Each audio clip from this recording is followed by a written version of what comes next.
slides.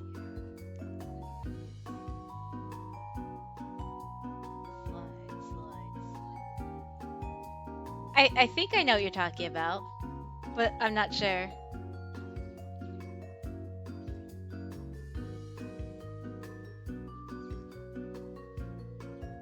Oh, hold on.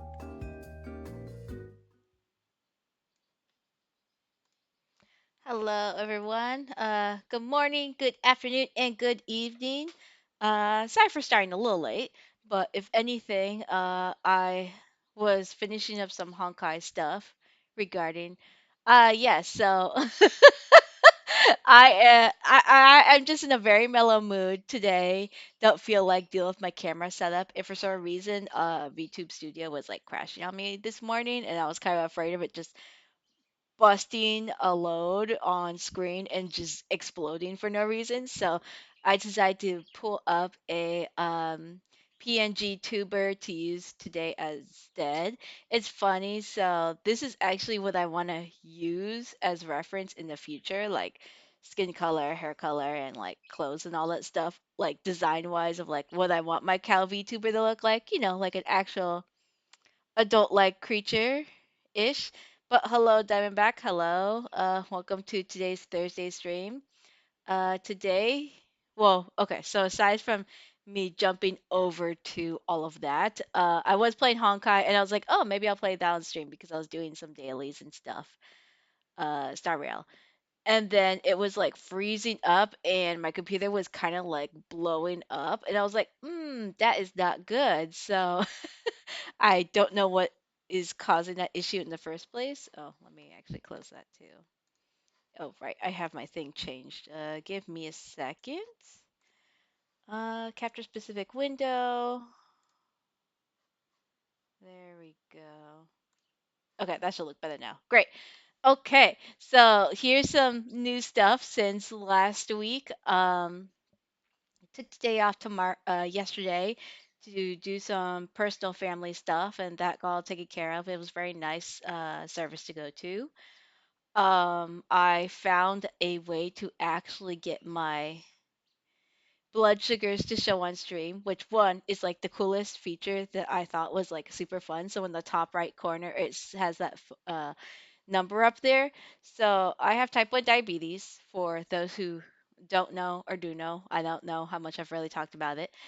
So I have to deal with a lot of like medical based equipment, which is super expensive, but it keeps me going. It helps me deal with my pancreas where I struggle to deal with carbohydrates. Like my body is not able to like process it properly to make it to like energies and sugars and store it properly. So having insulin and all that kind of helps keep it regulated under control.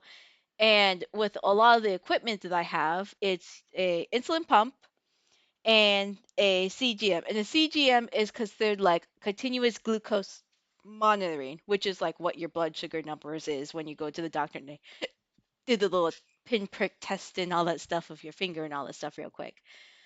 Usually it's just to make sure that your levels are okay and usually in a normal range. Unfortunately, what you can see on the screen right now with the 280, it is not in range whatsoever. This is mostly for, oh God, for myself and for you guys to yell at me when it's completely out of range and out of whack for sure.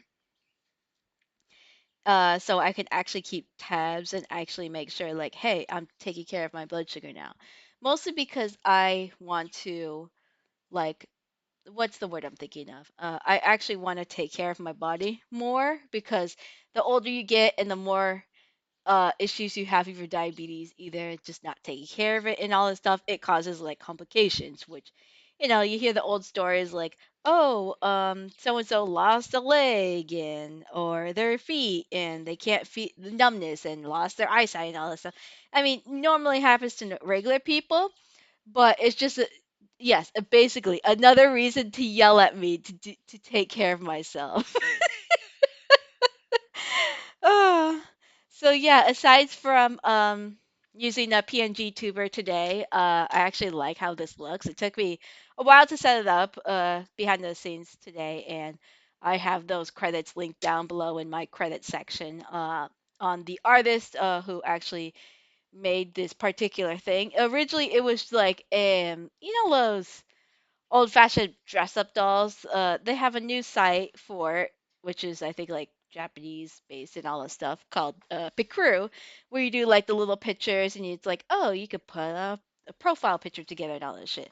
So this one in particular, this gal, she was like, hey, I know a lot of people that like using PNG tubers. So they made a really nice one, and I came across it the other night, so I was like, all right, cool. So I guess I want to make one. And I was like, oh, yes, they actually do have cow ears or something looking like cow ears, goat ears, whatever. And I was actually going to make it as close as a representation to what my current model looks like and what I might will have in the future regarding style, colors, skin tones, all of that in between. So, okay, with that all out of the way, today we are going to be playing a game that I picked up on Steam about a little after my first stream with a short hike. Hello, hello, your cute tiny friend. I have actually not updated my stuff yet, so shit, I should actually update everything. I just started stream and didn't even like think to change everything, so I'm like, shit. Let me see. Let me change that real quick right now. There we go. And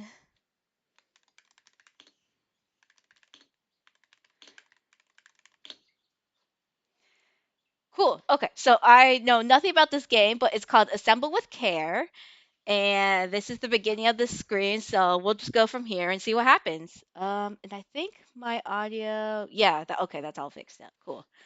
All right, but welcome for the stream. I'm doing good today. I'm doing good. It's a Thursday afternoon for sure. All right, so let's drag this over. Perfect. And Jesus, it's so pink. Oh my god. This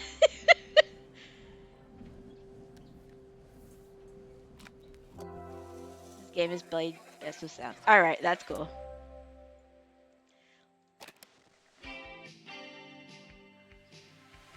Oh hell yeah, we love those old-fashioned mixtapes.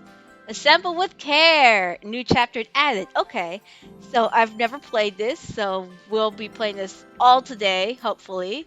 It looks fun. I like the muted colors and two tones and all that stuff. Like it seems like a very simple game compared to like everything else recently. So let's get into this.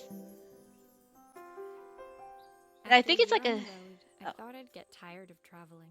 The endless clatter of railways, highways, and everything in between. have I played Stray yet? No, I have not played Stray yet.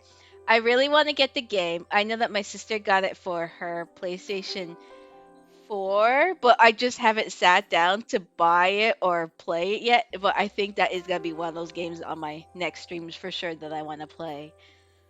Ooh, okay. Let's see here. But yeah, I've been just kind of playing like casual games and more adventure games lately, so we'll see where it goes for sure. But as my train pulled into the station at Bellariva, I felt every bit as excited as the first day of my journey. Oh yeah, I've heard a lot of good things about Stray for sure, and I know that Stray's been out since what was it now? It's been a while now, at least almost a year since I would say November or October of last year, if I recall. I know like there was so much hype behind it for sure, and I know I was super excited and pumped for it when it first was announced because it was like, oh shit, you could be a cat.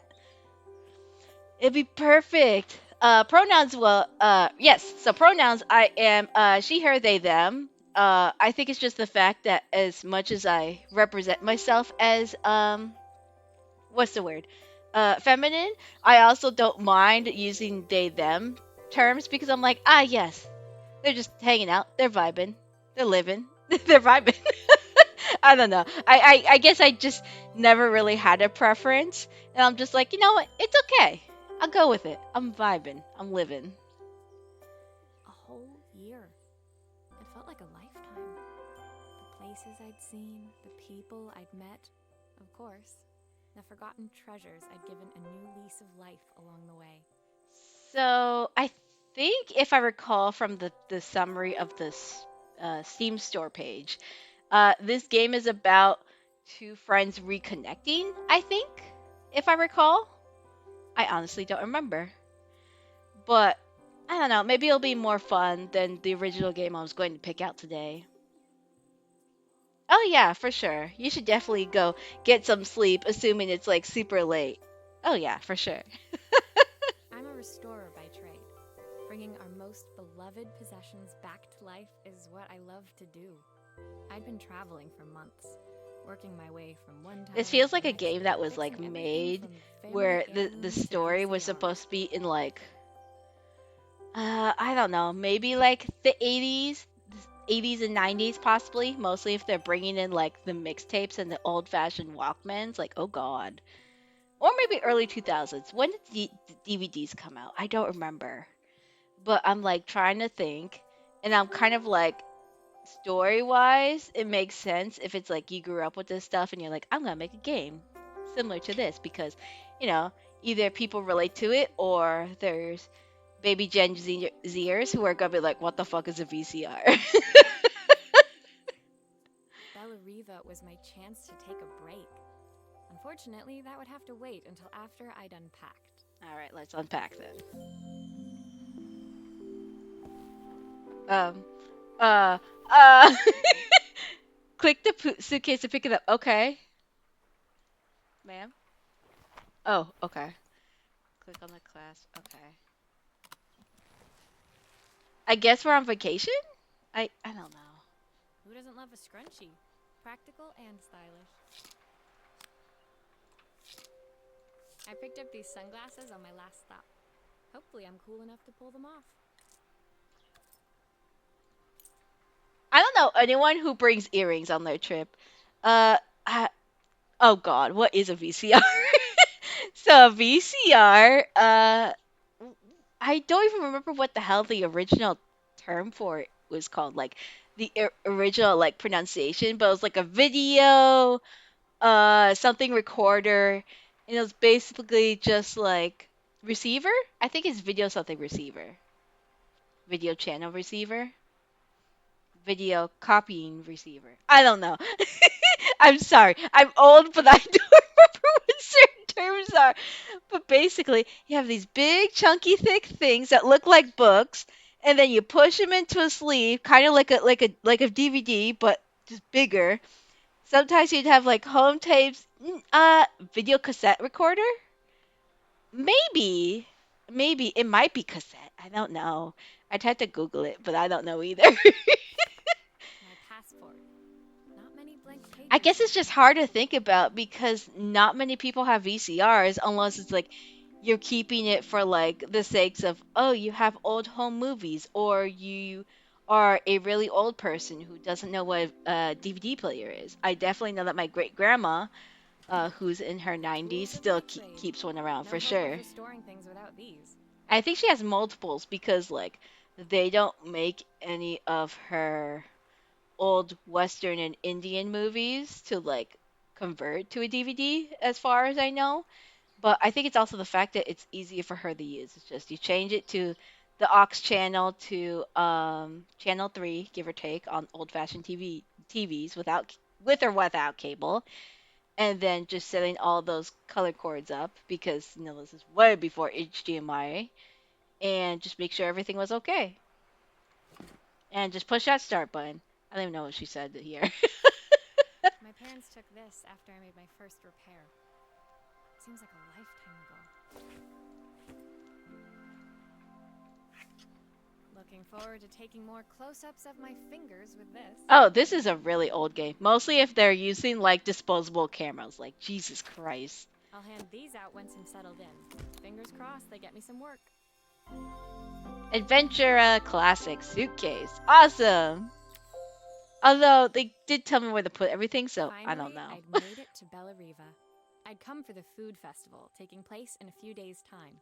After living off TV dinners and instant ramen for the last few months, I was craving a decent meal. Okay, so basically we've saved up all our money to come to this place. That's Of cool. course, I'd need to earn enough money to pay for it, so I figured I'd head out the next day and find some work.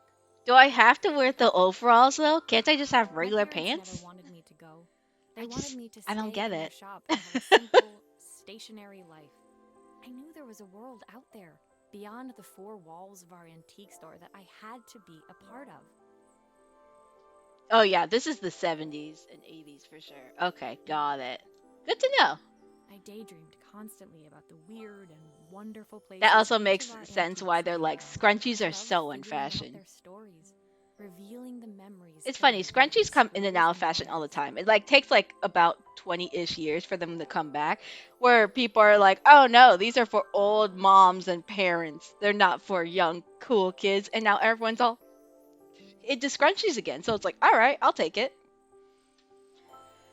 Okay, I love figuring out their stories, revealing the memories hidden beneath the screws and wires, right between all the different things she repairs. My story in Bellariva began with a little girl and a voice she was longing to hear. I like how there's voice acting. It's kind of nice. Achievement unlocked. All right, awesome. Okay, I'm curious. How many chapters are there? It looks like up to 10, give or take, but it doesn't look like it takes long. Ah, yes, another cassette player. Let's go. Love these. It was my first morning in Bellariva, and I couldn't wait to leave my hotel and explore. It was a quiet town, its streets and alleyways basking peacefully in the hot morning sun. I think I like this because it's like old-fashioned like rustic painting. In the main And it's square, simple. meanwhile, preparations were underway for the festival in a few days' time. Oh boy. As I handed out my flyers, I wondered what the people of Bellariva would need me to fix. So far, everything here seemed perfect.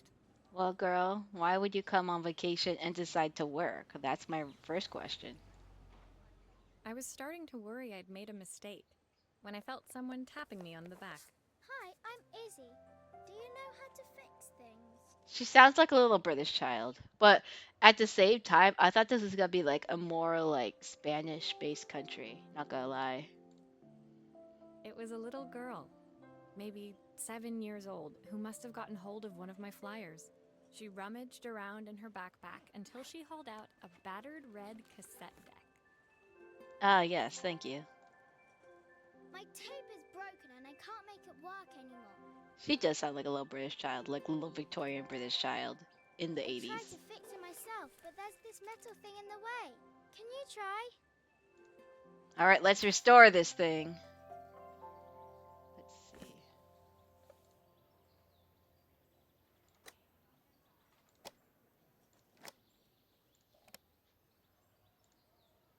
All right. Oh. Oh God. All right, have fun. You take care of yourself, you cute tiny friend. Oops. Oops.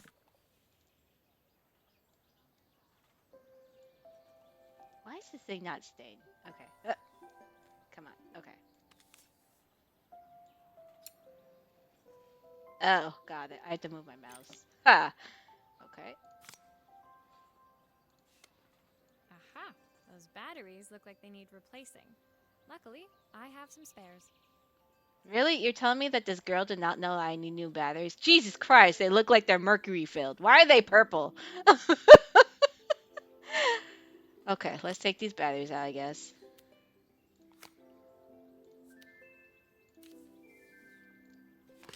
Thankfully, I know how to put in batteries. Awesome.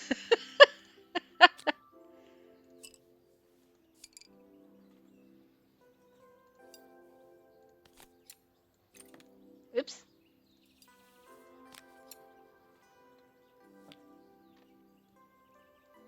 All right, let's see here. Oh,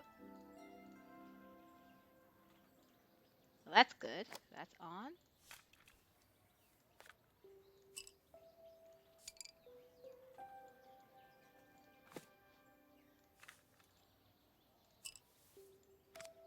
Ah, the old-fashioned twisting.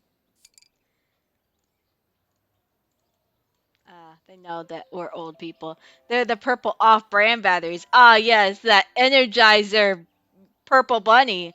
Purple rat. Perfect. All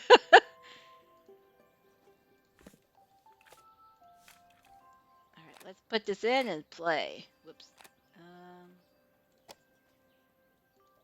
there we go.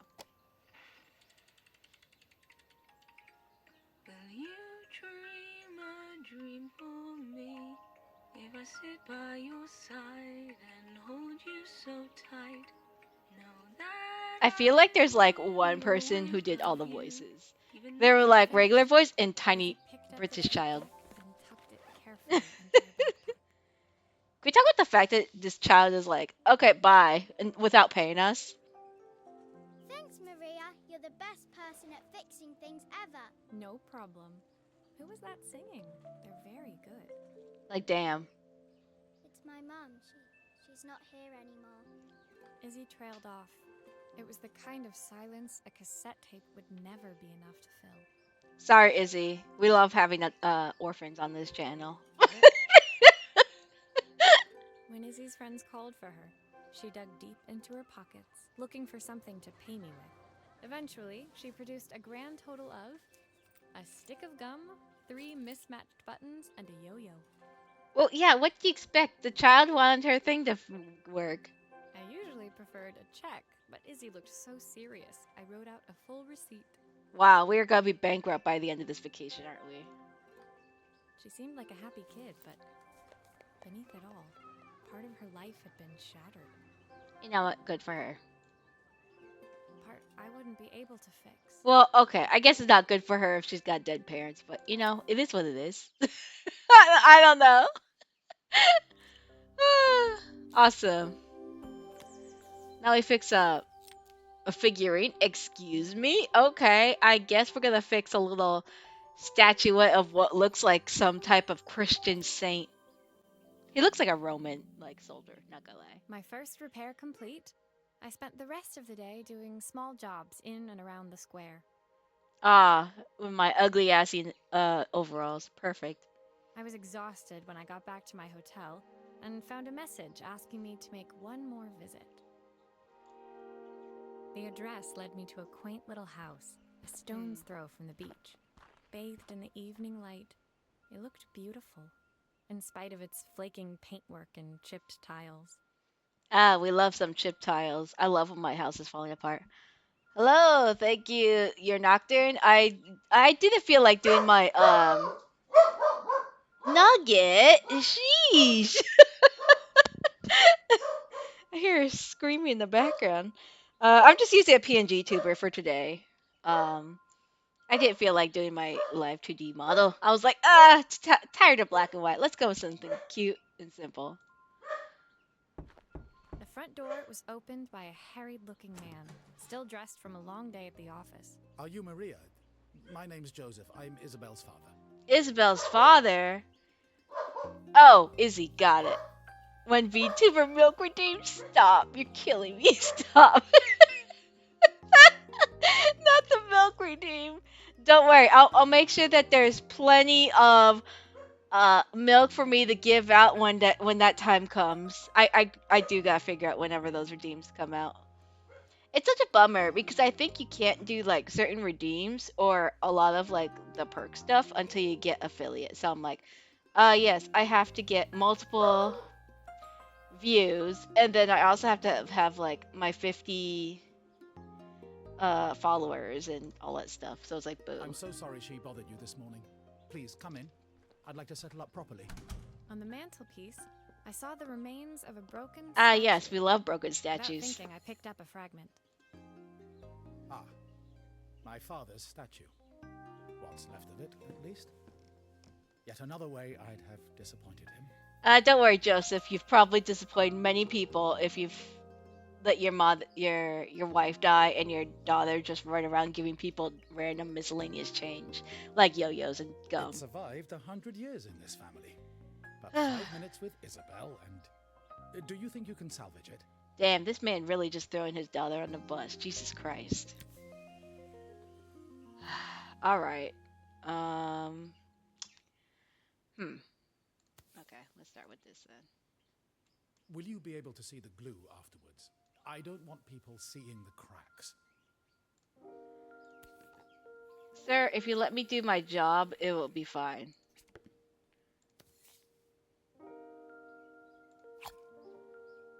All right, let's see here.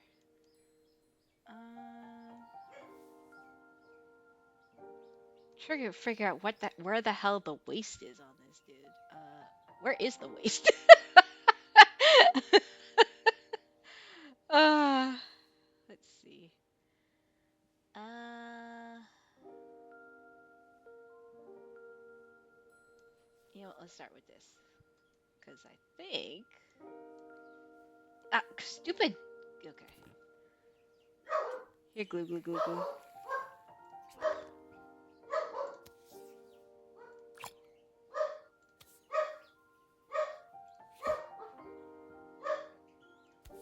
What am I? Oh, got it. I gotta put this whole ass leg on. Got it. Sometimes I think my daughter should come with a warning label. Damn, he's so mean to his kid. Saw some ponies on my hike again. Oh, that's kind of cool. We love just seeing horses out in the wilderness. Oh, oops.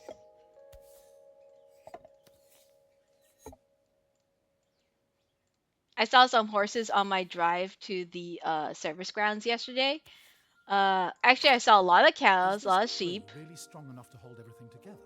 But then again, there's always like cows in like California. So, am I ever surprised? Never. No, sir. Let me put your arm back on. There we go. Okay, I don't know how that works, but cool. Sure. Wetwood porcelain. He really does look like a Roman figure. Thank you, Maria. It looks as Did you take any perfect as it pictures of ever the did. horses though, or the My father ponies? wanted me to make something of myself. He didn't have time for anything less. Because that would be super cool, like pony pictures. As Joseph put the statue back on the shelf, it nudged against the family portrait stood proudly next to it. So he was Bellariva's mayor. And that was Izzy's mom. They must both miss her so much. Well, this must have been like 10 years ago at least. Sorry, I'm a little tired. I've been working late getting things sorted for the festival. There's only a few days to go. Looks like I'll be working late.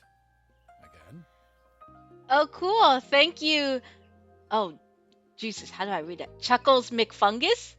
Chuckles McFuckles? Chuckles McFungles. I'm so glad that I got the notifications to pop up, but I can't read that green text. Oh God. Chuckle McFuckles. That's. I'm so sorry. Hold on. Let me actually read the. I can't read the name. Second one was right. Chuckle McFuckies. Fuckles. Oh, good. Glad to see you join the stream. Oh, God. I was like, what the hell is that? When I told my parents I wanted Thank you to for leave, enjoying our they always vibing found an game. excuse to be busy, to avoid talking about It's it. called Assemble with Keeping Care, themselves and occupied so was their way far of pretending it we've wasn't happening. done 3 chapters, I guess. It's really like text, and then here's a puzzle to put things together or take them apart. But we love an 80s vibe. Joseph's work must have been taking up And so we much are of his in the time. random town of Maybe that was what he Bezelia? wanted. I just Bezelia? hoped he was finding enough time for Izzy too. It very much reminds you of like Spaniard towns or Spanish towns for sure. I don't know. Maybe it's the fact that there's like a cathedral in the background. That's the only thing I could think of. Achievement unlocked. Statue of Limitations. Okay. Oh boy, a rotary phone. Damn, I already had a hard time trying to explain a VCR earlier.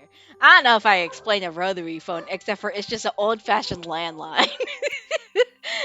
Oh, this is testing my old people knowledge. My second day in Bellariva dawned Bella bright Riva, and that's clear. what the town's called. Another beautiful sunny morning. Oh boy. Walking into town, I passed. Oh yeah, here's the cafes cathedral, overflowing and with it always customers kills me off. I'm like, labeling yeah, their this feels like morning Spain, coffees. alright. I stopped, breathing in the smell of roasted coffee beans and freshly baked pastries. So basically, we're on vacation and we're just vibing in this town and asking people like, "Hey, do you need I shit was to be about to go repaired?" inside when the owner of Carmen's, the cafe next door, stopped me. Hello, Maria. Were you here yesterday handing out flyers? I have a job for you. Oh boy, a job. Her place was petite, tucked between its competitors as if hoping they wouldn't notice. Judging by the empty tables inside, though, her potential customers hadn't noticed it either. Damn, she really is just calling this woman out, being like, "Damn, how do you keep in business?"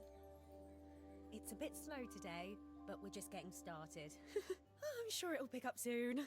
As Carmen chatted, she walked over to the counter and returned with an old rotary phone. What's kind of funny though is like the colors and everything and the artwork, line work and everything. Like that's like how 90% of my artwork feels like these days. Like I'm just kind of going out of my way and being like, "Oh yeah, let's make everything extreme or blend in too much that you can barely notice." And it's like, "Oh, this looks horrible." At least in my own perspective, it looks terrible to me. But I'm like, you know what? This actually looks good when other people actually do their work. At least I've got plenty of time to practice my recipe for the festival. It's a new special I've been working on. I was hoping to call my sister for some seasoning tips, but it won't connect. Seasoning tips my ass. It sounds like she was gonna ask for drugs and a scandal. We love those dramas. Can you see if you can figure out what's wrong? All right, let's try and fix this rotary phone.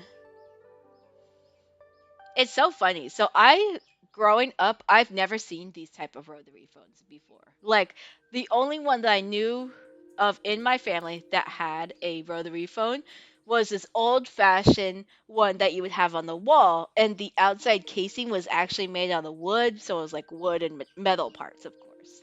So it's like I know what rotary phone is, but I've never seen an old-fashioned one like this until like many many years later we had gotten a really weird. Oh, it's like broken. That's weird. Okay. Oh, You can okay. fix it, can't you? We love I can't afford just to replace it. doing that. We love just disconnecting shit. Okay.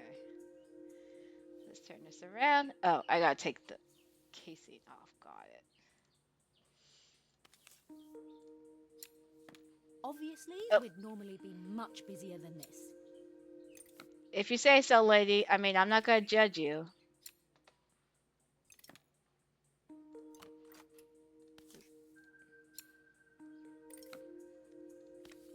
But yeah, the rotary phone I saw like this in later on was actually a Incredibles themed one from the hit Disney Pixar movie. It was very weird. I was like, why do we have this? It'd make like the little Incredibles noise and everything. Oh, I gotta fix this bell. Got it. Okay. And it was awful. It was so loud and obnoxious. That's for sure. Oop. What else? Oh, I guess we're taking more parts off. Actually, hold on. Nope. Let's put one of these on. Screw that on.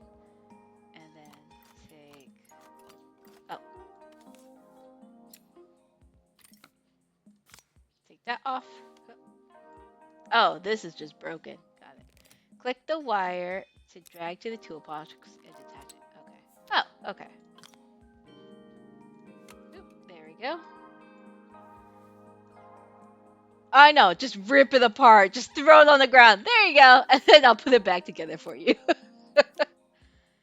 Alright, so this goes to this. And this goes to this. Looks Alright. like this new circuit board is all hooked up. Cool. Okay. Slap this back on. Let's start putting this stuff back together. Perfect. Turn this back around. Oop. The only thing that makes this kind of hard is that if I don't hold it down, like double click again, it's like, oh, there it goes. It's gonna go flying off the screen. I'm like, oh no. But it's okay. There's still a part I need to attach. Where does it go? What do you mean there's still a part I need to attach? You mean the phone? Hold on. Girl, why are you freaking out? Oop, there we go.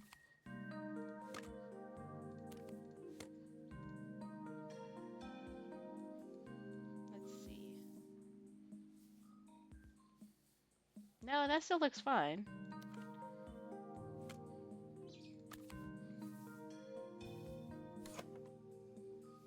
Alright, there we go. Ta-da! Fix the rotary phone! Let's go! Where's the part where you put together animatronics? Get out of here! Get out of here with that nonsense!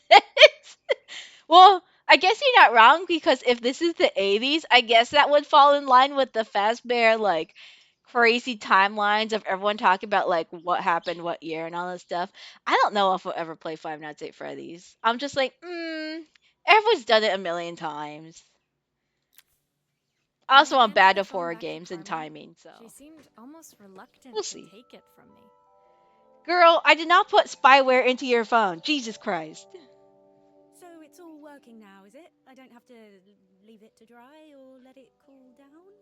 Nope, it's ready to go. Rip It'll apart be ready Charles off the hook Entertainment in no Cheese. time. Ah, yes, the Charles E. Cheese Entertainment. Beautiful.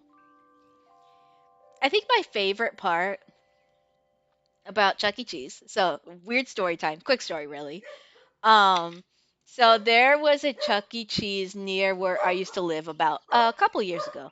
I'd always every time we drive by it because it was like in a shopping outlet center area. We'd go to other stores and avoid the Chuck E. Cheese altogether. And every time I'd always have to play it like, hey, look, we go eat the Chuck E. Cheese. We go play games for our age. You know, it sounds like you pay X amount, whatever your age is, and you play however many tokens worth or whatever. My mom hated it all the time. Still did it to this day, basically. And when the pandemic started, there was a lot of ordering food out, of course. So it's like, okay, I'm gonna get this and that and have it delivered and all that stuff. And there became a point where when we were eventually allowed to leave the house to go get essentials and stuff, like go to the grocery store or go pick up things at the local anywhere, Walmart, Target, etc. Um, so we'd look at the Chuck E. Cheese. We'd look over there every once in a while. I'd be like, "Hey, look, it's a Chuck E. Cheese." It's immediately closed down. Like the windows were shuttered. There was a giant cardboard sign, Crowley made out of like the pizza boxes basically that they have for Chuck E. Cheese, and it was just scribbled in marker like you could get chicken wings for $5 and pizza at this and all this stuff. And if you want to order on DoorDash, it was under like the whatever the chef mascot's name was, like Papino's Pizza Extraordinaire or some shit like that. And it's funny because I would see that and I was like, no, I don't feel like pizza. So basically, Chuck E. Cheese was like, oh, we're gonna make a ghost kitchen. Say we're a new restaurant. Like just completely change our name and be like Papino's Pizza Place or something like that, and try to sell you off this fucking Chuck E. Cheese pizza. I was like, what the hell? I just wonder like what people thought of when they'd order this pizza. It'd be like from Chuck E. Cheese. Like, good God.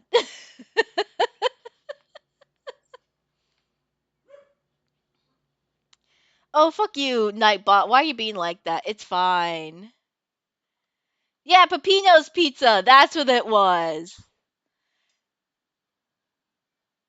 No, not Pepino's Pizza. Not Pizza Tower. Good God, not Pepino's Pizza. Oh, God. What was the mascot name? I have to look it up before we keep going on this story. Actually, let me go to the next screen while I'm looking it That's up. if I can pay my phone bill anyway. And the rent and the suppliers. Anyway, take a seat and I'll be Let's right see. with you. Your coffee's on the house. Chuck E. Cheese mascots.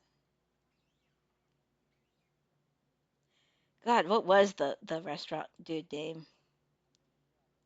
Oh, it was Pasquale's Pizza. That's what they kept calling it. Pasquale's Pie Plate Pizzeria or something like that. And I'm like, oh, interesting. That's very stereotypical, but it is what it is. Not realizing it's Chuck E. Cheese. What a horrible name for these mascots, though. Like you got Pie Plate, which is the the chef dude. There's the Pizza Cam, which is like the TV terrifying looking like android humanoid cameraman. Mr. Munch, Munch Jr. I didn't even know he had a child. I don't know who's gonna bone Mr. Munch, but whatever, it is what it is. Mr. Munch also looks like a giant eighth grader with his haircut and his giant bright orange shirt. Jasper T. Jowls, the dog. Chuck E. Cheese. Helen Henny, and Wink. Apparently, there's multiple different characters. There's like 20 plus characters, but those are the ones that they have for like the show. The weirdest part though is that everyone's pictures have like their name and all that stuff, but Chuck E. Cheese is the only one that has the name. Oh, this is a character. Like, are they telling me that these other people are like inspired by other individuals out in the world? Like, that'd be horrifying. Like, what if you see a Mr. Munch out in the world? It's like, oh god. I Like, sat I at don't one know of if I the want empty that. tables, while at the counter, Carmen had started dialing the phone. Oh right, Chuck E. Cheese Hello. Smash Brothers How's my one. favourite sister doing today? Good question. That's a very good question. If anything, there might be a Chuck E. Cheese Smash Brothers game. I mean, people are making fighting games for everything these days. Like, like fan base games. Like there was also the My Little Pony fighting game that came out. Maybe did that ever come out or is it like still in like development? I don't know. But I know that's been like in the works for like what feels like forever at this point now. So, maybe there is a Chuck E. Cheese pizza game coming out in the As future. she talked, Carmen became more and more tense. This didn't seem like a call for some cooking advice. Can I stop wearing these overalls? Like, could we? I got a better question. Why did we pick white ass overalls or white beige overalls if we're gonna be getting down and dirty fixing things? I know I still owe you from last time, but I can't afford to take part in the festival if I don't pay. I could almost feel the eye roll at the other end of the line. Damn. When you said, "Oh, I'm not gonna pay for my maybe sister's medical bills, I gotta participate in this food festival so I can win the chili cup or whatever this may be."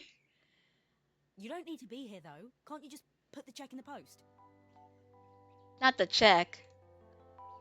When the call ended, Carmen brought me my coffee, her hands trembling. Sorry about that. My sister's decided to fly in for a visit. Oh god, I have to get ready. Ah, we love family tension. My favorite. Actually, I might have another job for you. Can you come by tomorrow? Girl, you were just like freaked out when I handed you the phone thinking that it was going to explode. So I don't know if I want to come back, but I guess I don't have a choice. All right, achievement unlocked. Call me. Nah, I'm good. I'm good. A camera. I don't think this is gonna help you with your competition, but whatever. What is this? Oh, settings. Got it. Okay, yeah, I don't need that then. Okay.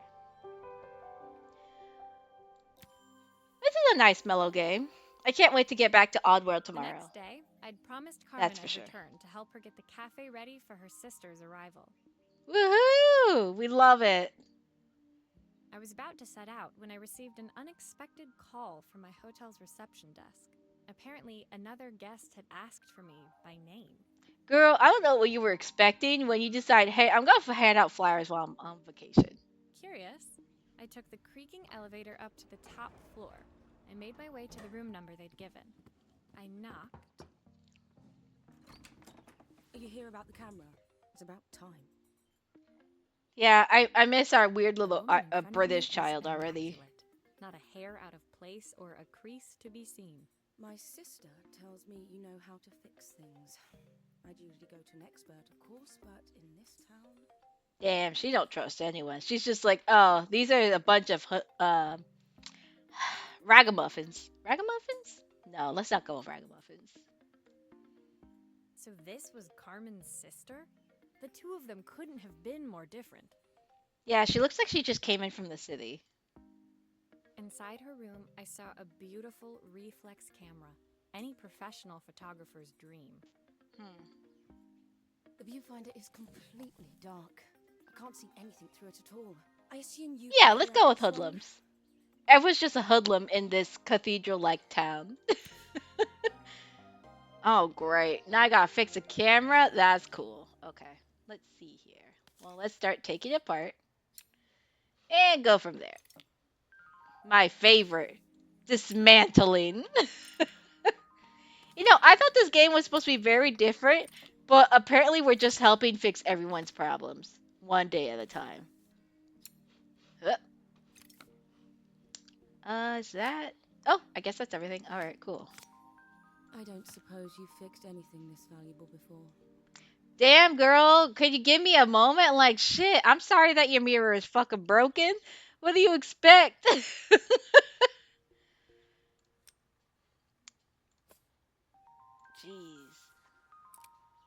If I Actually, hold used on. the screwdriver, I could adjust the angle of the mirror. All right, fine. Let's do that.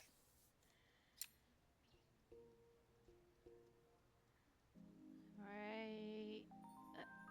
There. Perfect. Perfect. Now the viewfinder should be working. All right, now let's put all this shit back together. Let's see, where are my screws? Here. And one. And two. So how's everyone's day going aside from me putting together this camera back? And three. And four. Cool. No, that's not what I wanted. Oh, here. Wanted to put on the film. Haha.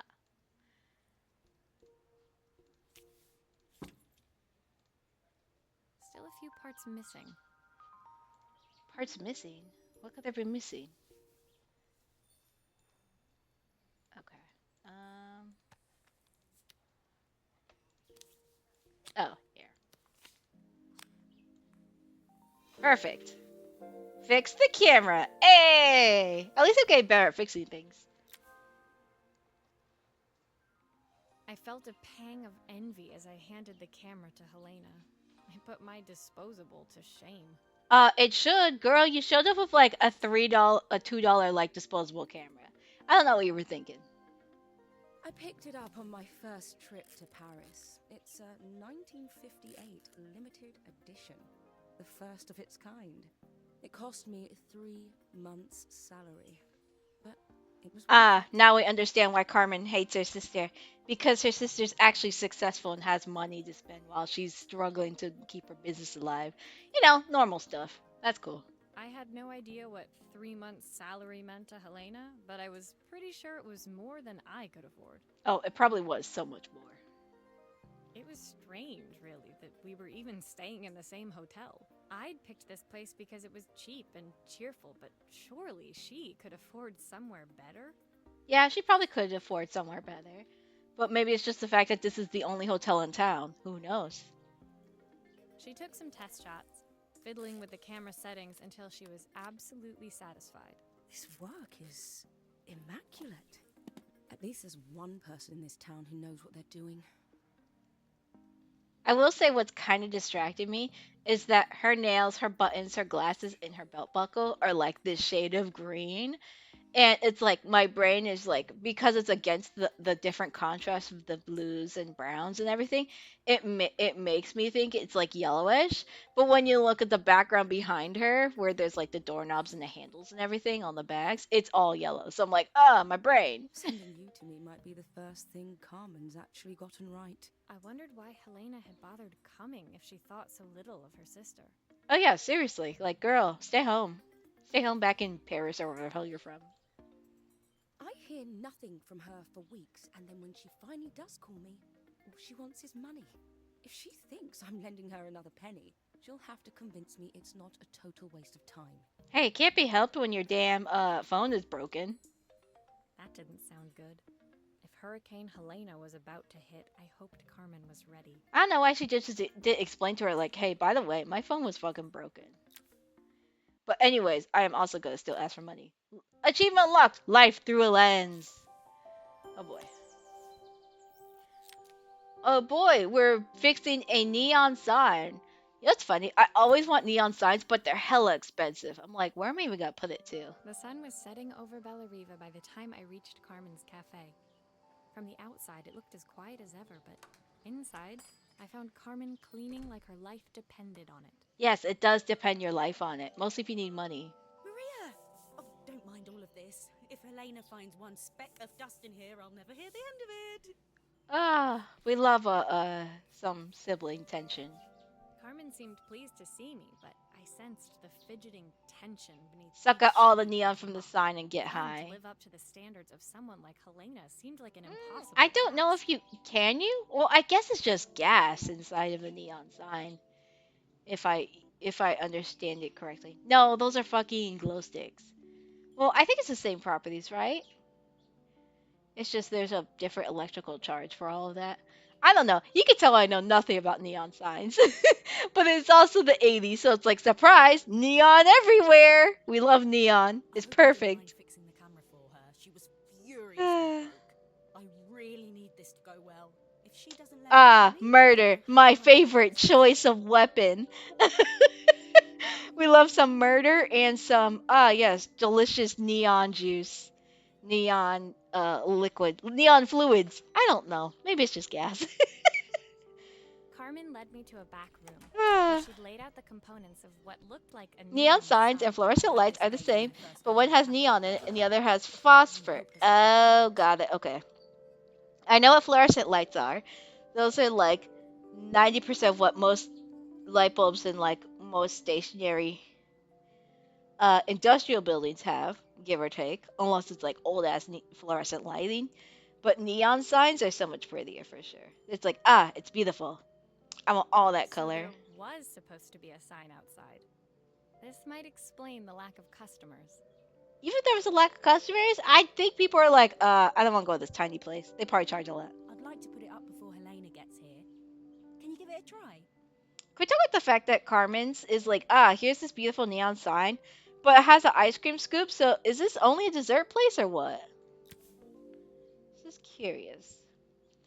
Phosphor ignites white when charged. Neon lights light up depending on the other chemicals inside of it too. Okay, that makes sense. Mostly if it's like, yes, I want to have specific things for my neon sign and all that. Oh god, what am I putting in? What am I doing? Okay. Oh, okay, got it. Let's unscrew this first. Oh, and we have our handy dandy glue again. What the hell are we gonna use the glue for? I'm a little nervous about that. Like, are we just gonna glue this shit on or what? Like, girl, that's not how that works. All right, let's see. What is wrong with this? Let's see. It looks like it's working. Oh, right. Nope. Do I turn this around? Nope. Okay. Um. Oh, got it. Handy dandy glue. I like how they're like, here's all the glue you need in the world. Jesus. All right, let's do some cabling and put that on. Whoop. Perfect, perfect. All right. And then slap this little ditty back on. Awesome. You know, for a game where it's about assemble with care, I can understand why. They're like, these are all important sentimental things or monetary things for these folks. So they're just like, here you go. I don't know what's the top side or not. So I think it's this side. Uh, nope, nope. Let's see. Uh, come on, come on. Turn, turn. Close enough. Slap that on, and slap this on, and I I thought there was more to it. Why did it have an ice cream sign if there's no ice cream? I feel like I'm being lied to. I don't know, it's a bit flat. Maybe if it flashes, it'll really catch people's eye. Okay, so Great you want me idea. to? I think I have a spare part that could do that. Okay, so now we got open this shit back up. Okay, of course. I don't know why I bothered closing up the casing if she was just gonna be like, I don't know. All right, it's fine. It's fine. Ain't that a lighting plugin for Minecraft? Shut up! Doctor, you're killing me. It might be. Oop. Uh, oop. Oop. Okay, I guess I'm just disassembling everything. That's cool. I just want to turn this, please, please. Okay, now let's glue this. Nope, that's not glue. Here's the glue. Smear it all over. Slap this doohickey on. Okay, so now I'm gonna have to do. Oh shit! How do I want to wear this? This and this. All right, let's see how it looks. Um, no, this doesn't look right. Shoot, hold on. Well, maybe that's right. Hold on. Okay, yeah, that does look right. All right, cool. I think the whole thing is supposed to light up. Girl, I get it. I get it. I don't have it all put together. Sheesh. I don't know what you're expecting. Sheesh. She's just stubborn. Why you gotta be like that? Actually, hold on. Let me just put it on one side for now. Because I know I'm gonna have to take it apart again anyways because of this puzzle.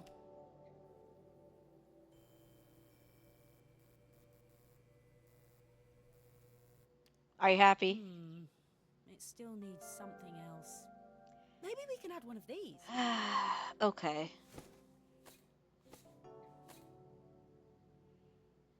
Alright. Cool. Well, that explains it. Okay. Alright. Well, let's take this sign apart again.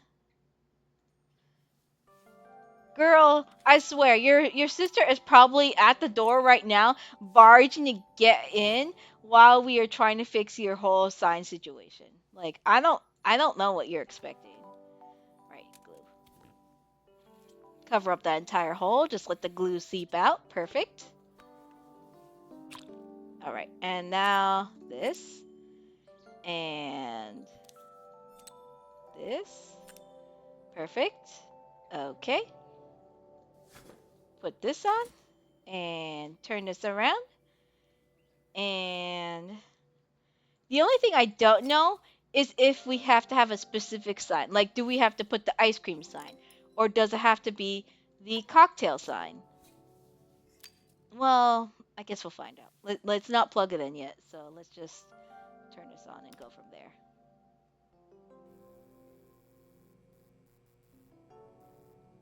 It looks good. I like it. It works. I'll screw everything together again and you'll be set. Cool. All right. I hope you enjoy the cocktail um, sign because that's what you're getting, lady. Oops. Where do I grab to turn? Here we go.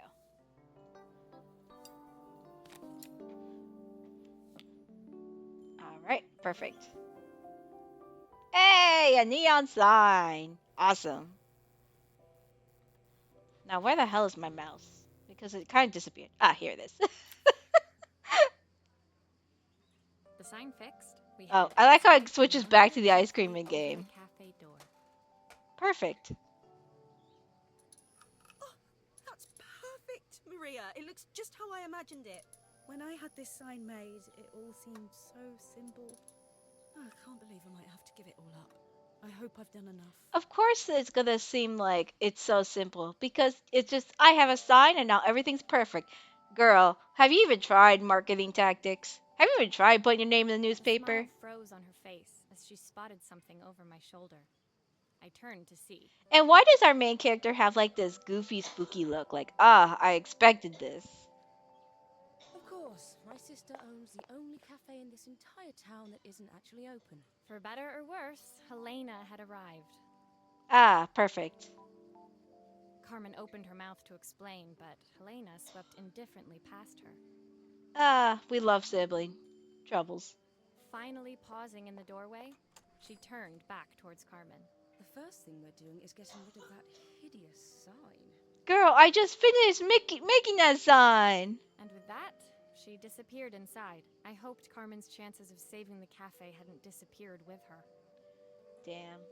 So sad. Well, yay, achievement unlocked. Everything is illuminated. We're always in the dark. Oh, great. What are we fixing this time? Yes, a Game Boy, a boy game. What's not gonna get me sued if I say this out loud?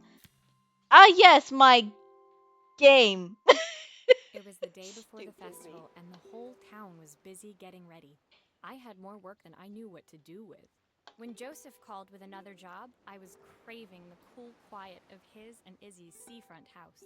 Damn, when you're rich and you have a seafront house, but at the same time you're like, sorry, Carmen and Helena, I hope you work out your differences. I'd barely reached their front door when I heard someone calling me. Psst, Maria, I need your help. Quickly, it's top secret. Ah, we love the British girl. Hello, Izzy. It was Izzy, peeking out from the side of the house. She beckoned for me to follow her. Okay, I mean, did you mean to call me? She led me through to a beautiful, Oh, well. unruly garden overflowing with flowers of every color. Nestled among them was a playhouse, its doorway almost completely obscured by a towering rose bush. Man, imagine you're just like, your kids all scratched up. It's like, it's the rose bushes. It'll be fine. You have to squeeze past it and breathe in real small, like this. Izzy took in a big gulp of air and crawled through the gap and into the playhouse. Yeah, I don't know about that, kid.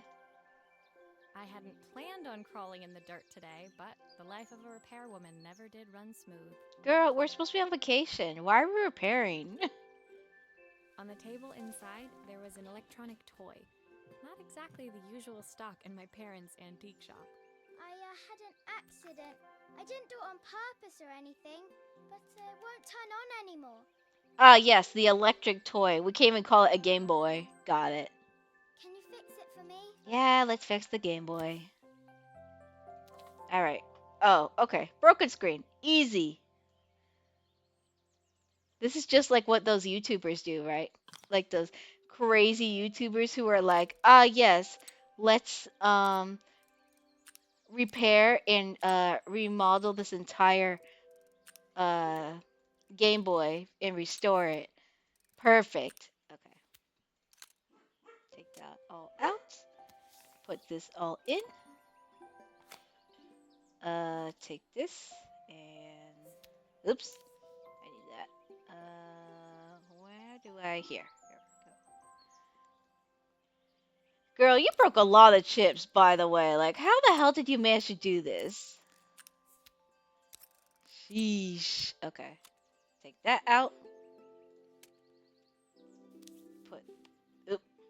Come on. No. No. Ah. Damn it. I'm just stuck rotating it forever. Here we go. And put that in. No, come on. Yeah, please. Okay. Leave it like that. Click.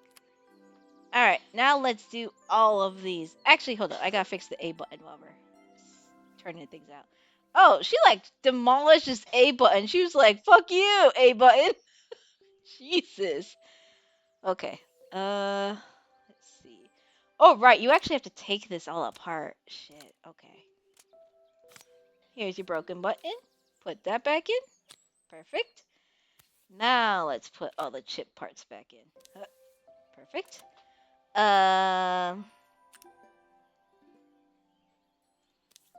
I guess I'll just stab these all in first because I don't remember which is supposed to go to which. Uh-oh. Okay, let's see. Oh, I think I can set it up. Got it. So let's do 1. This can be 2. And this is 3. Alright. I just gotta remember this now. So, cord. Light bulb is 1. This is 3. And this is 2. Perfect. Now let's pop this back on and this. Put in a game. Forest Adventure. Do grown-ups play games as well?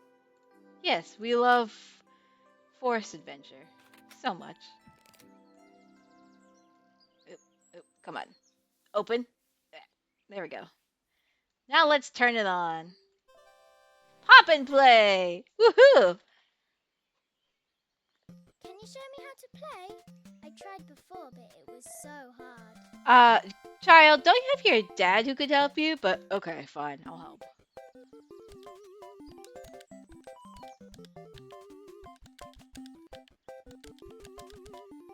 Easy. Got that bird. I captured him in the box. Congratulations. Yokoi Pop and Play. Game consoles. Okay, so they just got a game console. Wild. Her toy fixed, I watched Izzy retreat into its screen, taking refuge in a 3-inch world of her own. Thanks, girl. I love how you rather take pictures of your fake bird than go play with some real birds outside. Just saying. Well, I'd better head inside. Your dad is waiting for me. Please don't tell him about the game. He'll think I broke it on purpose. Maybe you did, little child. Why would he think that? Because, well, I kind of dropped it really hard at the wall. Definitely, girl, just tell me that you got upset. Izzy looked down, scuffing her shoes on the worn floor of the playhouse. My dad said I have to go to this stupid festival tomorrow and put on a Ah, stupid we love dress. it. And I don't want to. All he cares about is working. He never wants to see me unless it's for his job. I'm not going. He can't make me. I did say I was gonna play relationships to all these families. With that, Izzy dove back through the rosebush and disappeared into the wilds of the garden. She was so young. She couldn't be expected to see that her dad was struggling too. Ah, always time to struggle. It made me think. Had I really tried hard enough to understand my parents' point of view? I mean, the only point of view I've understood is, yes, they want me to work at the antique shop. I was so focused on the adventures ahead of me. Maybe I didn't care enough about leaving them behind. You're an adult. You're a grown-ass adult, I assume. Achievement unlocked. Game over. Oh, I think it's because we actually complete the game. Ah, yes, time to fix your fancy watch. Ah, perfect. All right, let's do this. Leaving Izzy hiding in the garden, I walked around to the front of the house and rang the doorbell. Ah, we love ringing the doorbells. Let's go. It was only then I noticed my favorite overalls covered in grass stains. I scrubbed desperately, but it was too late. Maria, what are you doing? What happened to your clothes? I came dirty. Don't worry about it. I was, repairing a lawnmower. How unusual. Well, do come in. The job I've got for you is a little more delicate. I can't believe we just lied to this man instead of being like, "Don't worry about it." Totally Jeez. embarrassed, I walked into an orderly room. See, filled this with is why we gotta papers have black and ledgers. overalls, so you don't notice the This was grass his office. stains. You must be so busy getting ready for the festival. Are you looking forward to it? Of course. It's traditional for the mayor to judge food from every cafe and restaurant in town. Does this festival happen every year? Because you look exhausted. I'll be declaring the best chef in Bella Riva by this time tomorrow. Speaking of which, He unclipped the watch from his wrist and very carefully handed it to me. Wow, he acts so giddy. I'll have a tight schedule to follow, but my watch stopped working a while ago. Could you see if you can make it tick again? Yeah, I guess we're gonna fix your watch because there's nothing else I could do story-wise. Oh, boy, how did you break this watch? Did you like fucking chuck at the wall? Jesus. Are you sure it will all fit back together? Yes, don't worry about it. I know how to fix a watch. I actually do know how to fix a watch somewhat. Okay, let's see here. What do we gotta do? Love always. Oh no, is this gonna be like sentimental watch from my dead wife? Because that's kind of where it's going right now. I don't mind. It's just like we've had a lot of like very sick elderly or upsetting family relationships with a lot of the games I've picked recently. It's not like I meant to. The It main just plate is happened. completely cracked. I'll need to replace it. Yes, I know the main plate is completely cracked. The cogs look good though. If I'm careful, I can reuse those. Okay, that's fine. We can reuse those. Then why are you making me click on? Let me put it. There we go. Put it down. Give me that. And oh, more screws. Girl, I don't know how your tool is a fix-it-all for everything. This is the same screwdriver you use for literally everything. Are you telling me all the screws are the same size? I doubt it, but whatever. Let's see. Okay. Take that broken glass out. Put this back in. I've not gone a day without this watch since my wife gave it to me. Ah, yep, dead wife. Got it. Well, you can only go a few minutes more without your watch, so you'll be fine. Oh, put that back in and put this in. And let's see what still works because all these seem kind of janky regardless. Oh, there we go. Take all these gears out. Perfect. Oh, wait, I didn't take out all the gears from this one.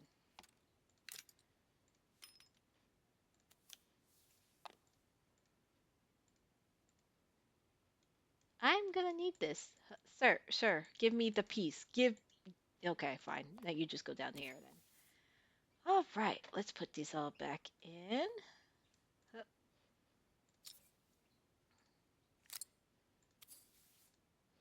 That's the thing of just remembering where does everything go.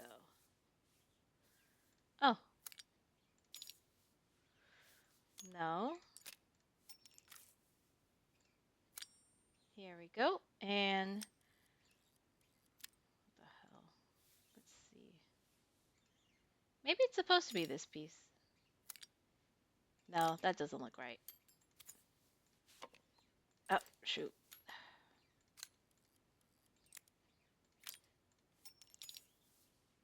Nope.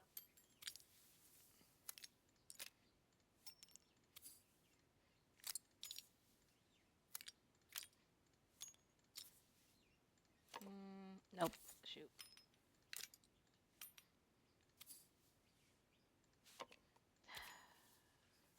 Why is this not working?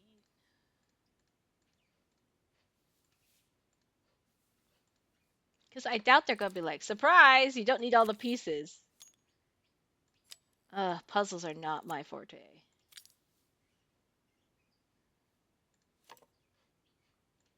Nope. Oh, shoot. Crap. Hello, mouse, please. Where is my mouse? Here. There we go. Okay, let's try this again. There we go. Okay. And this. And this. And this. Perfect.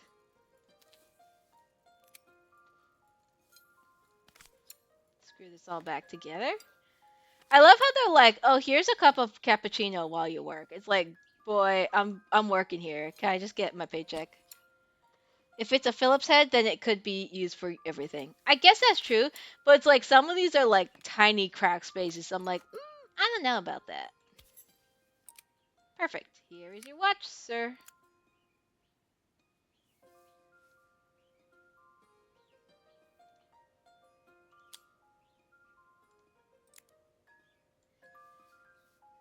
It's still not working. Ah, shit. I think I did something wrong.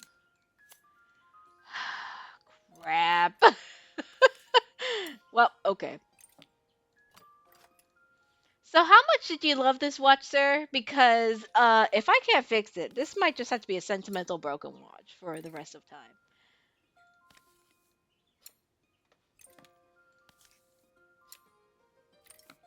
Okay, here we go. Let's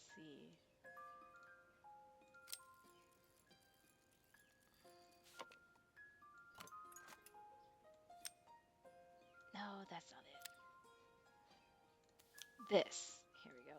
Nope. Shoot.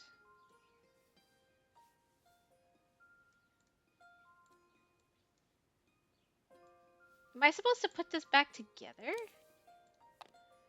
No, I'm not. Okay. Then why is the button broken? Give me this.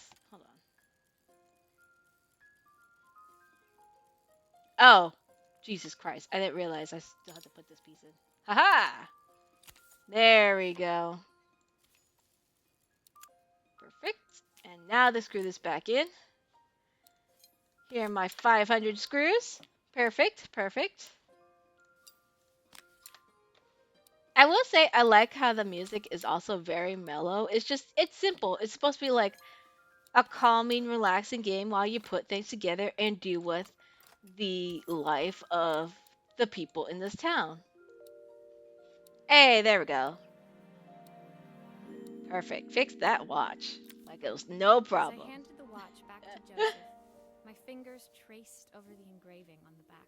I hoped fixing this was one small way I could help him move forward. Move forward? We don't even know when this wife died. So I don't know if we need to do that, girl. I can't believe it's working, Maria. Thank you. My wife was a brilliant woman. Feeling this ticking on my wrist, it makes me feel like she's still here. Yeah, this man is not moving on anytime soon. He grieves for his dead wife. Watches measure minutes and hours like they're infinite. I didn't know we had so little time. Damn.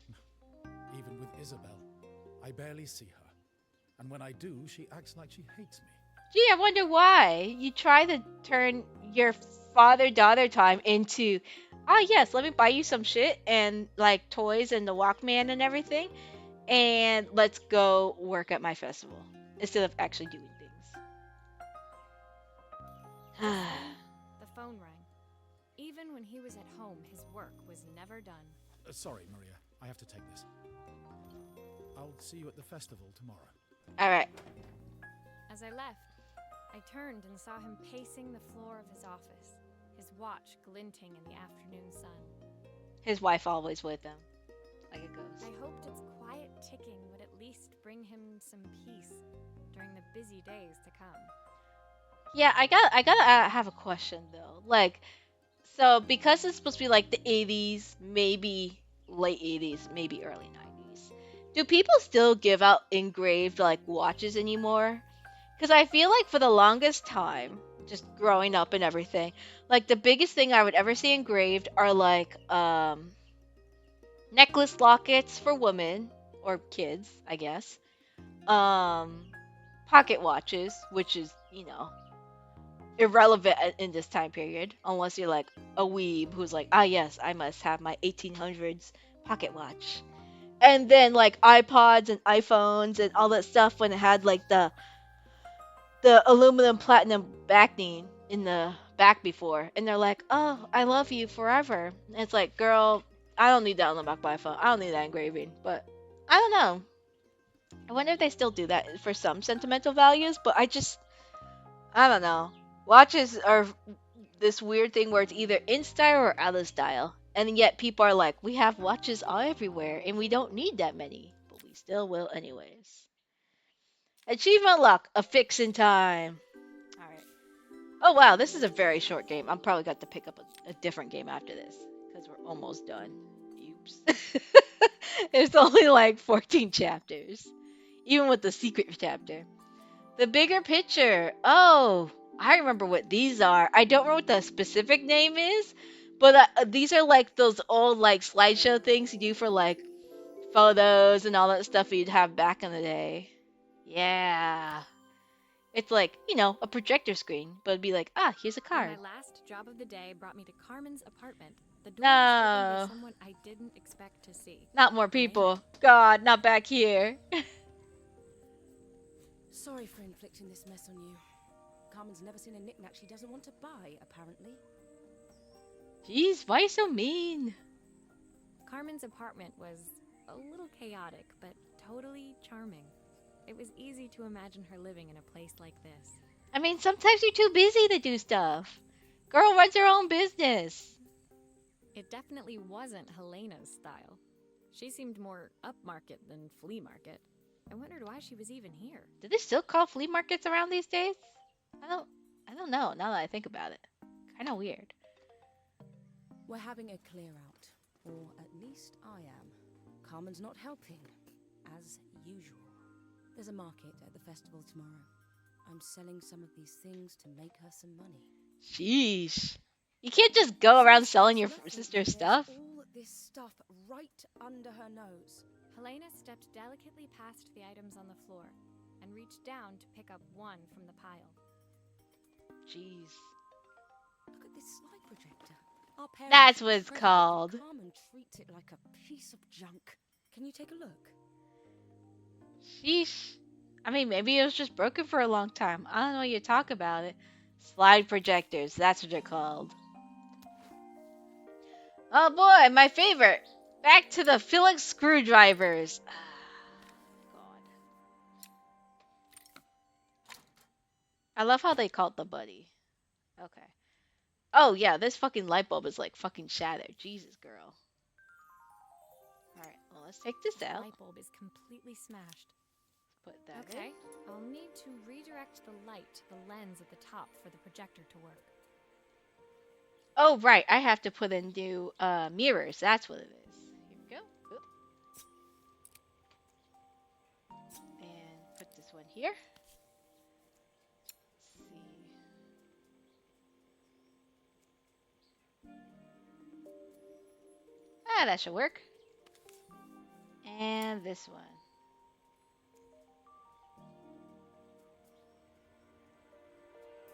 Cool. Okay.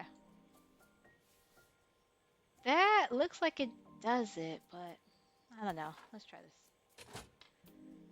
See how this looks so far.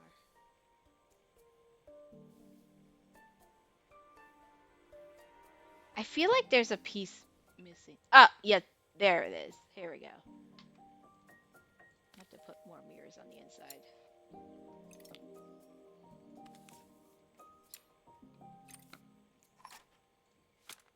Oh, typical. Carmen's even managed to get a slide stuck in here. Man, what an asshole.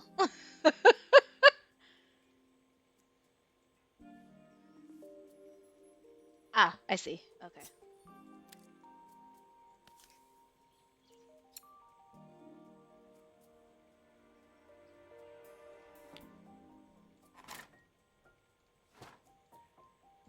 Hmm.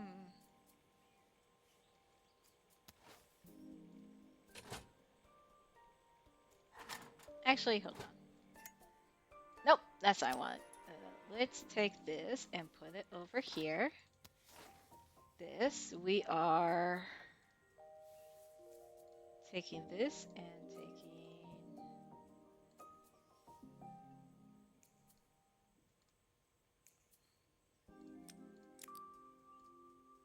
I don't know if I can even get this slide out, not gonna lie. I don't even get this out.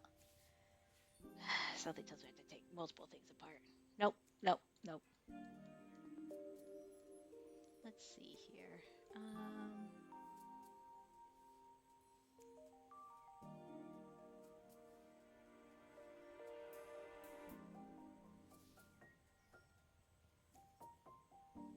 Oh.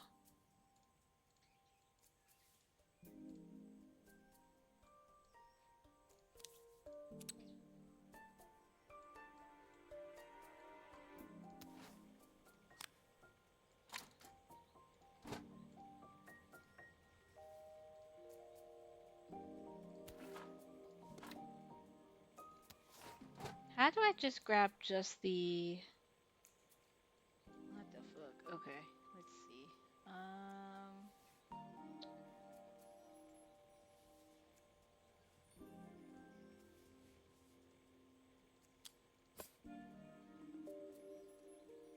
Oh.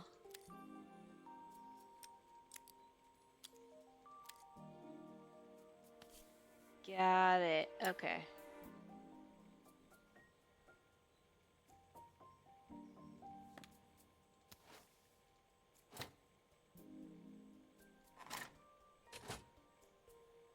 Let's see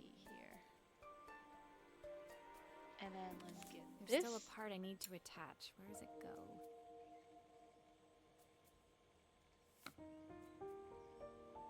I was so excited when I moved to the city.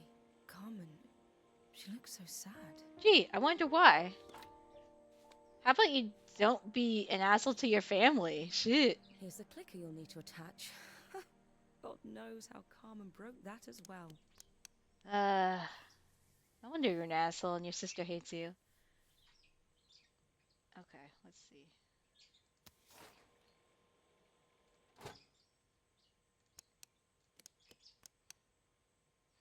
There's still a part I need to attach. Where does it go?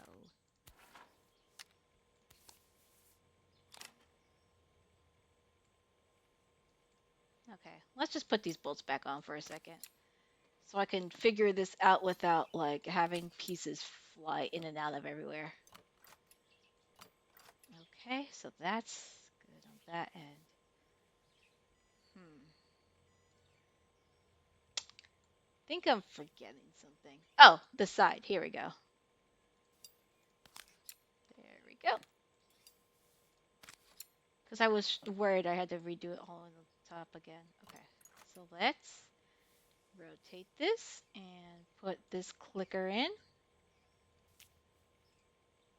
And then connect this cord to here. Perfect. Put all these momentous memories of you all together. And how she learned how to cope because you were the asshole sister that left. Perfect. Well, hold on.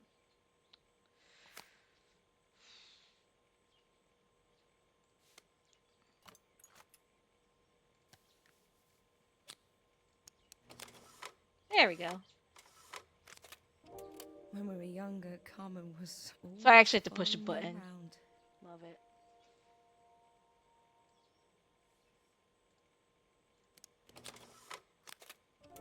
I suppose she looked up to me. A cool older sister. Gee, I wonder why. She used to ask me when I was coming home, but I was always too busy. Woohoo! We fixed the slide projector. That one was harder, but I think I just kept screwing up where the pieces were. So I'm like, damn it. Helena was transfixed. Staring at the two young sisters the projector had brought glaringly into focus. Ah, yes, my favorite. I never meant to let her down. But you haven't, have you? You came all this way just to help with the cafe. Plus the money. Well, I want to say help when she's been shitting on her sister the entire time, but you know, it is what it is. That's the problem. There is no money. I lost my job a few months ago. My savings are almost gone. I have nothing. Ah, no wonder she's a stuck-up asshole. Because she's stressed. Carmen thinks I'll throw my checkbook at her bad decisions and make them okay. But I can't. Not this time. Girl, why don't you just tell her this? I mean, seriously. You know, the funny thing is, I came here wanting to tell her the truth. But she's so infuriating. How can I ask her for help when all she cares about is herself? Gee, I wonder why. Kind of be like that when you're left to your own devices. Helena fell silent, shrinking under the gaze of her younger self, projected onto the wall. We drifted so far apart when I moved away. It felt like the only thing keeping us together was my bank balance. Well, oh well. The drama. I know I have to tell her the truth. It isn't fair. But I already lost everything else. What if I lose her too? Well, if your siblings only care about you and your money, then fuck them. That's the story. That's the story. God, God. Achievement unlocked. Slide away. Oh boy, time for the barbecue grill. Oh boy, boiling point. Is this the climax of the story? Will there be a twist? Well, let's just find out. The day of the festival finally came, and after all my hard work, I was ready to put down my tools and pick up a fork. The smell as I entered the main square was incredible. Each stall was selling food even more delicious than the last. Yeah, it's still funny because we're still here because we want to go to this food festival. And we're like, vacation? We're gonna go do this and also, you know, make some money while we're at The competition would start any minute. it. Most stall holders were waiting anxiously for the mayor to pay them a visit. All of them, that was, except Carmen, who was still frantically chopping vegetables and stirring pots. Maria! Thank God you're here. Can I ask you the world's biggest favour? No, please, no. Helena was supposed to help me run the stall today, but she never turned up. Probably too ashamed to show her face.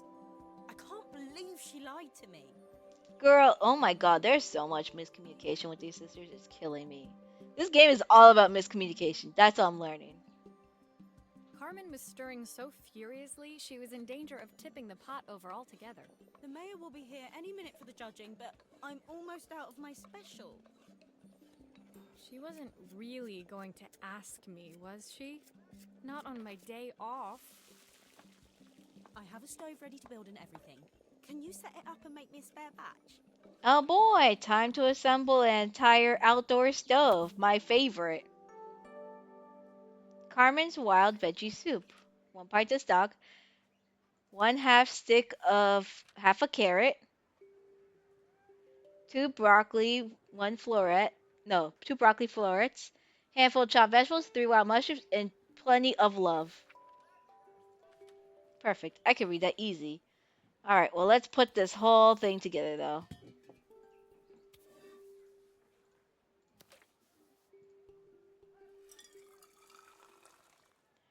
Wow, she really just said, here's your soup. And now put everything together. Awesome. Okay.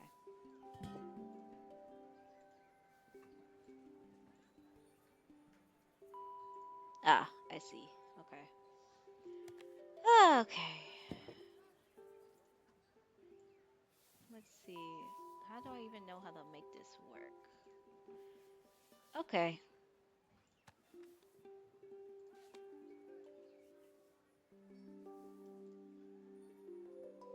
I wonder, can I tilt the soup over while it's in the thing?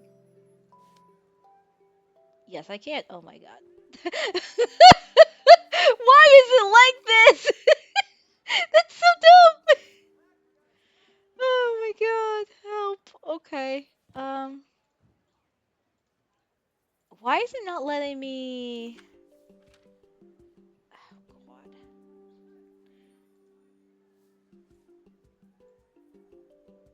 Better question. How do I? Oh, got it. I have to put this together. Jesus Christ. Yep. And yep. Put the little feet on. Got it. And then I have to cook the soup afterwards. Oop, come on. I like how she calls this stove. It's like it's more like an outdoor cooker, Now to but light it's the fine. gas. Right. How do I light the gas? How do I turn on the gas?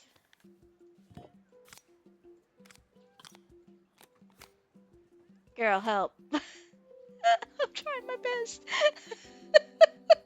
Shit. Ah, there we go. Perfect.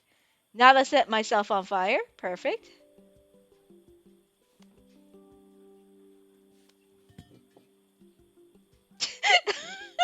Game, please. Huh. Oh, there we go. Foom. Okay.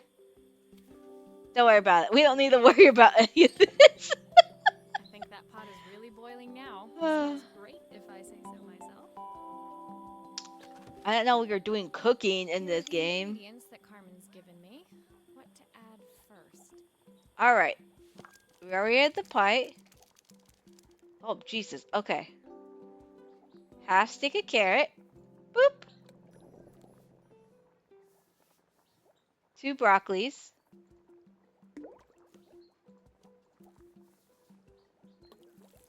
Uh, a handful of chopped tomatoes.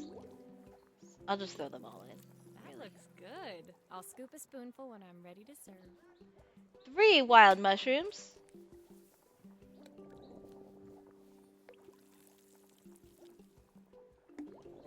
and plenty of love. I hope the soup is right.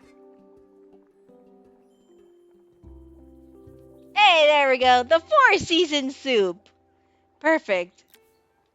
My part done, Carmen took over and added the finishing touches. It was just in time, as a moment later, Joseph arrived with Izzy in tow. Carmen anxiously handed them both a serving. Ah, we love soup. Isn't it like beautiful? The soup is amazing. All right. Hup. That was so tasty. Can I have some more, please? Well, you've certainly earned yourself a loyal customer in my daughter. We have a few more meals to taste, but so far you are one of the best.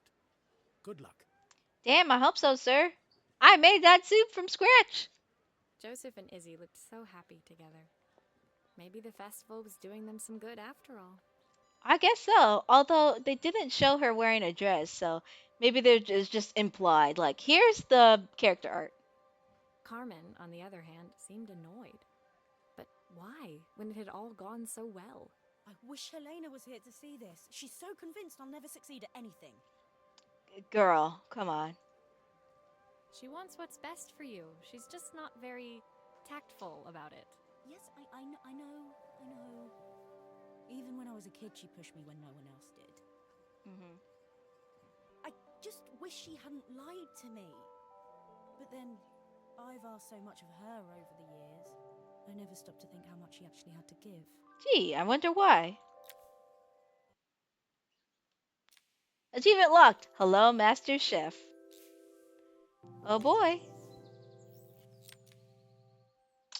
Yeah, let's see if there's gonna be actual harmony when she's got a record player, but okay. Let's fix this thing. The festival finished. I only had one day left before I had to catch my train and leave Bellariva behind. Ah, yes, Bellariva, the town. I forgot that is the name of the town we are here for. I couldn't go without saying goodbye to Carmen. So, that evening, I made my way to the cafe. It was unrecognizable. She'd done it. Best food in Bellariva. Half the Hooray! town was outside She's waiting to see achieved what the fuss was something. about. Maria! My favorite sous chef. Come on through. It was Please no. Carmen, acting every inch the successful cafe owner she deserved to be. Yes, of course. Even Helena was there, serving the coffees. This was the last place I expected to see her after yesterday's drama. Ah, yes, yesterday's drama of her just yelling at her sister's junk piles. Carmen led me through to a balcony upstairs, where she brought out an old record player. I found out where Helena was on the day of the festival. Ah, yes, records. My vinyls. She was selling her camera to clear the cafe's debts. But then she didn't have much left for herself. So, I've asked her to come and stay with me for a while. We have a lot of catching up to do. Damn, she sold her old ass camera, realizing, like, ah, yes, my sister's junk is important to her, so I should sell my own junk. I wanted to give her this to cheer her up. We listened to it all the time when we were kids. Okay, sure. Do you think it has one last tune in it? Ah, well, we'll find out. Let's clean this thing up. Let's see. Okay, let's see what happens when we turn this on. Alright, let's turn it on. Boop. The speaker isn't connected properly. I should check the wiring. Ooh, unplug The that shit. speaker isn't connected properly. I should check the wiring. Alright, let's see. What the hell is this plugged to? Huh, weird. Let's see. That's fixed. Now, what about. Ah, yes. Okay, I see what I gotta do. Boop. If I turn the volume up, I should be able to hear it now. And let's fast forward. Boop. Perfect. I think that should do it. This record should play beautifully. Oh, right. I gotta connect this back on the record. Do. Oh. Right. I gotta turn this on.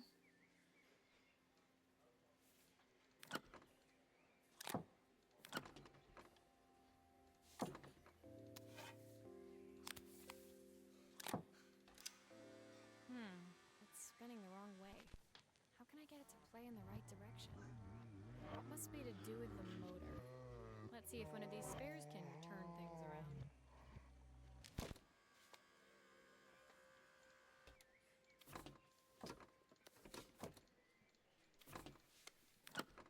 Take that off. Take this off. Take this off. Here's the Let's problem. see. This wiring isn't connected properly. Hmm. Let's see here.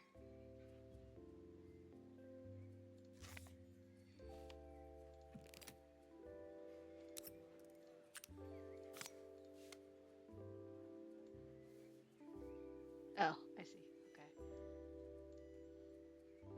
7W here. Looks like something is still missing. Well, it's playing in the right direction. I should check it's turning at the correct speed.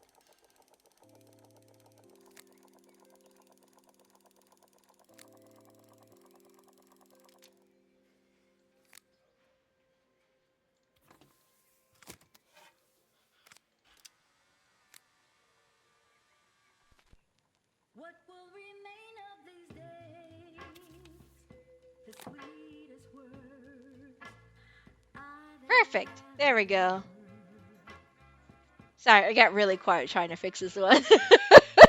What will remain of the Oh, smile? I gotta get out here before I get DMC'd. The record player's crackling tune must have caught Helena's ear, as she appeared a few moments later.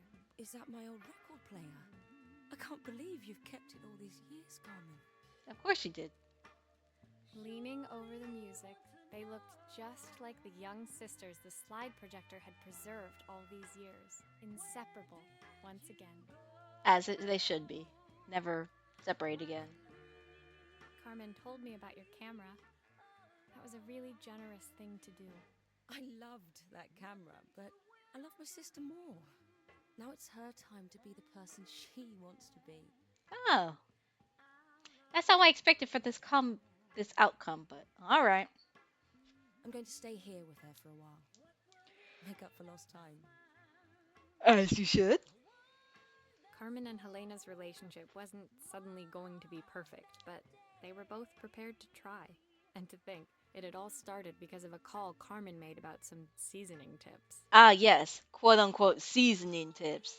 Could have been drugs. I guess in the end, maybe it We wasn't so always need hard to the just extra pick up pump the of phone and something dial. to help it I throughout the hadn't day. spoken to my own parents in a year. I wanted to hear their voices more than anything. Damn, girl, have you just been traveling the world this entire time? No wonder she's broke as shit and she has to pay for her vacations.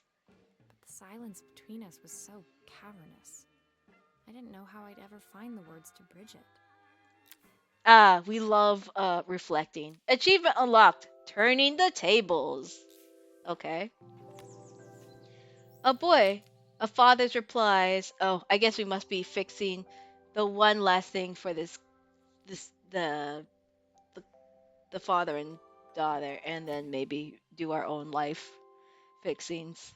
Let's see. My final morning in Bellariva, I received one last call out to Joseph and Izzy's house. I knew I had to pack, but I figured I could squeeze in one final job before I had to leave. Ah yes, before we leave and never come back. When I arrived, I found Joseph tidying up his wilderness of a garden. The playhouse was already cleared. Inside, I could see Izzy happily testing out her screw-driving skills on the back of her cassette deck. Ah, girl must already need batteries already. Jesus Christ. You've made quite the impression. Isabel, Izzy, tells me she's going to be a repairwoman like Maria. I'm sure she could be anything she wanted if she put her mind to it. Yeah, okay, Grandpa. She could. She's a brilliant child.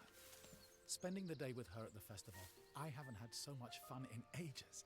I wanted to give her something before she starts to forget. Ah, we love forgetting. Inside, the house was transformed, flooded with light and the sounds of the garden. It felt alive again. This would be my last repair in Bellariva, but it felt like it was the house that had really been restored. After this, I'm gonna look if Bellariva's an actual place or where it is. Because from where it feels, I have a vibe. It's a music box. It used to play beautifully, but now when I wind it up, nothing happens. Ah, broken music box. Perfect. I'd love for Izzy to hear it sing again. Can you help? Oh, and it's also got your family photo in it too. This is fucked up. Okay. Well, we love our trusty glue. Oh, Jesus. How the hell am I supposed to take this apart? Okay. Leave it to me, sir.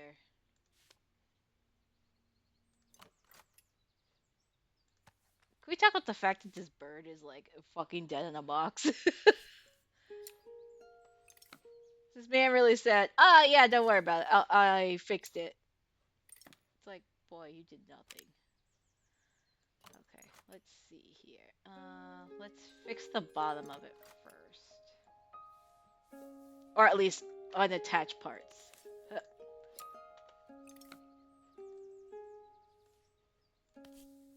It's funny. This looks like the little jewelry box thing they have in like Anastasia. My favorite. Okay. I took off the base. That did nothing. Ah, it's right here. Boop. Let's see. Uh, come on. Oh, this shit is like broken, bro. Ah, okay. Nope. Put put that back. Okay, there we This mechanism is completely broken. I'll need to take it all apart before I can fix it. go. Okay, well, let's get to taking it apart and using our 500 wheels. Got it. Okay. Oh, this is shit is like bent. Good God, I don't know how I didn't realize that before. Right. Okay. There we go.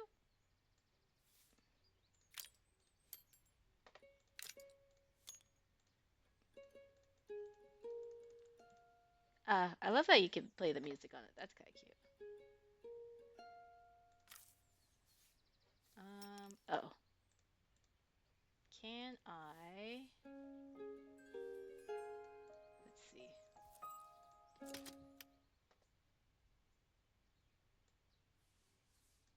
Okay, I'll let that keep going while I fix this. This, and this,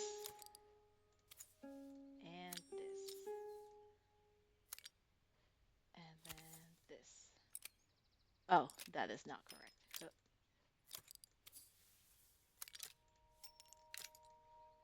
Okay, put this piece on. There we go. Okay, key, do your thing. Okay, shit. I gotta put the big one on and the little one here. Okay. Okay. Thank you. Perfect. The mechanism is good as Oh, new. come on. Let me grab, grab, grab. There we go. Oh, all right. Put this base back on. Find the give me the bird, bird, bird, bird. There we go. Put that there. Here, and this bird goes. Here. For love of God. No, this bird ass broken. Let's see.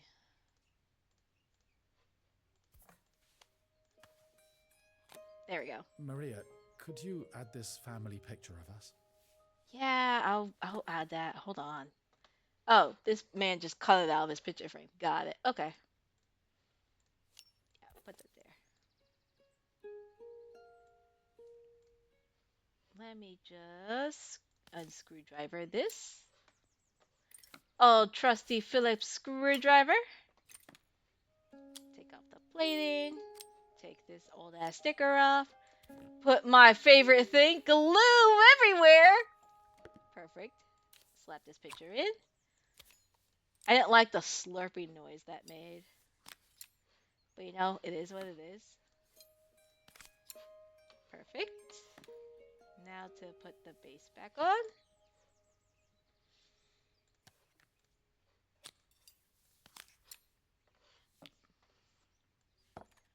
Ah, come on.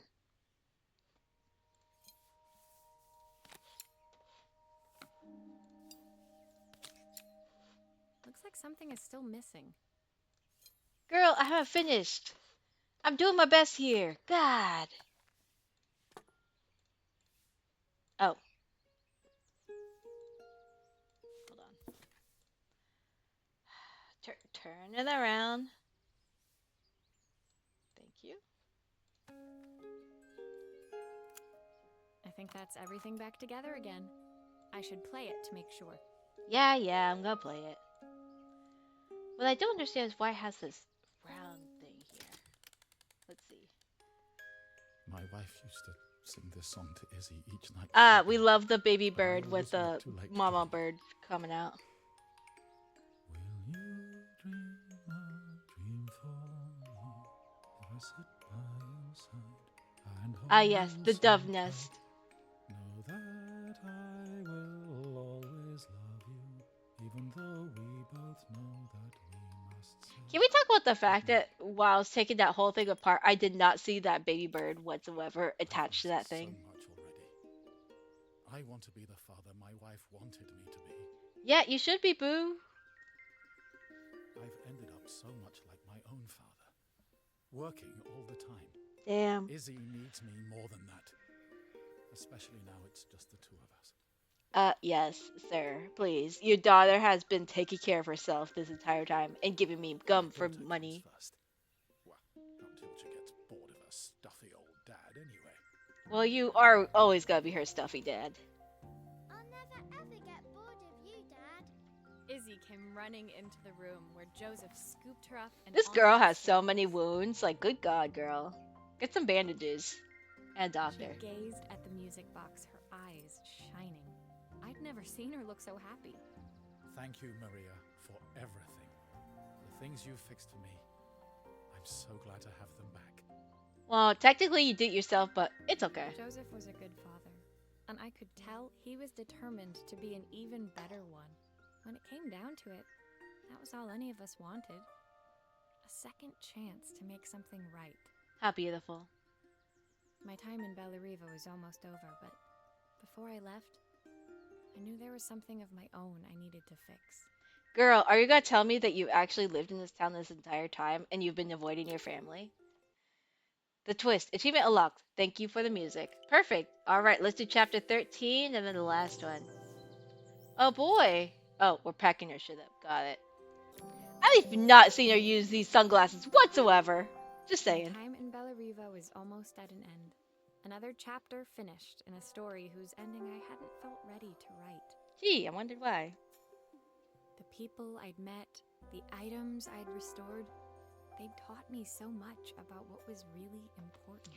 Oh, this is not a game I wanted to pick up after what happened yesterday. Shit. Pulling out my suitcase from beneath the bed, I remembered the day I stole it from my parents' shop. The day I left. Afterwards, I was too ashamed to call them, to apologize. It was a guilt I'd been carrying around every day since. Are you telling me that this girl literally stole this from the antique shop and was like, bye? As Weird. I packed, I knew that it was up to me to find a way to lighten the load. Oh, yeah, of course. Just leave everything behind. Easy. I don't know why you gotta make this so difficult for yourself. Also, what is up with this coffee, girl? You are drinking too much.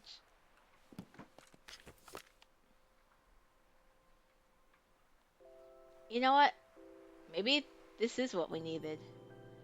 All this stuff is good memories of what happened. The recipe for Carmen's special.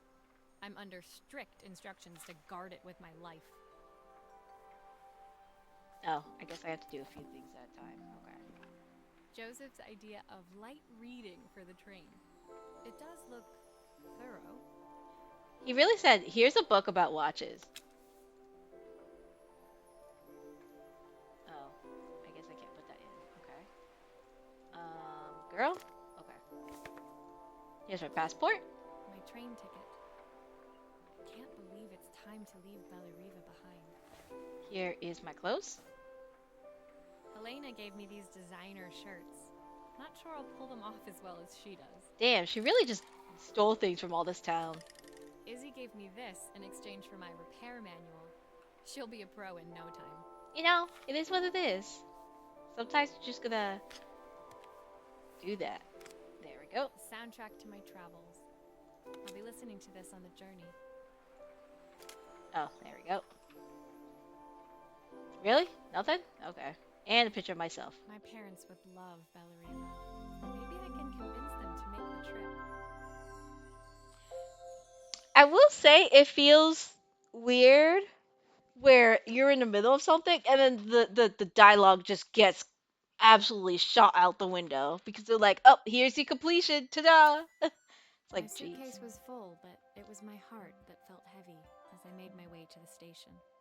I was sorry to be leaving Bellariva behind, but I hoped that in my own small way I'd made a difference. Oh yeah. While we're reading this, Helena I and should find Carmen's out reunion Bellariva was is a place. possible because they'd learned to overcome their differences.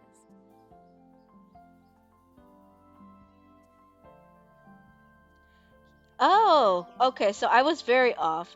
So Bellariva is a place in Italy, or at least that's what the Bellariva Hotel is, a five-star hotel in Italy.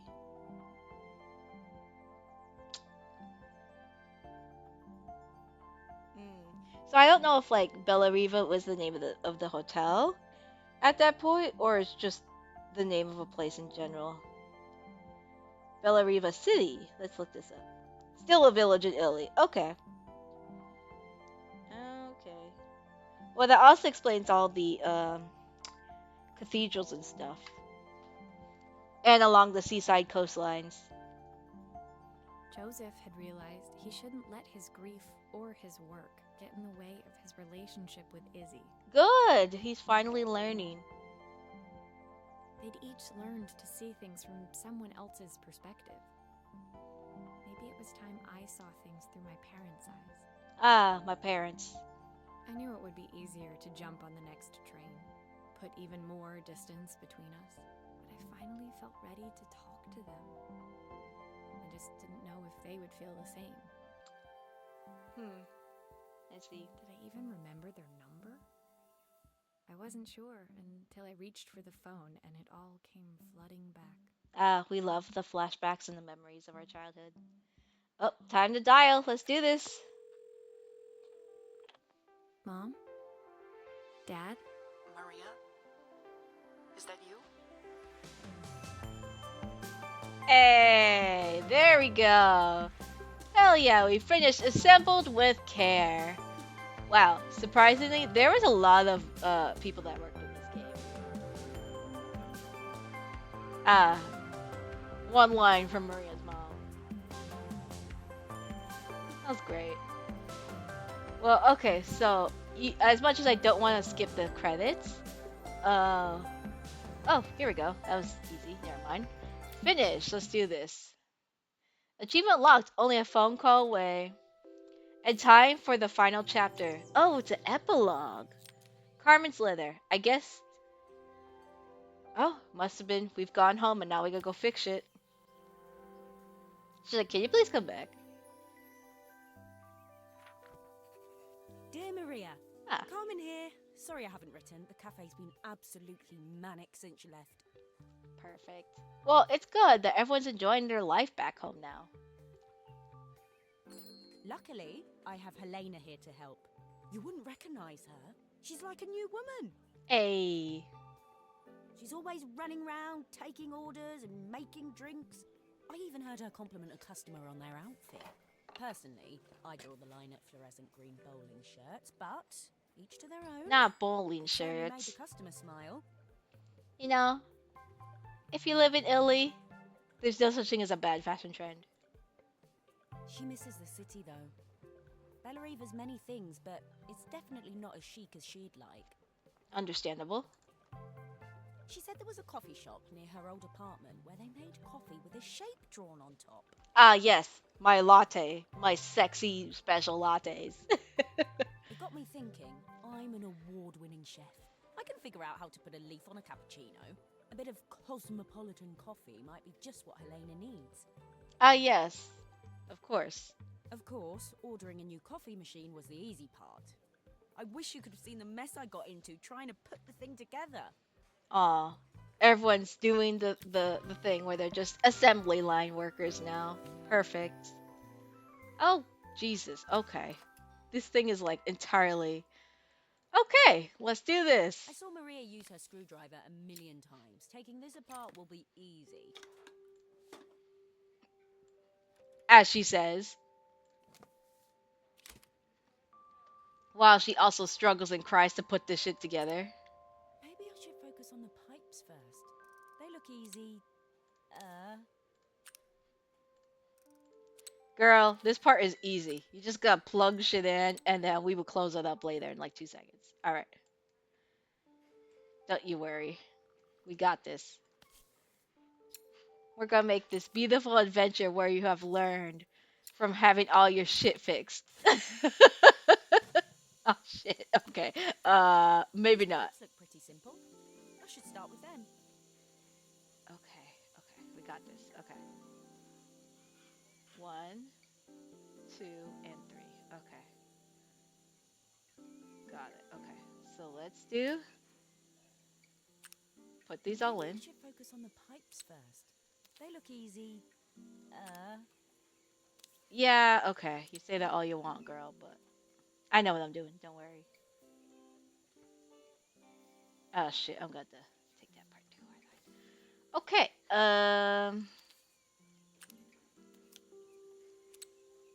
It's probably not that bad. Huh. Okay. Nope. Screwdriver. Oop. I think the fun part is that they made the screwdriver a different color, being like, oh yeah, this is someone else working on it now. Like that's kind of cool. Okay, let's see here. Hmm.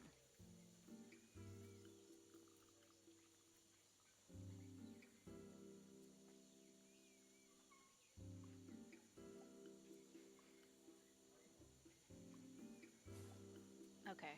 Hold on. I'm gonna need these cords. Give me that. One. Maybe I should focus on the pipes first. Hup. They look easy. Two. Hup. And three. Oops. Oops. Oops. Oops. Uh. Uh. I'm just taking this thing apart. Help. Ah, shit. Okay. Oh. Wait, I got an idea. Hold on. There we go. One.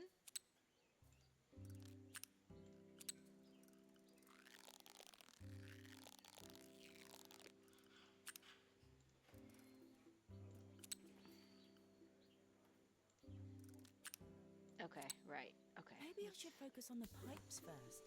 They look easy. Okay, okay. We'll work on the pipes. Yeesh. I'll need to connect all the pipes correctly to stop the steam pouring out. Yeah, I know, girl. I know how a cappuccino machine works, sort of. Okay, let's do this. And let's connect this. Perfect. This. That steam doesn't look good. There must be something wrong with the pipes.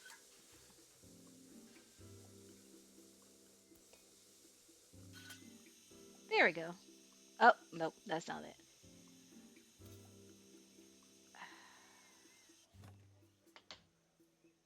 Why do I? Okay.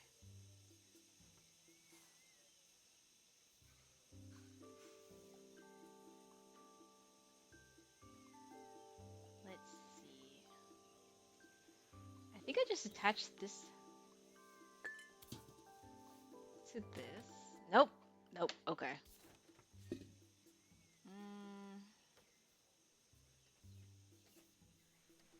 it's only a little technical. All right, fine. Let's look at the cookie. Nope, that's not what I want. Okay, it's just a pause, snack break. Perfect. Okay.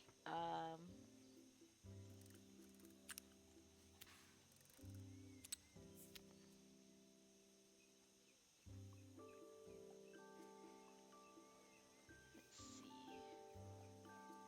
Oh, got it.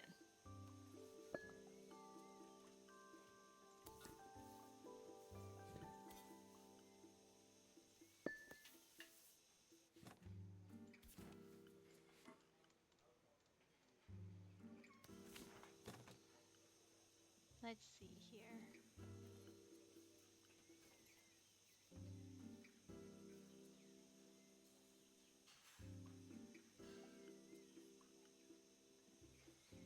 I mean, that looks all right, except for these pieces.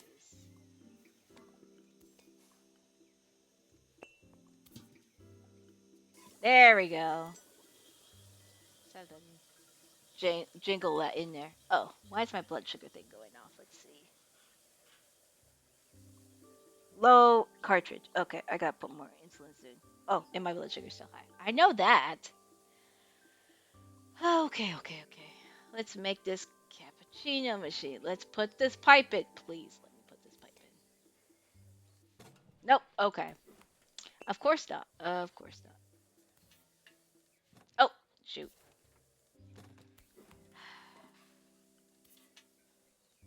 Perfect. And then put this pipe in. Got it. Oh, damn it. Okay. There we go. Finally, no more steam.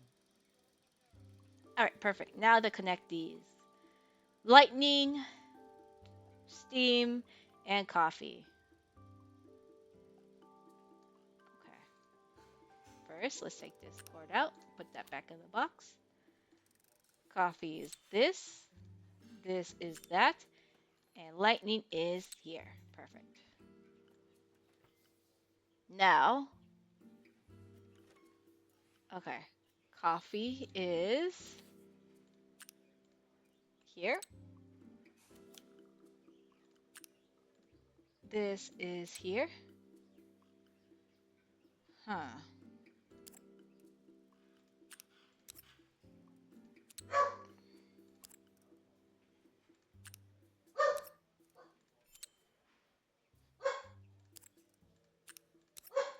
Ah, wrong lines. Got it.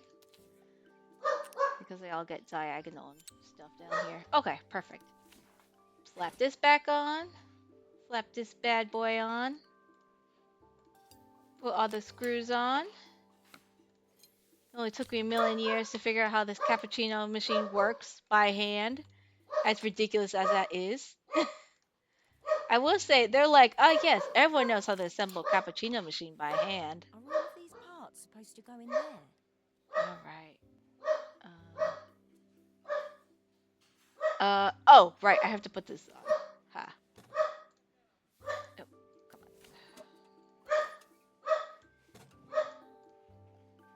on. Please? Hello? Let me turn this. There we go. Oop! Come on. Shoo.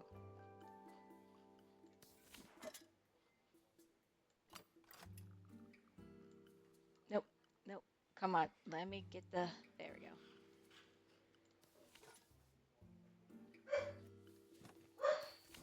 Are all of these parts supposed to go in there? Yes, ma'am. They are supposed to go in here. Wow. It's like they really said, hey, you put it on this way, so you gotta put it on back this way. Ah, it's the spinning the machine around part until it's just right. Okay, perfect. Nope. Nope. Oh, come on.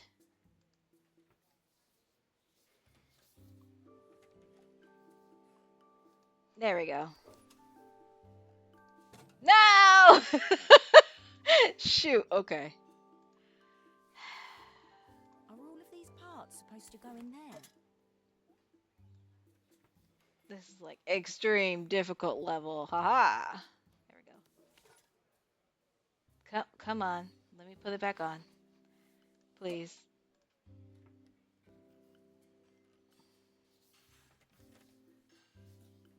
I just want fix the coffee maker.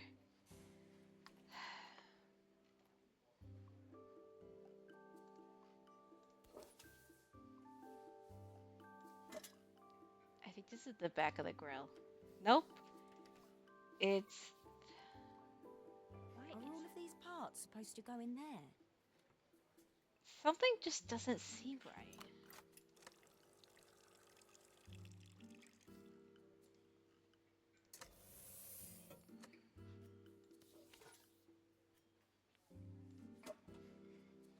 Why will it not let me?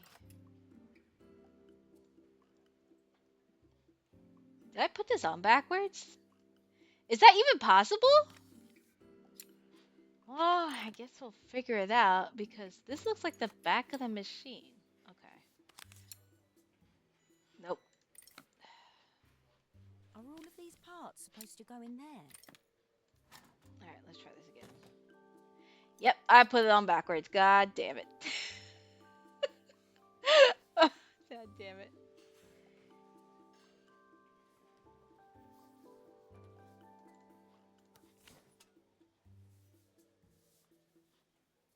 Okay, hold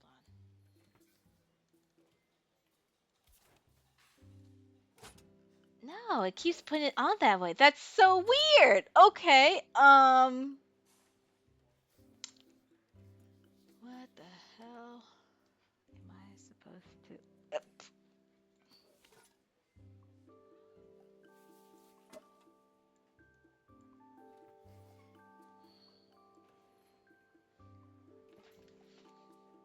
There's something I'm missing.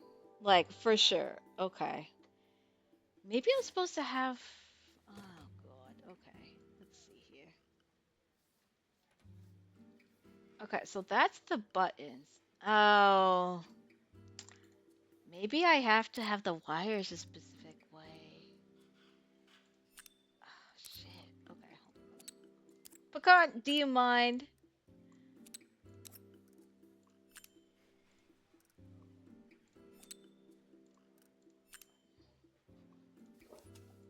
Yep, okay. I can't have the wires crossing in. Well, that sucks. Okay. Okay. First, cat, please move. Thank you.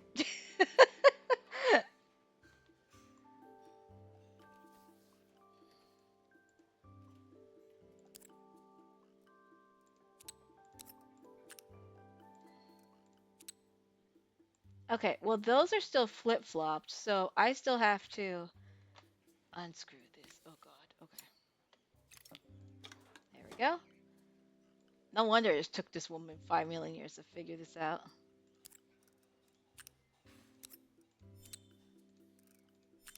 There we go. Okay. Great.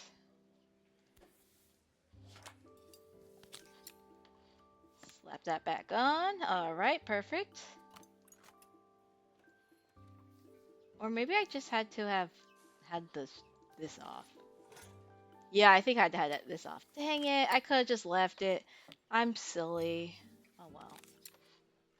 Come on, put this on. We're so close to the end. Come on, let's fix this. It Come on. doesn't seem to work unless the circuit lights are all green. What? Oh, I thought all the circuit lights were green. Ah, damn it. What the hell's wrong? What's wrong this time? Oh, it's because I switched these, isn't it? Yep. So it was really just the back ones and the bottoms I had to fix. Damn it. Fix. We are so close. I'm so close. I thought this would be faster, not 20 plus minutes. I think that's everything. Ah, Better test the buttons, just to make sure. there we go. And our water droplets. Perfect. All done.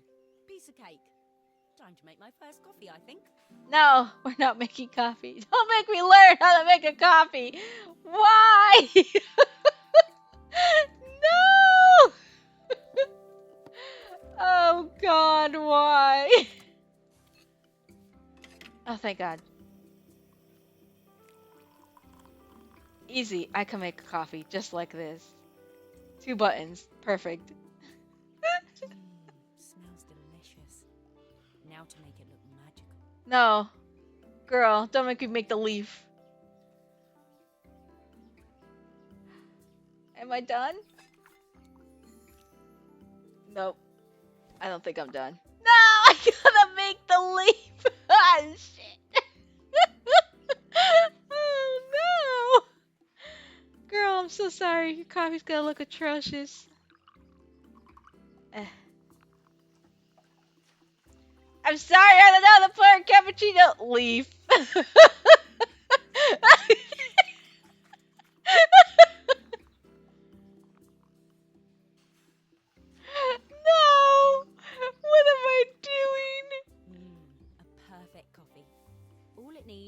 saucer, and a couple of Helena's favourite biscuits.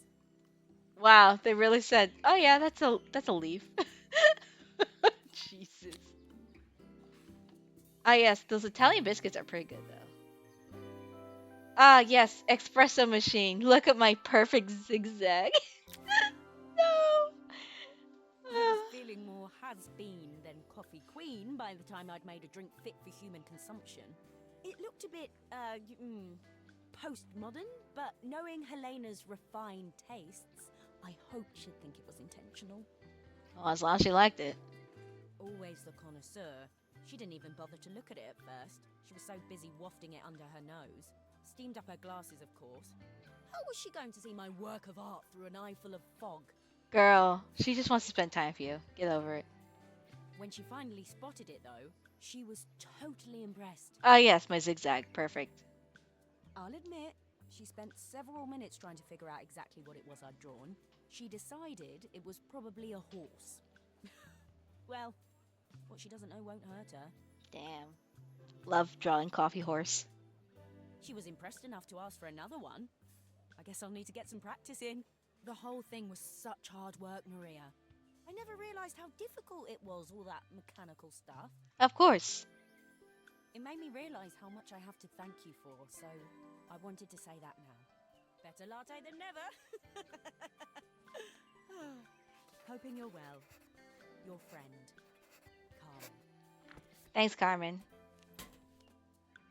And our beautiful sisters having coffee together. Perfect.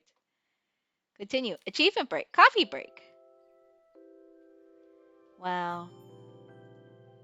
And that is the end of Assemble with Care. Quick game. Oh, that literally just quits the game. It doesn't even give me back to the task screen. All right, cool. Um, well, at least that game was fun. So that's cool. All right. Well, let's see what the next game I'm gonna try and pull up is then.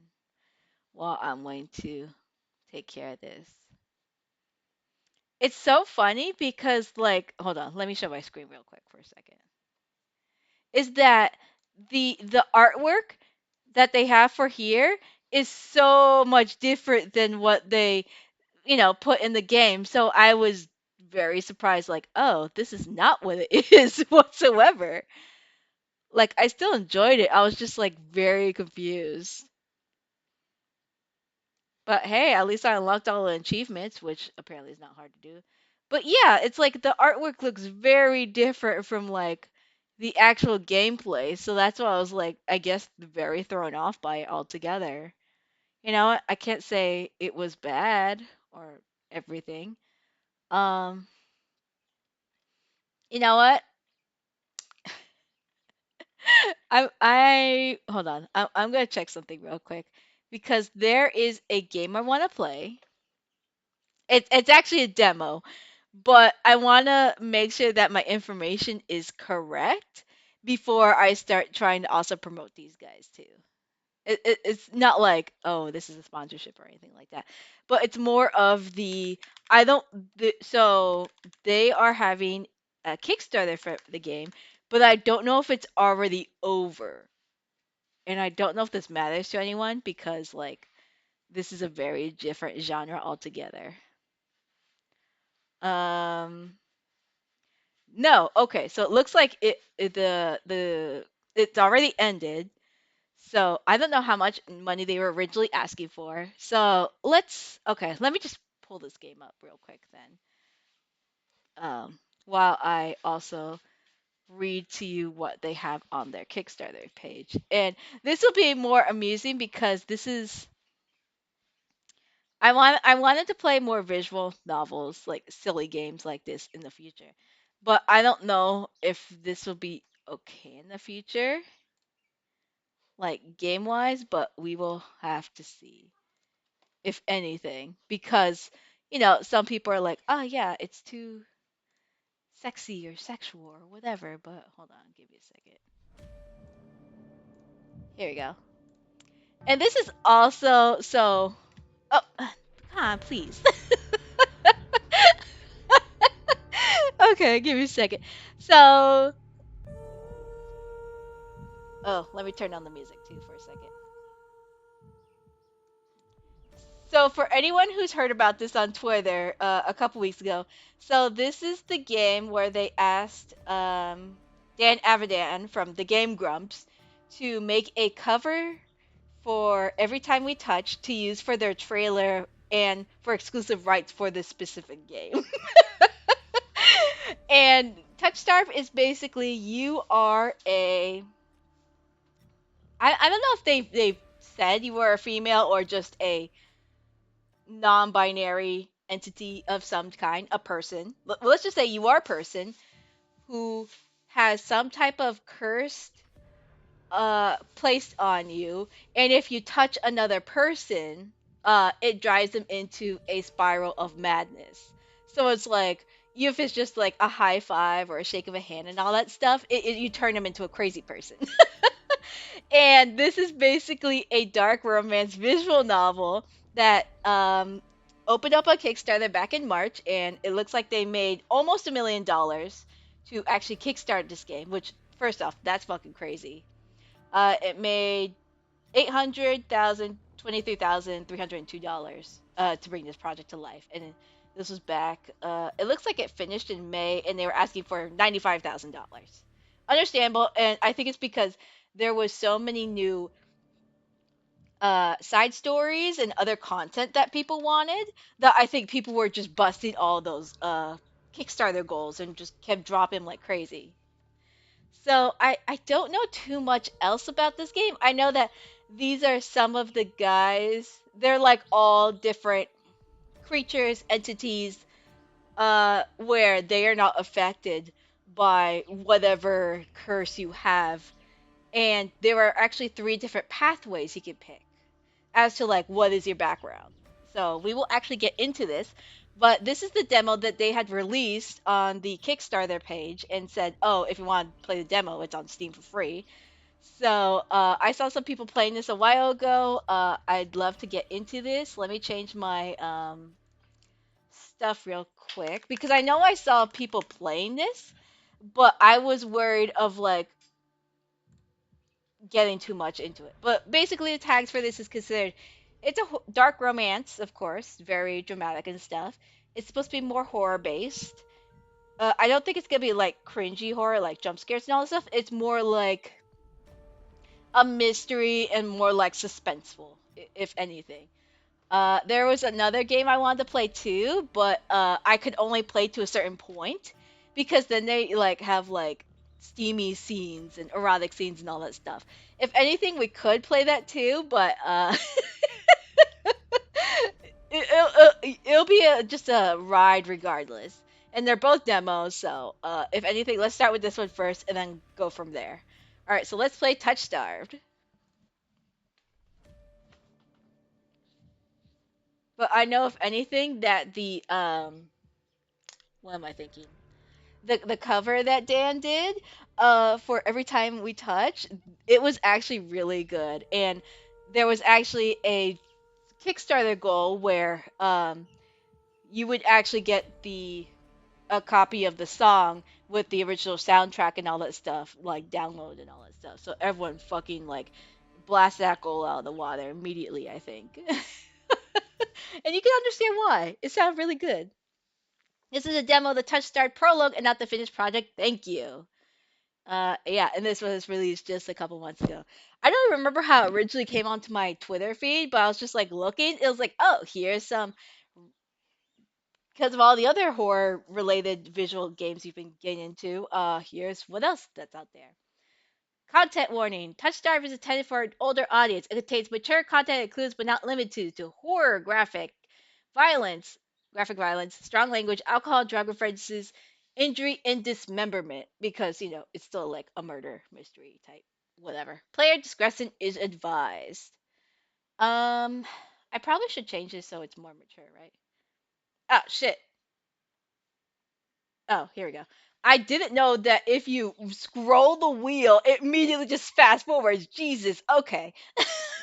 Not what I wanted. If you accept the content work, please click to proceed. Okay. A touch star, your choices matter. The decisions you may result in unique dialogue, interactions, or even choice of red text, which contain exclusive content. Okay, try play through the demo more than once and choose different options. You might even uncover a secret ending. And remember, there are no wrong choices, only interesting ones. Choose wisely and save often. All right, perfect. Let's get into this. Controls: left click. Okay, here's the text and rewind. Got it. Progress text and dialogue by clicking. My mouse wheel up and down rewinds and progresses text and dialogue. Spacebar hides the UI. Press space again to bring it back.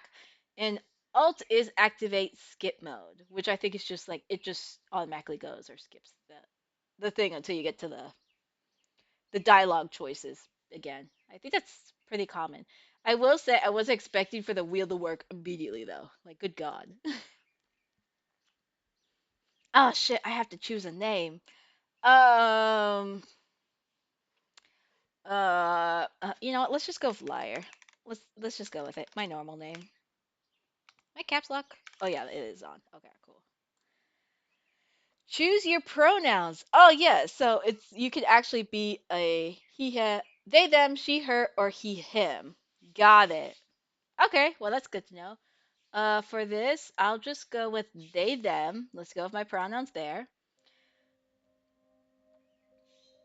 And let's see about the music. Is the music good? Yes. Okay, cool. This world began to unravel. It began with fogfall. Spectral mist bled from the seas where reality wore so thin it split. Okay. And from that fog emerged monsters, inhumane beings with unnatural power. Some possessed language and intellect, others were mindless beasts driven by little more than a desire to slaughter. Okay. As cities fell and unrest spread, humans united in the fear while monsters thrived in the chaos. And then there's you. You're not even sure if you're human. You were born cursed, with hands that alter the minds of anyone you touch. Choose your backstory. Okay, so these are the three backstories. I think they said that there might be more in the future because of all the different um goals that they hit. But okay, we'll read through these and then we'll go from there. So the first one is the unnamed, a fallen oracle. You were raised in an oracle in a remote temple. The priest claimed your touch bestowed enlightenment, but a visiting mage revealed your curse for what it really was. Following the mage's words, you fled in search of the cenobium. I think they'll probably explain it more in the future. You regularly experience unnatural premonitions that rattle your body and soul. An innate sixth sense give you a heightened awareness of hidden supernatural presences around you. Okay, so depending on your pathline, it also seems like you have some type of like, oh, here's your quick Dark Souls like perk. The second one is called the Hound, a forsaken thief. You were raised by society's outcasts, criminals who accepted you when nobody else would. Your partner in crime, a friend since childhood, helped you steal enough money for a cure, then betrayed you. They left you with only enough money to travel to the Cenobium, your last hope. Okay, so that's the name of like a place. Got it. Okay. You have sharply honed social intuition. You can survive and even thrive in the violent underbelly of any city, using your experience with the underworld to get ahead. Okay, and the last one is the Alchemist, an abandoned mage. Oh, let me turn on my music real quick. It's like really loud. Okay. An exiled Cenobium mage took you in as a child, raising you as her apprentice. She seemed to take pity on your curse, and you discovered that she was cultivating you as a test subject. You fled to the Cenobium, seeking a cure. Jeez, no wonder she got exiled. Uh, you are an experienced spellcaster with encyclopedic knowledge of alchemy, spellcraft, and history. With a little observation, you can identify the subtle effects of magic. Interesting. Okay, so I could either be able to sense things in the future, like probably like sense like future events that could happen and probably alter the change of course that way. I could just be gifted with being able to survive on my own and being just like strategic. And the other one is just being able to sense magic and know more about the world around me. Okay, okay. I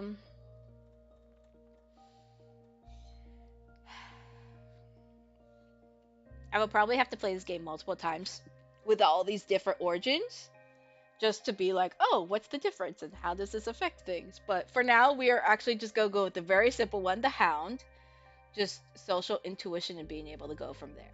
All right, so let's get going. Your name is Lyre. Your selected they them pronouns. Your backstory is the Hound. Is that correct? Yes. Okay, great.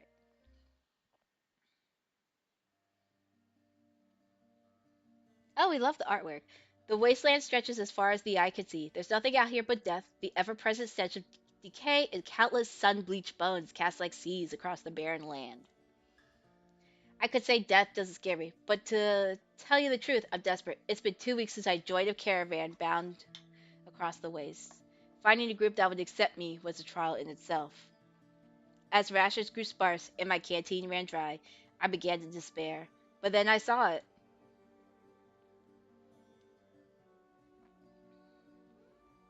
Iridia, the city of knowledge, one of the last bastions of humanity left in the world, and home to the famous academy called the Cenobium. Cenobium? I hope they have voice acting, because I need to know how the hell you pronounce this word. All the world's knowledge gathered in one place. If there's anything, I'll find a cure for my curse in there.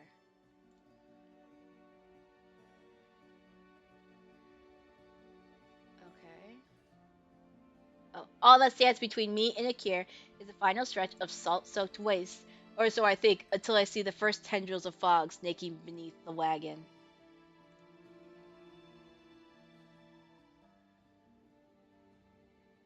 Is this fogfall?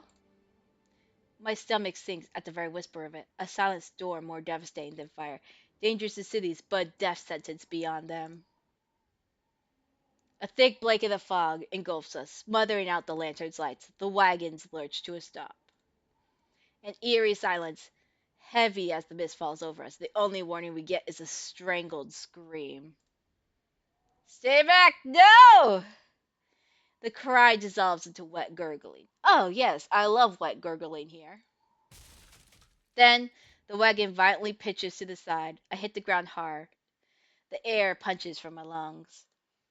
When I open my eyes, adrenaline lends sudden, awful clarity to the carnage around me. A trader I once shared bread with lies face down in the mud, their back reduced to long strings of torn muscle, gleaming gristle, and exposed bone. Bodies littered the wasteland. Oh, this is my type of game. Not the murder. Well, yes and no. I try the rise, but my ankle explodes with pain so blinding white blooms across my vision. Only when my eyes adjust do I see the dark shape in front of me. Oh wait, this is actually a really fucking cool monster design. What the hell? A soulless stoops over the twisted form of the caravaner. I freeze, but it swivels its head. A dozen bulging eyes twitch in my direction and blink as one. The soulless let out an ear-splitting shriek and runs at me. But right before it reaches me, the beast barrels past, vanishing into the mist. Distantly, a horse screams in the dark. I need to move now. Run for the city, head towards the wagon. Sorry guys, we are fucking bailing on you guys. I gotta go.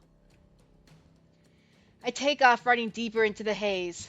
The fog is so thick that I feared I'm heading the wrong direction until I see a dim pinprick of light emanating from the shadow of a spire. It's faint, but it's enough. I came too far to die here now.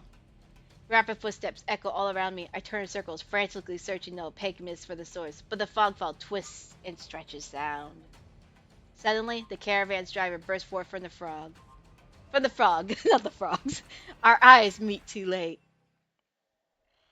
He slams into me, knocking me to the ground, and slips into a patch of mud. The soulless fall on him as soon as he shows.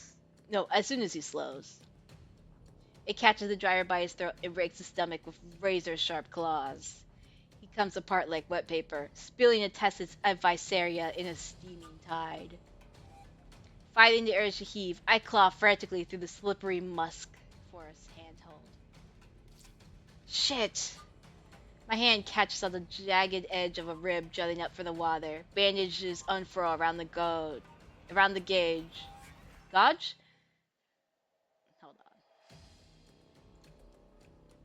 Oh shit. The pain's quickly forgotten when a hand closes around my wrist. Traveler, can you stand? One of the travelers from the caravan leans over me. Oh shit, you can see that scary ass hand and everything. Look at that shit. They really said, "Oh yeah, you are fucking cursed."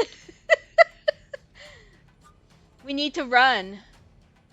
They reach for my hand. I realize too late that my bandages have come undone. No, don't touch me. The sensation of their thumb brushing the back of my hand sends a shiver down my spine.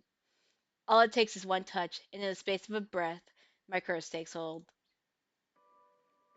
Oh, he really does go fucking crazy. Their lips peel back into a deranged grin.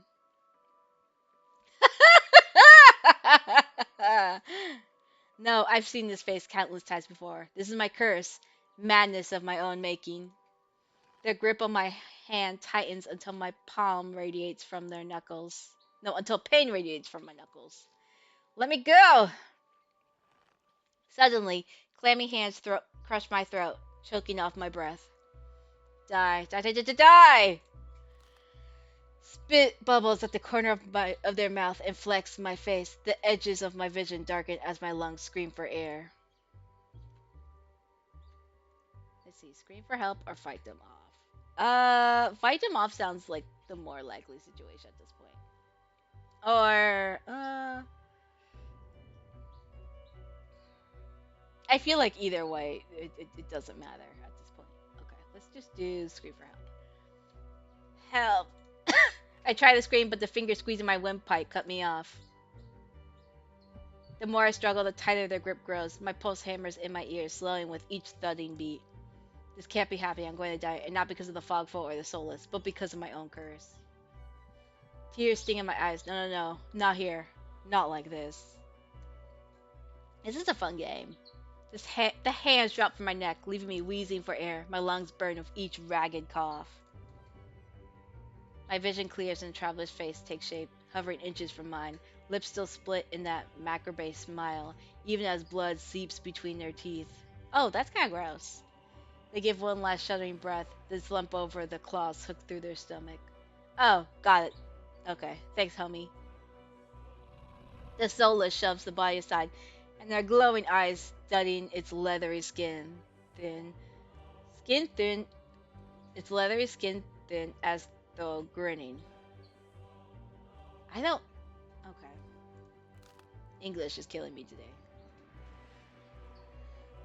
There's a flash of claws. Red spills across my vision. I thought that there'd be pain, but as I sink into the murky water, all I could feel is the grit of silt filling my mouth and the icy embrace of shallow water. Distantly, I noticed an arm resting among an outcrop of reeds, mine neatly severed at the elbow. Oh, okay, so I literally lost my fucking arm. That's cool.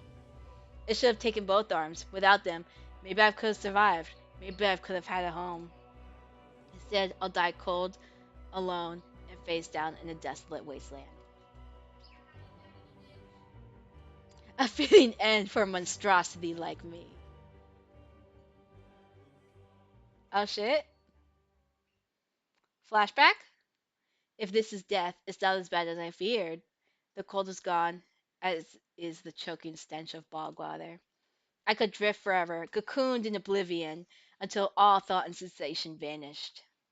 No curse, nobody howling at me in madness and terror, nothing at all. The thought had a terrible appeal to it. But the next moment, I take a reflexive breath. Air pours into my lungs, then out again in a ragged gasp. Eh, feeling comes flooding back. Warm cloth on my bare skin, a firm surface underneath me, a strange tang of sulfur in the air. Do not be afraid. Oh, it's a hot dude. I twist my head towards the voice. Tears flooded my bleary vision at the bright glow of lamplight. Try not to move. The voice is calm, steady, and commanding, but more importantly, it's a stranger's voice. One thought cuts through my mental fog. I have no idea who this is, and I'm completely at their mercy. Stay away from me. My words come out in a little more than a creaky whisper. I clamp my mouth shut, hating how weak and helpless I sound. No. No. Who the hell is this? Let's sit up. I managed to push myself up on one elbow, My head swims, and my surroundings give an alarming lurch. Ugh, a stubborn patient. I don't have the strength to dignify that with a response. Instead, I pull the sheet up higher and wipe my eyes until my vision clears. Ah, yes, a hot doctor.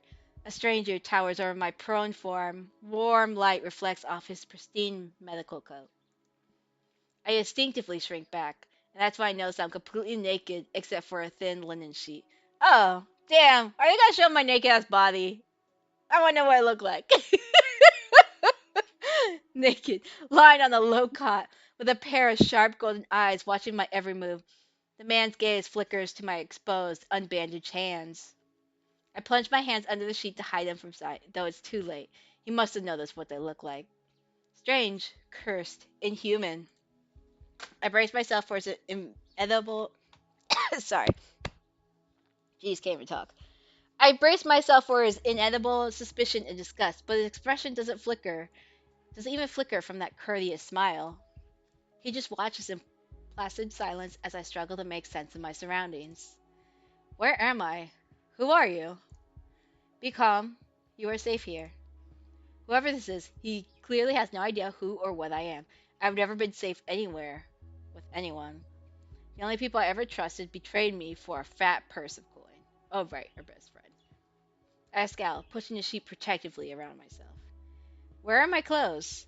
The maid's golden eyes narrow slightly. A sharp sigh rustles the papers in his hands. I see you are not to be dissuaded. Your clothes were torn to shreds when I found you, but I procured replacements. With a soft creak, he stands from his chair, giving me a better view of my surroundings.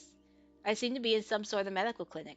Bottles of silvery um, alchemical concoctions line the counter in neat rows. The air makes my nose twitch, a faint whiff of smoke, and something distinctly metallic that I can't quite place. The doctor produces a large, dense bundle of cloth, which he sets at the foot of my cot. He's easily a head taller than most, and I have to crane my neck up to look at him. I should be polite if I can, especially since I don't know who this is, what he can do, or what he wants with me. Thank you. You are welcome. I will leave you to get dressed. With a curt nod, he leaves through a narrow door. I hear a soft click as the lock turns behind him. I could count to three in the sudden silence. When I don't hear any more footsteps, I reach for the bundle of clothes. An itch on my elbow stops me short. I reach down absently to rub at it, then freeze when my fingers meet a neat line of stitches. I know what I saw. That beast took my arm clean off. And yet, my arm shows no sign of injury apart from the black stitches poking through my skin. I gingerly flex my fingers, feeling my heart race at the sensation. This is impossible. I should be dead, or at the very least, gasping out my last breaths. I squeeze my eyes shut, waiting for the pleasant dream to unravel, to wake up bleeding out in the swamp. But nothing happens. The seconds tick by, and my arm remains resolutely healed, my surroundings pristine and quiet. In numb disbelief, I reach for replacement clothes and begin stiffly pulling them on. They're thicker and warmer than mine, with a black woolen cloak to go with them, but there's one thing missing: my bandages. The golden-eyed man didn't leave me with any, even though I know he saw my hands.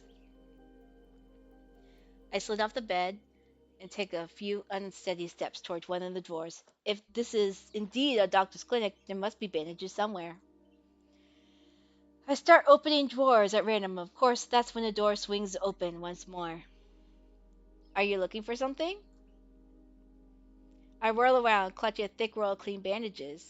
I try to step back from him, but my legs bump up against the edge of the cot. Your caution is understandable, though if I meant you any harm, you would know. That doesn't make me feel better in the slightest, but he makes no move towards me, so I quickly wind the bandages around my hands. The glowing scars and molted skin disappear under a layer of clean white cotton. May I ask why you need the additional bandages? I clench my jaw. I knew it would only be a matter of time before he asked about my hands, though the way he does is strangely roundabout. Say nothing, Glarahan declined to answer. Say nothing. There's no answer I could give without raising unwelcome suspicion, so I just shake my head and finish tying the bandages in silence. I can only help if you tell me what ails you. An involuntary snort of laughter escapes me. Where would I even begin? Would he even believe me if I told him? No, best to keep my curse to myself for now and learn more about him first. Who are you? You may call me Kuros. Kuros? Kuros. God, I can't wait for when they have damn voice acting in the future so I know that I can pronounce this correctly. And where exactly am I? Iridia, which I assume was your caravan's direct destination. I could think of nowhere else for a group of travelers to go.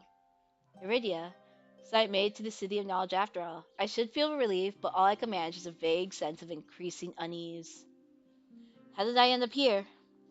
I brought you to my clinic, of course. You were the only survivor from the caravan, barely clinging to life. You needed immediate treatment, which you provided.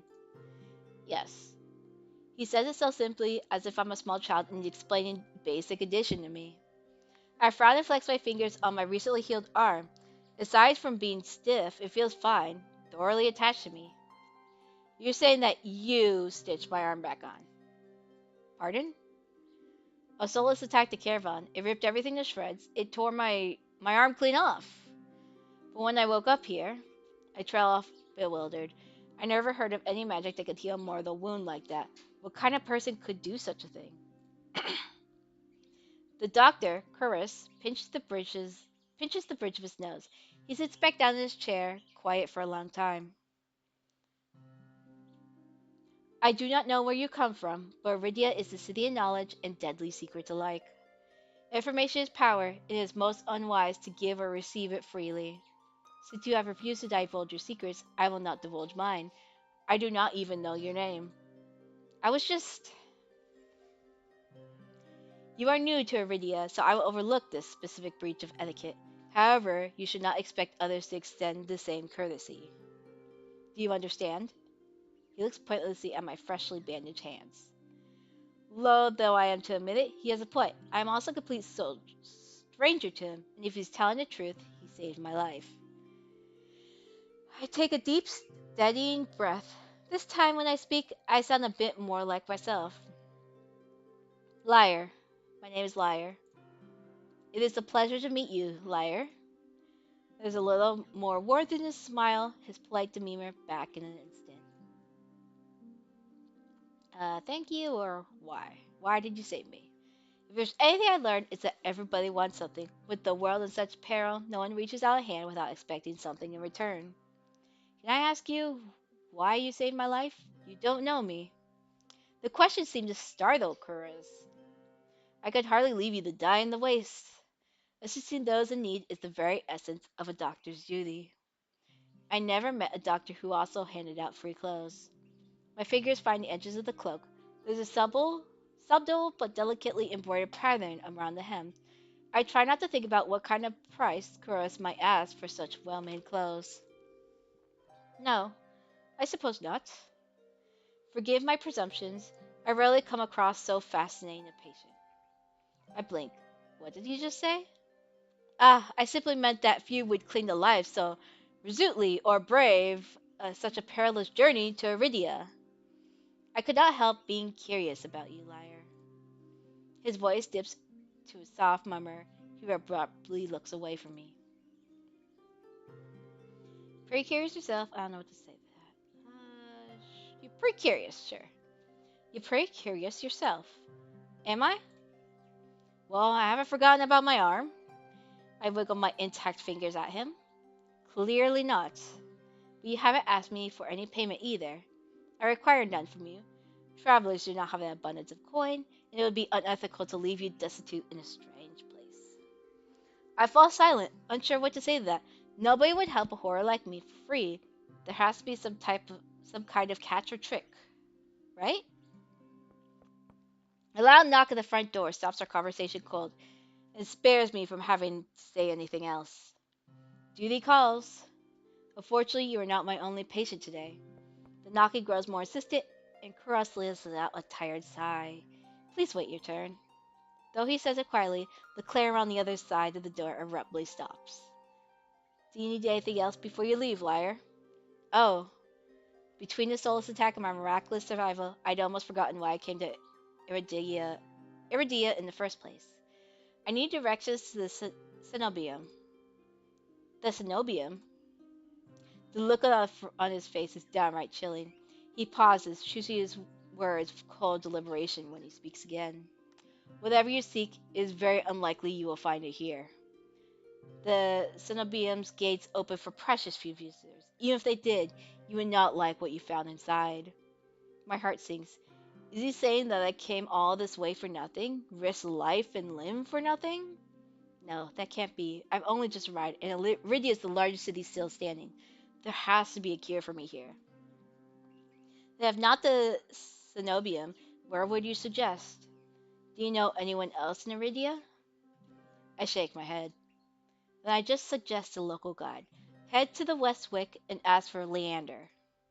Excuse me? The wet what? The wet wick. He sounds deeply unamused, following the postings advertising Leander's bloodhounds. They are difficult to miss. When you meet Leander, tell him I sent you. That isn't much to go on, but Cross points towards the clinic's back door. You will be safe so long as you do not draw attention to yourself. That's easier said than done, or I've always been a magnet for the worst sort of attention. If you require my assistance, you may return whenever you wish.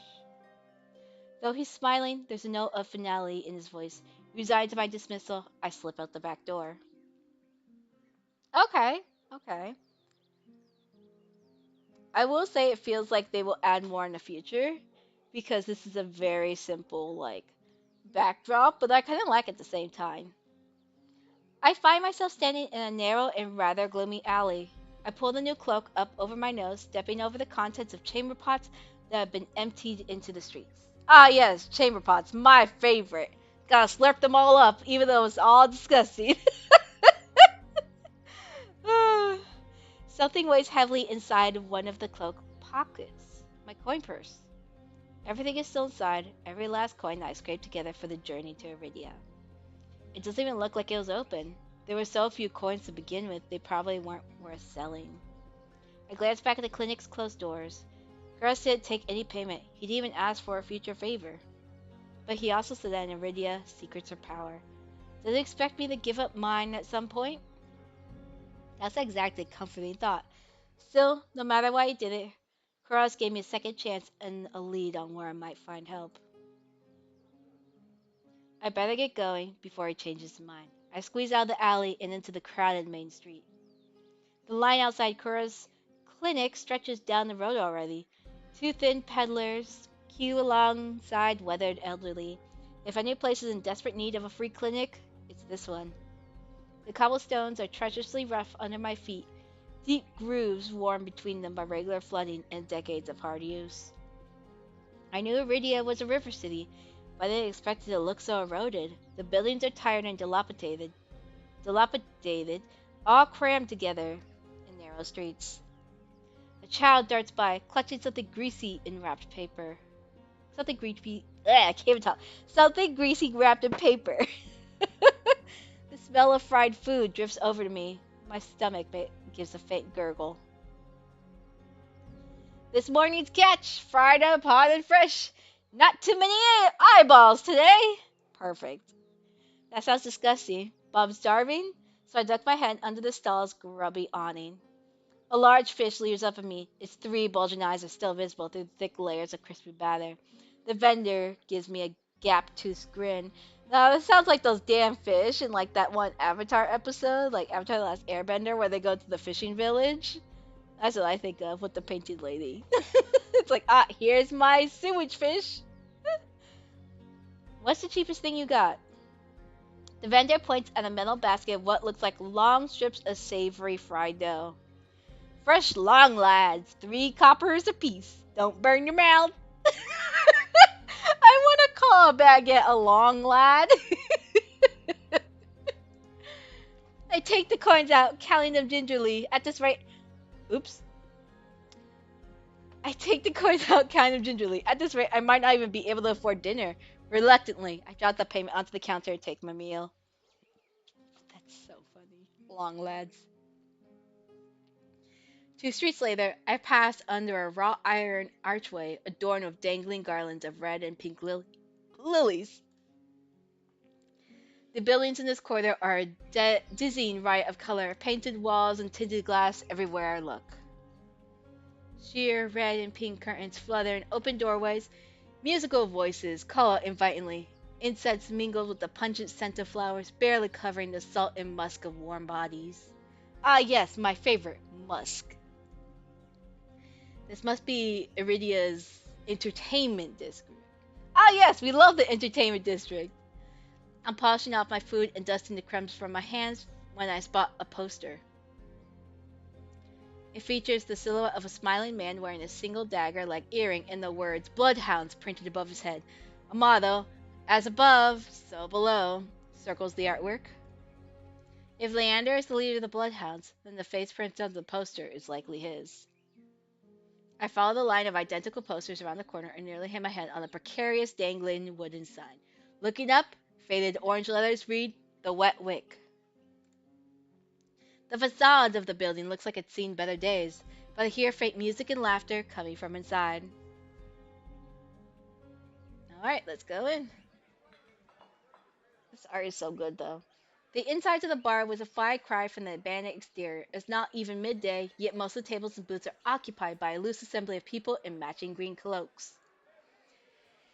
There's a lot you can tell about the city by its dives. This one seems ordinary enough, even if the uniforms are unusual. A cursory glance doesn't turn up anyone with a dagger-shaped earring. I'm about to head towards the counter when a chant rises from the center of the room. Show! Show! Show! We love a show. The remaining green cloaks abandon the bar and their booths to rush towards the center of the room in the sudden torrent. There's no time to move out of the way. I'm caught swept along with the ale stench currents. Hey! Rhythmic chanting drowns out my voice. I thrash, throwing out my elbows as the press of bodies grow heavier. My hips knock into a table. I grip it, holding on tight to steady myself, but the crowd has stilled. The chanting stopped. A pair of gilded boots stride across the tabletop. What is this intro? What is this intro? Seriously, you dogs. Again? Scattered laughter and cheers rise from the audience. I drag my eyes upwards. A well-dressed man stands on the table in front of me, his broad shoulders framed by the thick lapels of a trench coat. This really is the last time, all right? This time when he speaks, the audience fell silent, as though bewitched by his magnetic presence or rich, low voice.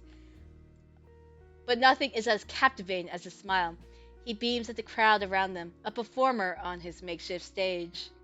Don't blink, or you'll miss it. He laughs, and the dagger-shaped earring dangling from his left ear catches the light in a flash of gold. It would have seemed I found Leander. He raised his hand above the audience and snaps. A flash of pale green light, real magic, no ordinary stage trick, blinds me. As the brilliance ebbs, my gaze refocuses on the mage towering over me. He flicks his wrists, and the magic spiraling around them coalesces. Coalesces. Jesus, I can't fucking pronounce names. A delicate flower stem sprouts from between his pinched fingers. One by one, glowing lily petals spring forth. With a flourish, the mage presents the conjured flowers. The audience bursts into clapping and cheers. A genuine magic show was the last thing I expected from a place called the Wet Wick.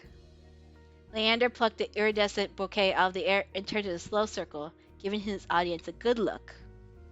Now who could use some good luck? Eager onlookers scoot closer to the table. Some reach for the lilies while others whistle and call Leander's name. But his cool green eyes slid right over them, locking on me instead. How about you? My chest tightens. Every person gathered turned to stare at me.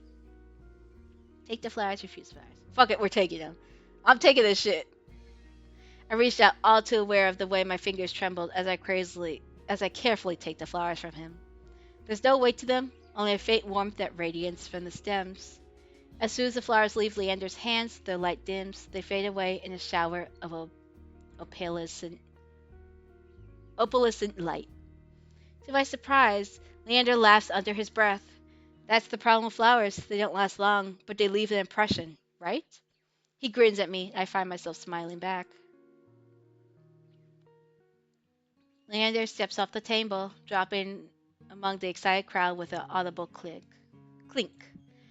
All right, bloodhounds, go back to your drinks. Show's over. The green cloaks disperse at his command, returning to their tables and booths. Before I can make my way towards Leander, his eyes find me. He gives me a friendly wave, then beckons me over to the crowded counter. I manage to squeeze beside him, but there's so little room that his broad shoulders press against mine. I tense, but he doesn't seem to mind at all. Is this your first time in Erderia? He says it lightly, with a genuine air of curiosity. Do I stick out that much? No, but I'm certain I remember seeing a face as lovely as yours around Lowtown. My eyes flicker to the polished countertops. I'm not used to flattery, and being this close makes eye contact more difficult. As if on cue, the bartender approaches us. What can I get you? Surprise me and add anything my friend wants to my tab. I was expecting your generosity, but I have to admit, I do feel a little thirsty after all that fried dough. I'll have what he's having. While the bartender leaves to fix our drink, Leander leans his elbows on the counter. I'm close enough to notice the purple shadows under his lower lids. His eyes wander over me in return, but when they lock on my bandaged hands, a sour taste rises in my throat. Here comes the questions. So, what brings you to the Wick? Cora sent me. He pushes his hair back from his forehead, but immediately falls right back into place. So it's about work. The bartender returns with a pair of glasses filled with what only I could assume is beer. I raise my glass and give it an experimental sniff. It smells faintly yeasty, but with an undercurrent I can't place. A quick sip confirms my worst suspicions. It's awful. Somehow briny and sour in a way that reminds me of pickles. Oh, yes, let's have some pickle beer. Let's make that a real thing. If it is a real thing, someone send me a link, please. I love pickles. I'm sorry. But any thought of complaining dies the moment I look up and see Leander take a deep swig from his glass. He lets out a satisfied breath. How can I be of assistance? I need to get to the cenobium. As soon as the word cenobium leaves my mouth, the entire bar falls silent. Bloodhounds twist to their seats to gawk openly. Finally, an especially drunk one speaks up. The hell are you bringing up the cenobium in here? Throw him out! This is bloodhound territory! The vitriol catches me off guard. From the angry looks thrown my way, it's clear I've broken some unspoken rule just by mentioning the cenobium. When I glance at Leander, he's drinking as though he hasn't noticed the uproar. Only when he catches me looking does he lower his glass. For the love of... He drags a hand down his face. Hey, keep it down, will you? This is business! I tense, expecting argument, but the outspoken bloodhounds silently return to their drinks. Only a handful continue to watch me warily. Sorry about them. The cenobium's a bit touchy subject in these parts. Mix enough drinks and, well, you saw. How about we continue this outside? When I give him a terse nod, he pushes away from the bar top. I follow Leander to an alleyway tucked behind the wet wick where layers of frayed bloodhound posters have been plastered to the wall. Seeing them side by side, the resemblance between Leander and his likeness on the posters were impressive. Curtis didn't send you here for help with the cenobium, did he? From the look he gives me, he already knows the answer. I glance away. No, he didn't. He suggests I find an alternative. Yet here you are, asking about them anyway.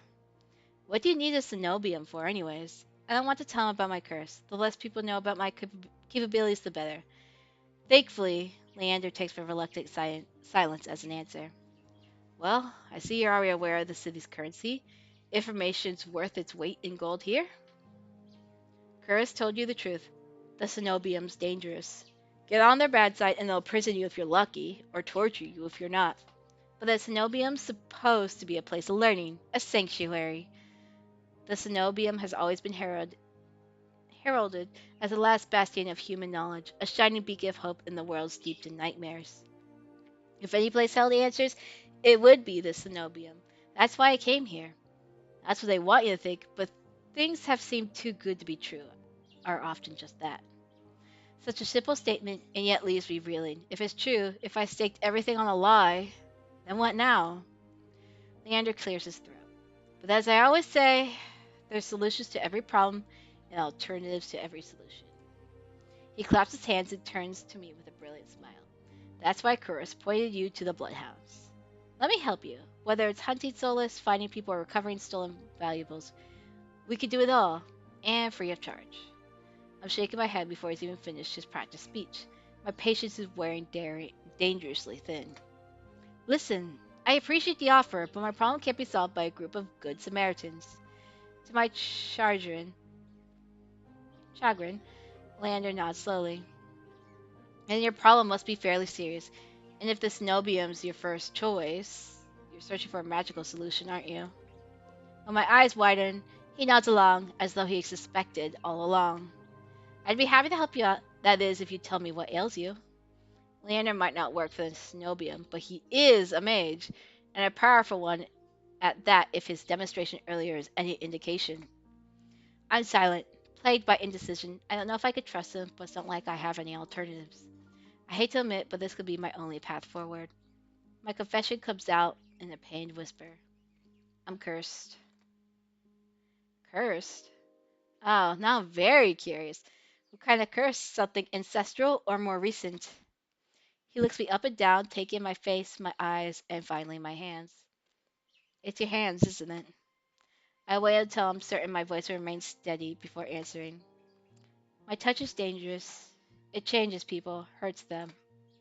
Before I even finish, Leander begins taking his gloves off. He tugs his left hand free and flexes his fingers. Let's see it. He offers me his hand, and a prismatic flash of magic ripples across his palm. But I'm already shrinking backwards. I can't. I don't care how confident Leander is. I can't bring myself to hurt him, to see his kind face twisted to a mask of madness. Believe me, this isn't an ordinary curse. I'll be fine. Perhaps where you came from, your affliction was strange and one of a kind. But spend a year in the city, you'll see 1,000 curses and thrice as many cures. Do you really think Kuros would send you here if I couldn't handle it? How should I know? I only met him today. I'm as good as any mage in the Cenobium. Better even. If they can help, so can I. You don't know what you're asking me. I'm asking you to trust me. I looked from Leander's outstretched hand to his confident smile. Then, with a short breath, I began unwinding the bandages from my hand. Fine, but if you lose control, don't say I didn't warn you. You can Sorry. You could tie me up first if it makes you feel better. With each joint I exposed, I grew more and more certain that this is a terrible idea. Ready when you are. If he's bothered by the way my hand looks now, he doesn't show it. My fingers hover shakily over his palm. 3, 2, 1. Now I'm gonna touch his ass. I wanna see what happens. I'm not gonna hold back. I tap his palm once, as quickly as possible. It's barely more than a brush, but that's all it ever takes. When I look at his face, expecting to see the worst, Leander only grins. See? It can't be. This time, when I reach out to touch Leander's palm again, he catches my wrist before I could pull away. I told you, there's really nothing to worry about. He trails off when my thumb brushes the soft skin of his inner wrist. I search Leander's face for traces of madness, but his eyes remain a clear, soft green. Color rises in his cheeks, but he remains still, except for the subtle bobbing of his throat. Neither of us speak as I trace the contours of Leander's palms, lost in the awareness I wasn't prepared for. I've been with other people, kissed them, been embraced by them, and more, but not like this. My fingers, long deprived by years of bandaging, pick up every single detail. The grooves of his palm, the smooth shells of his nails, the pulse of his heart. For as long as I've lived, I've never been able to hold someone's hand, not without dire consequences. I never realized what I was missing until this moment. While Leander's pulse is steady, mine is hammering as fear gives way to excitement. Keep touching him, let him go. Keep touching. How long can I push this? My hands glide over Leander's wrists and up his forearms, where smooth skin abruptly gives way to the raised scar by the edge of his sleeve. It matches the one that runs from his collar to cheekbone. Could it be the same wound? I glance at Leander's face, and the lips part as he considers his words before speaking. Am I the first person you've ever been able to touch like this? My hands go still on his arm. So far, I'll admit your touch does make it somewhat difficult to stay level headed, but not due to your power. He takes my hand, his soft green eyes flicker in mine before he turns it to inspect the golden fissures crisscrossing my knuckles. Look, we match. He points at a golden pin on his coat collar, and I give him a small sound. This fucking hoe.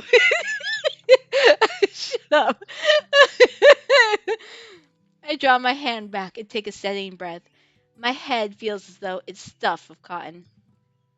Habit alone guides me through the motions of rewrapping my hand, although my fingers tremble too much for the bandages to lie flat. I can't believe that worked. May I ask your name? I'm Lyre. You were right to hide this from me, Lyre. That curse of yours, it's unlike anything I've ever dealt with. I could tell you're discreet, but you best not go showing it off to everyone else. I didn't plan on it. Are you staying in Lowtown? I pause, remember bored with something I hadn't yet considered. I don't know. Let's get you properly settled then. Yep, back to the bar. Okay. The wet wick is noticeably quieter. Without the leader, most of the bloodhounds have dispersed, or in a few cases, fallen asleep beside their drinks. Got any rooms left, or did my lob grab 'em all to sleep it off? The bartender, who I now realize doubles as an innkeeper, slides a key onto the counter. You know I always keep the corner room open for your escapades. Oh, Jesus. Leander's laugh sounds slightly strained. And I always appreciate, but you're mistaken. This is just for my friend Lyre. Sure, sure, stay as long as you like. You two have fun. Escapades, huh? Leander clears his throat, then holds the key out to me. But I hesitate. My coin purse barely holds enough for a day's worth of meals, let alone a room. How much do I owe you? Nothing. Bloodhound rates. My treat, since you shared your secret. Food, drink, a warm bread. Warm bread. Warm bed. Anything you need. Certainly, I take the key from him. It's small but weighs heavy in my palm. I never expected to have a warm bed in Rydia, let alone free meals. I plan to steal whatever I need to get by, no matter how dangerous. Thank you. Go explore, Lyre. You'll find many roads in Rydia, each leading to different answers. But if you need a reprieve from what haunts you, come find me. Just be careful. I nod, taking one last look at the gleaming bronze key before tugging in my pocket of my cloak for safekeeping.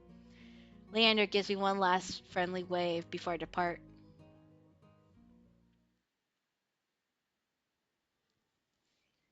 The air clings, solid and heavy. Without the morning crowd, the sunless streets looks barren and bleak. Even the peddlers are long gone. Only a pair of crows remain quibbling over stale crusts in the gutter. I feel a ridiculous pang of envy. At least they've got reason to fight. I've never felt so lost. Chorus and Leander both made clear that the cenobium can't be trusted. But I came so far, endured so much. I need to see the cenobium for myself, if only to satisfy my curiosity. I should have asked someone at the bar for directions before leaving. Oh yeah, you mean the bar that they were all pissed at you for? I don't know. I'm about to turn back when a shadow passes over me. Ah yes, tall men, my favorite. A cloud, I think. A tall puff of hot breath tickles the back of my neck. The shadow runs down the street in rivulets, formless dark spreads like ink into blotted shapes. Claws stretch, a muzzle split open to reveal long, jagged teeth. A growl lumbles so low and deep I feel it.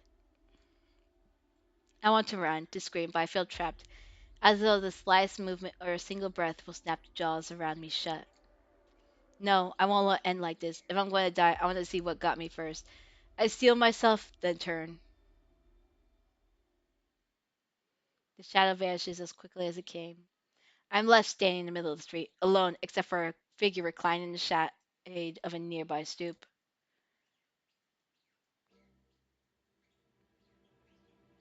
Fox boy?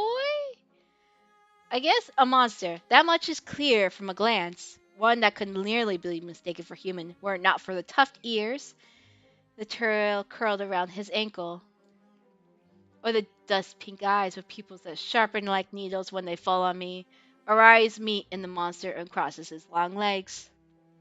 His hair gleams like a shade of red, and it reminds me unsettling of blood where it curls around his collared throat.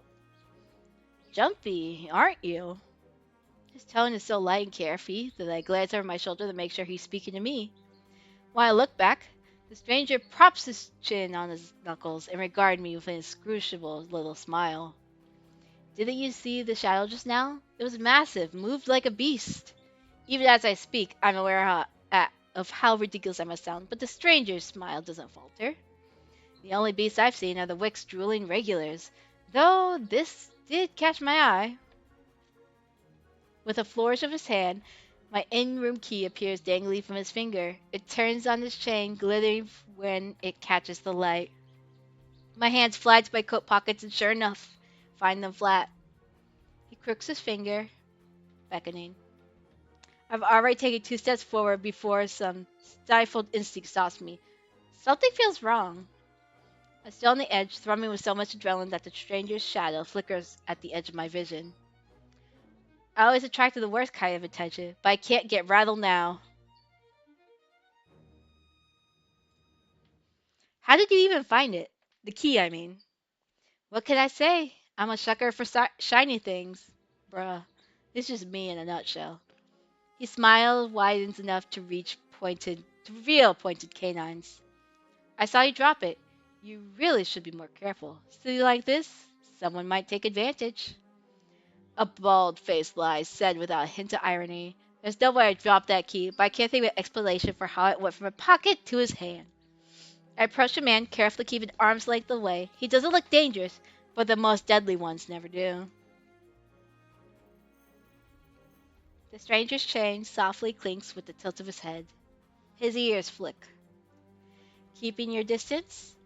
Until I figure out how you managed to rob me? Yeah, I am. You think I stole your dinky little key from all the way over here? He gives an exaggerated sigh. I'm good with my hands, but not that good. Do I really look like a common thief to you? He got me there. The sheer fabric of his sleeve alone would be too expensive for most street thieves. Hell, his shoes look like they cost more than I spent traveling here. And then there's a shop behind him. No matter the city, parted pink curtains only ever mean one thing. I'm not looking to buy, and I doubt I could afford your services anyway. Luckily for you, I don't charge. The man runs the tip of his tongue over a fang, and for the first time since I stepped into that shadow, I feel something other than dread. My face grows hot. That's not what I meant. I'm flattered, really. Were sex my trade, I might make an exception for you. How about half off for handy? Or you could just hand over my key. Oh man, there's gonna be a lot of sexual innuendos in this game. I gotta make sure to put on the mature content warnings next time. Ah, shit. Okay. Ask nightly, and I might even let you tug my tail. Just throw it here, so some spindly little street urchin can snatch it and run. He raised my key and tilted his head so he could watch it dangle back and forth. I suppose I could just claim your room for myself. Not I'd be caught dead slumming in the wick with the rest of those slack-jawed imbeciles. You're obviously not from around here, so tell me, traveler, what misfortune brought you to this wretched place?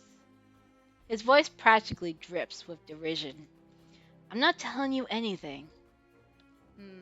What could have possibly drawn you to this dreary little pig pen, I wonder? He listlessly watches the arc of my key swinging around his finger.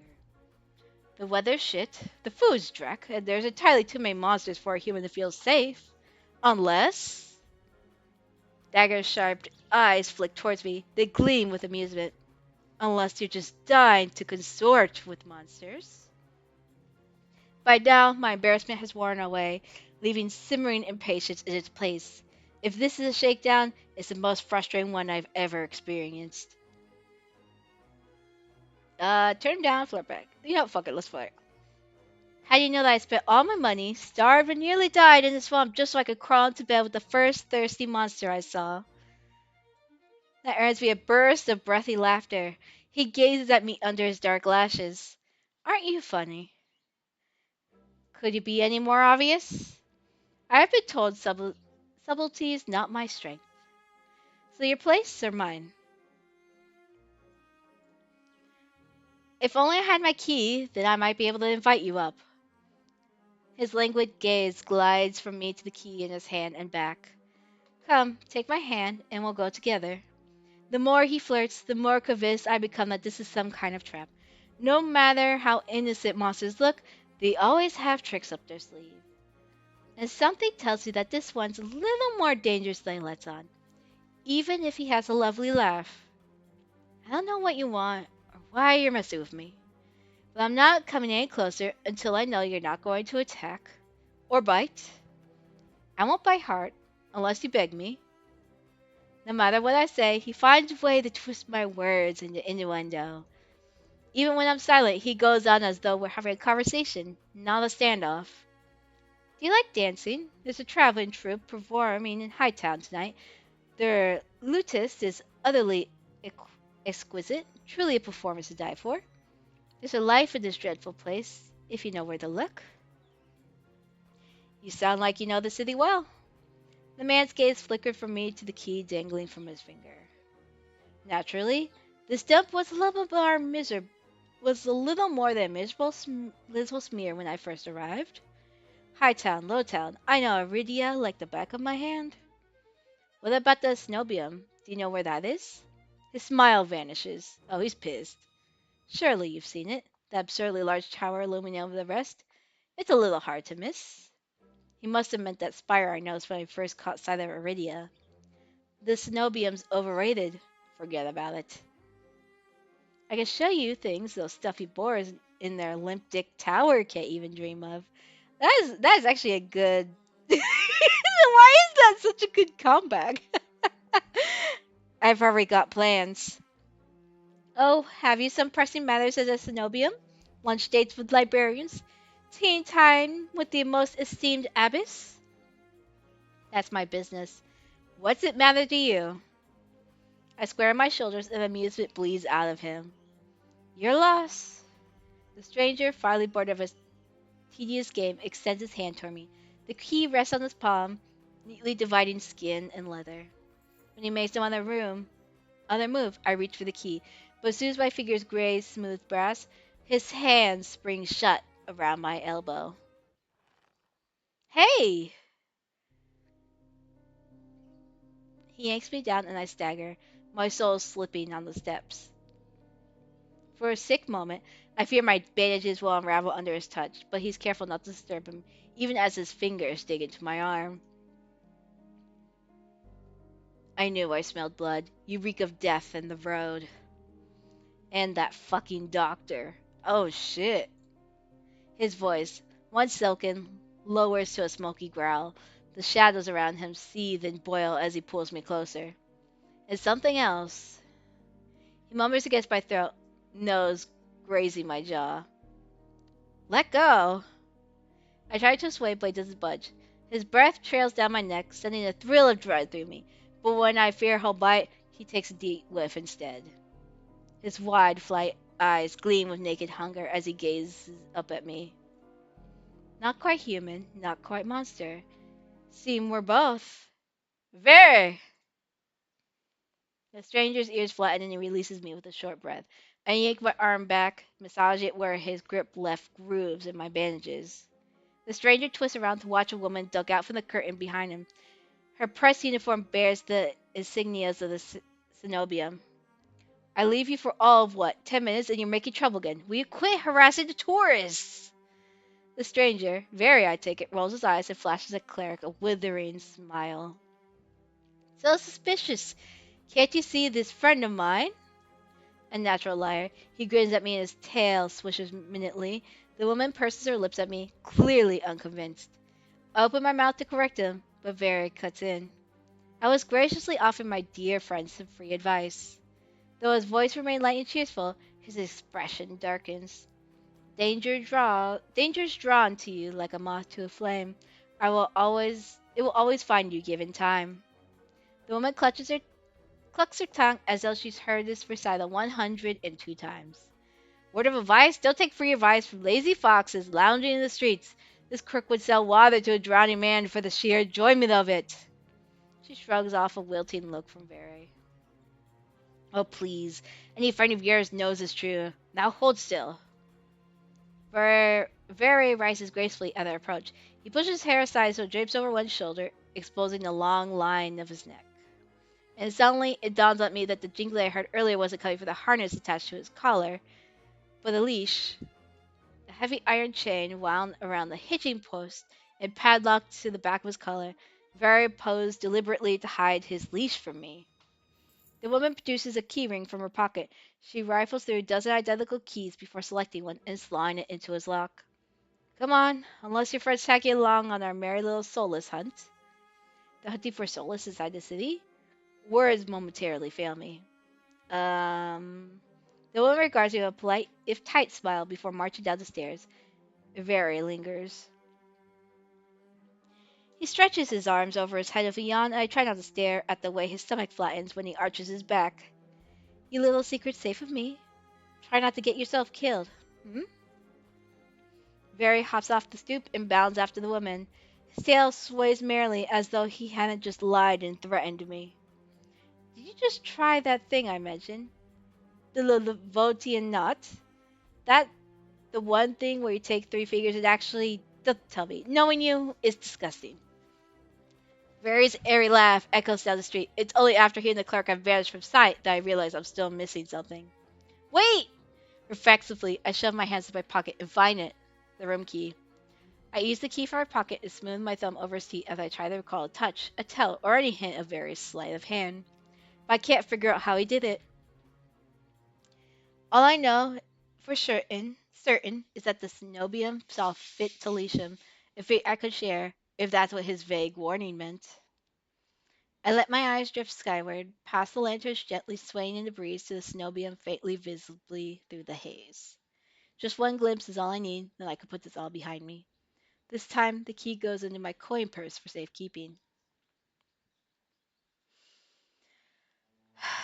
It's easy enough to follow the sluggish river that splits Iridia in two. A colossal bridge arches over the dark water below. I cross as quickly as I can, climbing ever uphill towards the distant tower. Hours later, legs aching, sweat beading on my forehead, I finally find what I was searching for. The cenobium of the luminous void. It stands at the highest point of Iridia, surrounded by cold white walls. Well-dressed people stroll down the walkways, paying no attention to the massive tower in their midst. I'm the only one standing before the gates. I crane my neck up and up until the top of Cenobium Tower disappears into the clouds overhead. I frown up at the gates, wondering what horrible traps they might contain. Despite their delicate beauty, there must be more to them than meets the eye. Knocking seems like a terrible idea, but I don't see any other way of making my presence known. I'm halfway up the steps when something moves in my peripheral vision.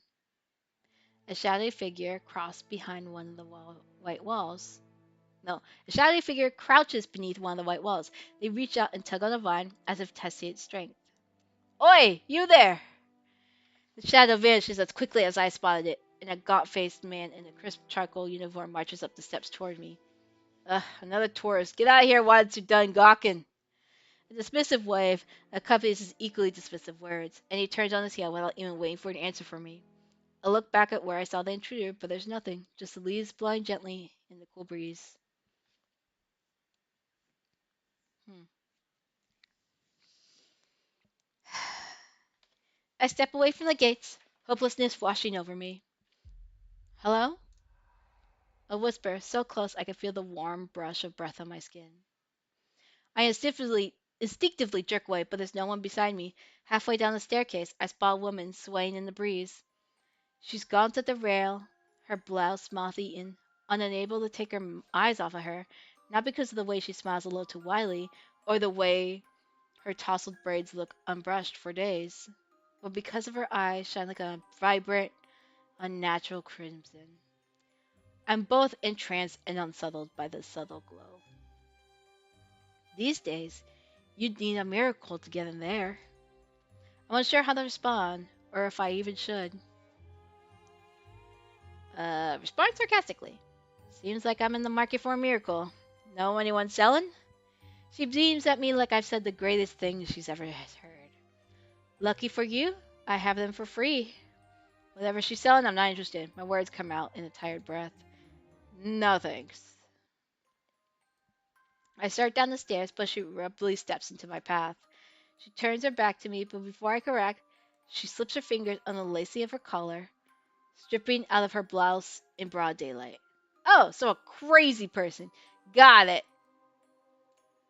What are you doing? As the woven fabric unveils bare skin, my panic is smothered by a cold horror.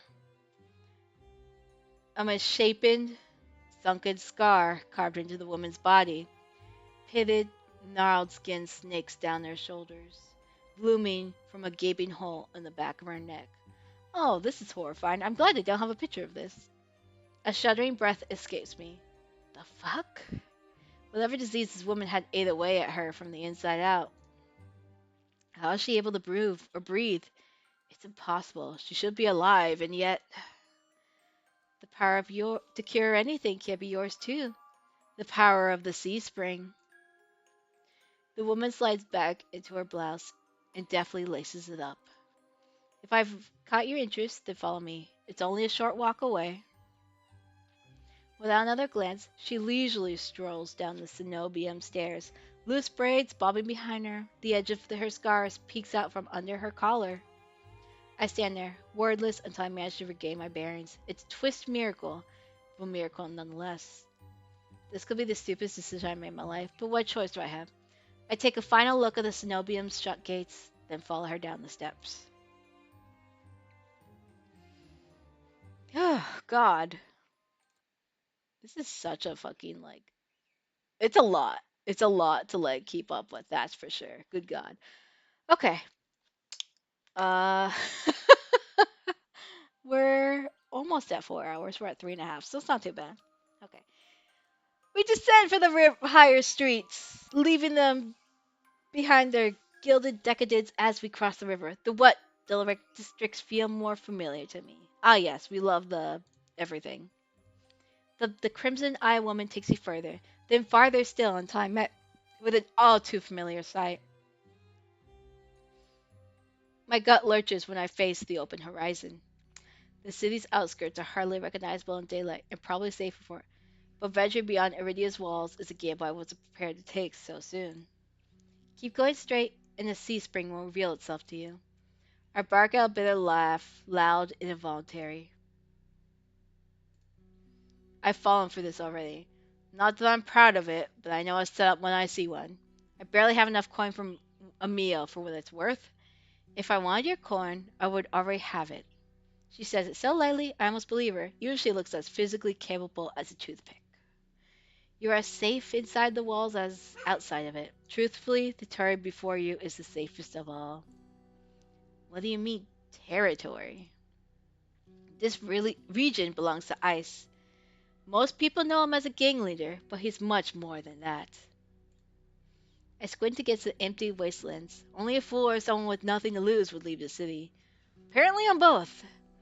But if Seaspring cured her, I need to see what it could do for me. I set off into the waste. Over my shoulder, the woman calls after me. Good luck, Lyre. I hope we meet again. My heart pounds with each step as I take from civilization. For what seems like eternity, I force each footstep forward, one step, then another, until a realization hits me.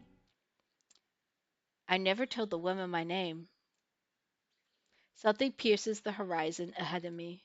A building, nestled in the tall cliffsides, but so starkly outplaced as it might as well be a hallucination. It drips with extravagance and honeyed mahogany, an ornate jewel of architecture. Ooh, I hate this. A row of dark silhouettes stand out on the horizon. Trees, I think, until I'm close enough to realize that what I mistook for branches were spikes and jutting tendrils. Soulless, several of them watching me in the distance like statues. I don't think, I just run. Exploding into a messy sprint, I push my legs as fast as they'll take me towards that decorated building. Flashes of light, flashes of night light. Last night chased me. The gushes of blood and screams of death, the smell of burning flesh and sour bile. I can't go through with that again. I won't. The next thing I know, I'm dashing up wooden stairs and crashing through towering double doors. I gasp for air, my lungs burning for exertion. I'm desperate to be safe, but when I process my surroundings, it's more hellscape than sanctuary. Blood flows all around me, overwhelming my vision with a lurid, unholy red. Instinctively, my hand leaps to my mouth, but the rotten stench of blood never comes. Instead, a smoky scent hangs in the air, sharp and spiced. I swallow thickly, convincing myself that it's not as gruesome as it appears. This has to be the sea spring, the place that grants miracles. Pulling my eyes away from the pool, I take in the rest of my environment. Tall pillars flank me, blanketed in written notes. Seating pillows scattered on the floor. A rustic kettle sits nearby. Someone must live here, despite how eerily empty it is. Uh, let's stay silent for now. I approach the paper-colored pillars. Maybe someone here could tell me more. I reach for the topmost one? I read for a note that's higher up. It reads, "No one will read this, but it's not for anyone else. This is evidence I existed in this rotten, grim world." Even so, I wish I could have stayed longer. The bald girl will be lonely without me. I should have told her how I've... The rest is scratched out. I wonder who wrote this. Before I could ponder it further, a sharp chill runs down my spine. Something's watching me. I quickly set the note back, my eyes darting around the wooden deck, but it's still empty, vacant. Finally, I look towards the sea spring. That stillness hides something deeper. Something wrong. Hey. I spin around and come face to face with a pack of soulless. Their chittering growl, tendrils and spikes, flailing, threatening, all different sizes and species, but sharing one identical trait. Glowing crimson eyes. Oh shit. I try to back away, but my heels teeter over the sea spring. I'm cornered. Watch your step. It's deeper than it looks. That voice again, at the sound of it, the soulless freeze, their snarls quieting. I search for the voices surrounding and find it above me, lounging in the rafters. Ah, yes, a hot demon, of course, our favorite. We look lost, little sparrow. His gaze is a violet crimson, one that sears through me, leaves me feeling raw and exposed. They're the same eyes I've seen over and over, first with the scarred woman, now with the soulless circling me, all bound by the sea spring's blood red. In the shroud of darkness behind him, shapes like massive tentacles twist and coil around the wooden beams. What? Hold on. Are we talking about the fact that he's like a fucking like... I have so many questions. I have questions! I can't focus. The soulless growls ring in my ears. They're not advancing, but that could change at any second. Panic rises in my throat as I struggle to track them. Hey! Eyes on me. My stomach rolls as I tear my eyes away from the soulless. Don't ignore someone who's talking to you. It's not polite. For a moment, anger knocks my fear aside. Who is this bastard? I'm distracted. Fuck you. Ah, fuck you. I look right into his unnerving eyes, holding his gaze defiantly. Fuck you. Is that better? A crooked grin cracks across his face. We'll work on it. I like how they just labeled him bastard. I scan the soulless again. They really are attacking, posturing more than anything else, almost as if they're waiting for commands. Did you tame them? Power of the sea spring. They're hungry, so they might bite. You could give me a reason to stop them. How about I didn't do anything wrong? Trespassing? And that's punishable by death? He gives a non-committal shrug. Expecting mercy was your first mistake. My voice stops in my throat. This man's terrorist coolness is both infuriating and terrifying. I rack my brain for a way to diffuse the situation. I need help. Tell me what you want. Let's go with I need help. Okay, fine. I need help. I thought that the sea spring could cure me somehow. My voice wavers prophetically. Honestly, honesty has never been my strong suit. He cants his hand to the side, appraising me, but doesn't respond. I fidget nervously. I'm telling you, I came here for help. Are you listening? Your hands. Alarms jolt through me. I hid my hands under my cloak. Show me. Why? Won't ask twice. With a sharp health, I reluctantly hold out my bandaged hands. Are you getting off on this? Unwrap them. Heat rushes to my face and fire to my tongue. I should give him a piece of my mind, but not when his soulless are one command from ripping me to shreds. Yet no matter how much I will myself to move, my body is frozen in place. I stand there for a long, agonizing minute. My hands are trembling when I finally raise him. I know the skin beneath the wrappings all too well, the hideous, unnatural flesh I've grown to despair. I grip the edges of the bandages. Stop. With a weary sigh, the man slides off the beam and lands with a thud that shakes the panels underfoot.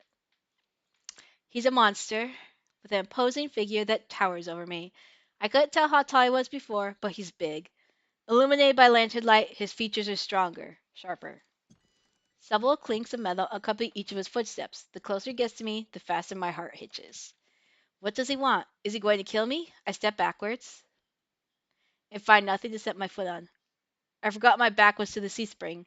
I fall right before a warm hand catches my lower back. I'm hovering above the sea spring. The scent of smoke and leather envelop me.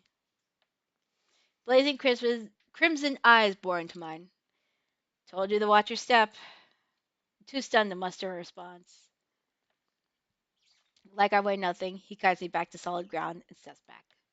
Following a subtle gesture from his fingers, the soulless around us disperse and relax. The shift of demeanor is so abrupt, it gives me whiplash.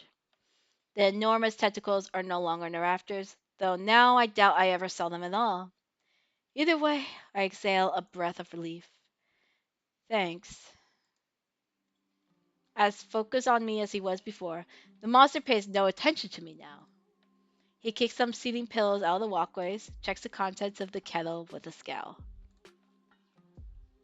Yes, I am going very strong. So this is the demo for Touchstarved. It's a dark romance visual novel that's supposed to come out eventually. I was talking about earlier how this was on Kickstarter and they made almost $1 million. They blasted past their goal of 95,000 with 800,000 plus dollars. And it does have voice acting, which kind of sucks right now, but it's supposed to be like you're a cursed entity, and every time you touch someone with your hands, they turn into like a crazy person and like lose their absolute fucking mind. You know, magical, mystical beings and all that shit. And right now, we've gone into town. We had our arm. Well, first, we were on the outside, skirts of the town. We got attacked by a monster. Everyone in our caravan died except for us. We managed to escape with our arm taken off and then sewed back on by a mysterious doctor from the nearby city. We met one of his homies. We met a sexy fox man who makes a lot of sexual innuendos. And then we were taken by a random lady to cross the land we were just at to come into this weird mirage tower where there's evil Oni dude just being a douche canoe. So, you know, normal stuff. But yeah, I'm still doing pretty strong. I'm hoping I honestly didn't expect this demo to be so fucking long, but I think because I'm reading, it's taking 3 times longer than it should. Well, so much for playing the other demo I want to today. Maybe I'll do that. Maybe next week. I'll probably play that demo. Probably not all of it, but you know what I mean. The parts that cannot be censored, give or take. You know? Or I have to put up a censor bar. I'll figure it out. Okay, let's get going. The sudden disregard is almost insulting. So, that's it? I'm not a threat anymore? Never was one. Then why'd you threaten me? People get honest when they're afraid. In other words, he was messing with me. I drag a hand over my face, exhausted by the fact that this is the second time a monster has provoked me today. You're ice, aren't you? Depends who's asking. One of your friends told me that this was your territory. She also said you were a gang leader? But there's no one else here. I thought there'd be more people. Ice picks up the kettle and walks to the edge of the sea spring, then dumps out the contents into the endless red. Gang took a walk. His pleasant smile stretches across his face, ear to ear. Then in an instant it drops. I get the sense I should ask about his gang again. Something must have happened. I learned to recognize a real leader when I see one. Ice regrettably fits the type perfectly. He knows how to scare people, and he expects submission. But it's uncommon for someone so used to being in power to be so alone. You said you came here for help. Depends. Can the sea spring cure a curse? Probably. You mean you don't know? Nope. He's shaking out the empty kettle and starts collecting stray cups, tidying up. My frustration builds. I narrow my eyes at him in a questioning glare. When he notices, he turns it with an amused smirk. Are you being irritating on purpose? Listen, Sparrow. The sea spring can cure anything. Nothing's stopping you from trying it yourself. What do I have to do? Drink. I have to drink from the sea spring. My eyes glide to the blood-like pool beside us. The idea of ingesting the strange liquid made my guts churn. Is there a price? Always. Ice taps his temple with a finger. You lose a little bit. Oh, you lose a little bit. That's it. I've already beat it to the punch. My humor earns me an amused, feigned grin. Hmm, this is a little different. When you drink from the sea spring, you forget who you are. Your mind combines with everyone who ever drank before. Humans, monsters, soulless. One big happy family in your head. My blood runs cold. I heard of these before. Group minds. I thought they were just rumors. I heard whispers of cults performing rituals to bind their members' minds together. It never seemed possible. But something tells me this is real, even if one thing doesn't add up. Your eyes are red too, but you obviously haven't forgotten who you are. Before I can finish my sentence, Ice tries to pad me towards the entrance. Time's up. Let's finish this later. Wait, already? You barely told me anything. Came on a bad day. I've got somewhere to be. There are still so many questions burning on the tip of my tongue, but my frustration spill out before any of them. I was told to come here for help, but instead I get threatened and kicked out. You're joking, right? Watch your tone. I'm nice, but you don't want to ruin the host's mood. My skin prickles. That feeling of being watched washes over me again. My eyes start back over to the sea spring. A lone ripple dances on the quiet surface.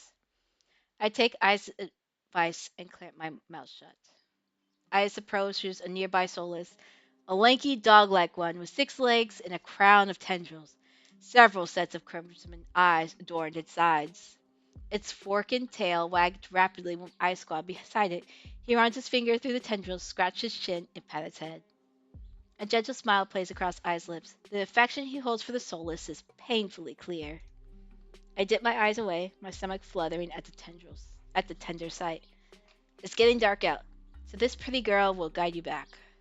Following a short whistle from Ice's lips, it trots over to the entrance obediently, tail swaying. I watch the soulless warily. Pretty is not the word I would use to describe it, and the idea of it protecting me sounds absurd. If I decide to drink, how should I find you? Find someone with eyes like mine. They'll point you in the right direction. But think it over. Once you drink it, you can't go back. It's a lot to process, but I give a small nod. At least I know I have another option for a curse, as disturbing as it may be. I follow the soulless at a measured distance and watch it nudge the giant doors open with ease. When I'm about to cross the threshold, I sneak one last glance behind me. My heart skips when I meet Eye's eyes. I'm about to snap my head away, but he just flashed me an easy smile. Till next time, Sparrow, I'll buy you a drink for scaring you. I don't trust myself to do anything, but respond with another curt nod. Okay, so we've met four of the five dudes. Well, I guess we've technically have seen the fifth one, but he's kind of like hiding in the shadows. So we'll see what happens. All right, let's keep going until this ends. Outside, more crimson-eyed soulless scuttle about. It's hard to believe that the same threatening pack from before. They chase each other in circles, roll around in the bog's mud. They pay no attention to me as a dog-like one escorts me away. It's an uneventful trip. Sometimes the soulless looks over its shoulder at me to make sure I'm still following.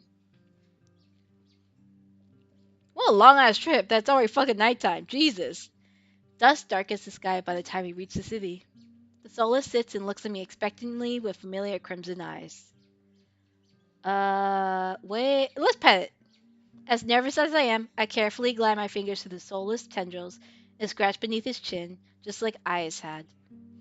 It pushes into my palm in response, rumbling with a sound akin to a purr. The vibrations are soothing, almost healing my fatigue. When it's satisfied, the soul spins around and scampers back in the direction we came, vanishing into the darkness.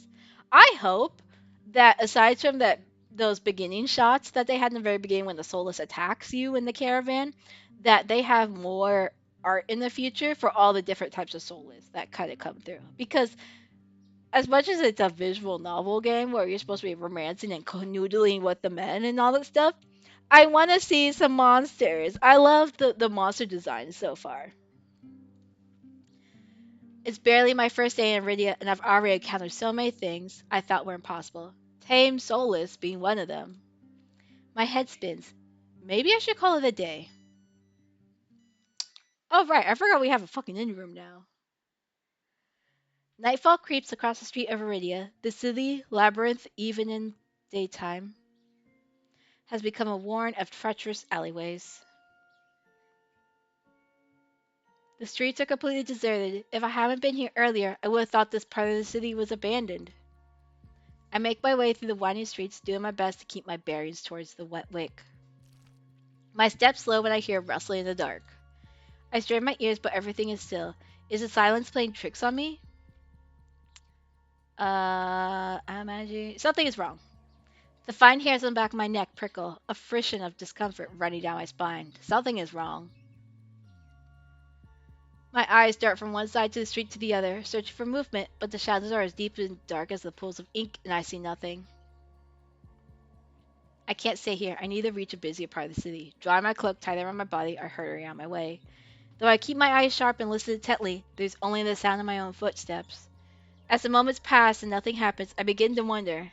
Maybe I really did imagine that noise. I turn the next corner, and my thoughts come screaming to a halt.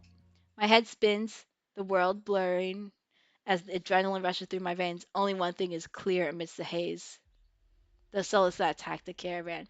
Yeah, it's our homie, the Solus. They're so fucking good. I love them, these homies so much. Oh my god, I love this fucking thing. They're so cool. It's crouched over a dark, indistinct shape, a body. A garland of intestines spilled from pallid flesh. Blood grouts the cobblestones. For mercy, the Solus is too distracted by its meal to have noticed me. Oh, that's kind of fucked up, but okay. My feet feel as heavy as stones, but I can't just stand here.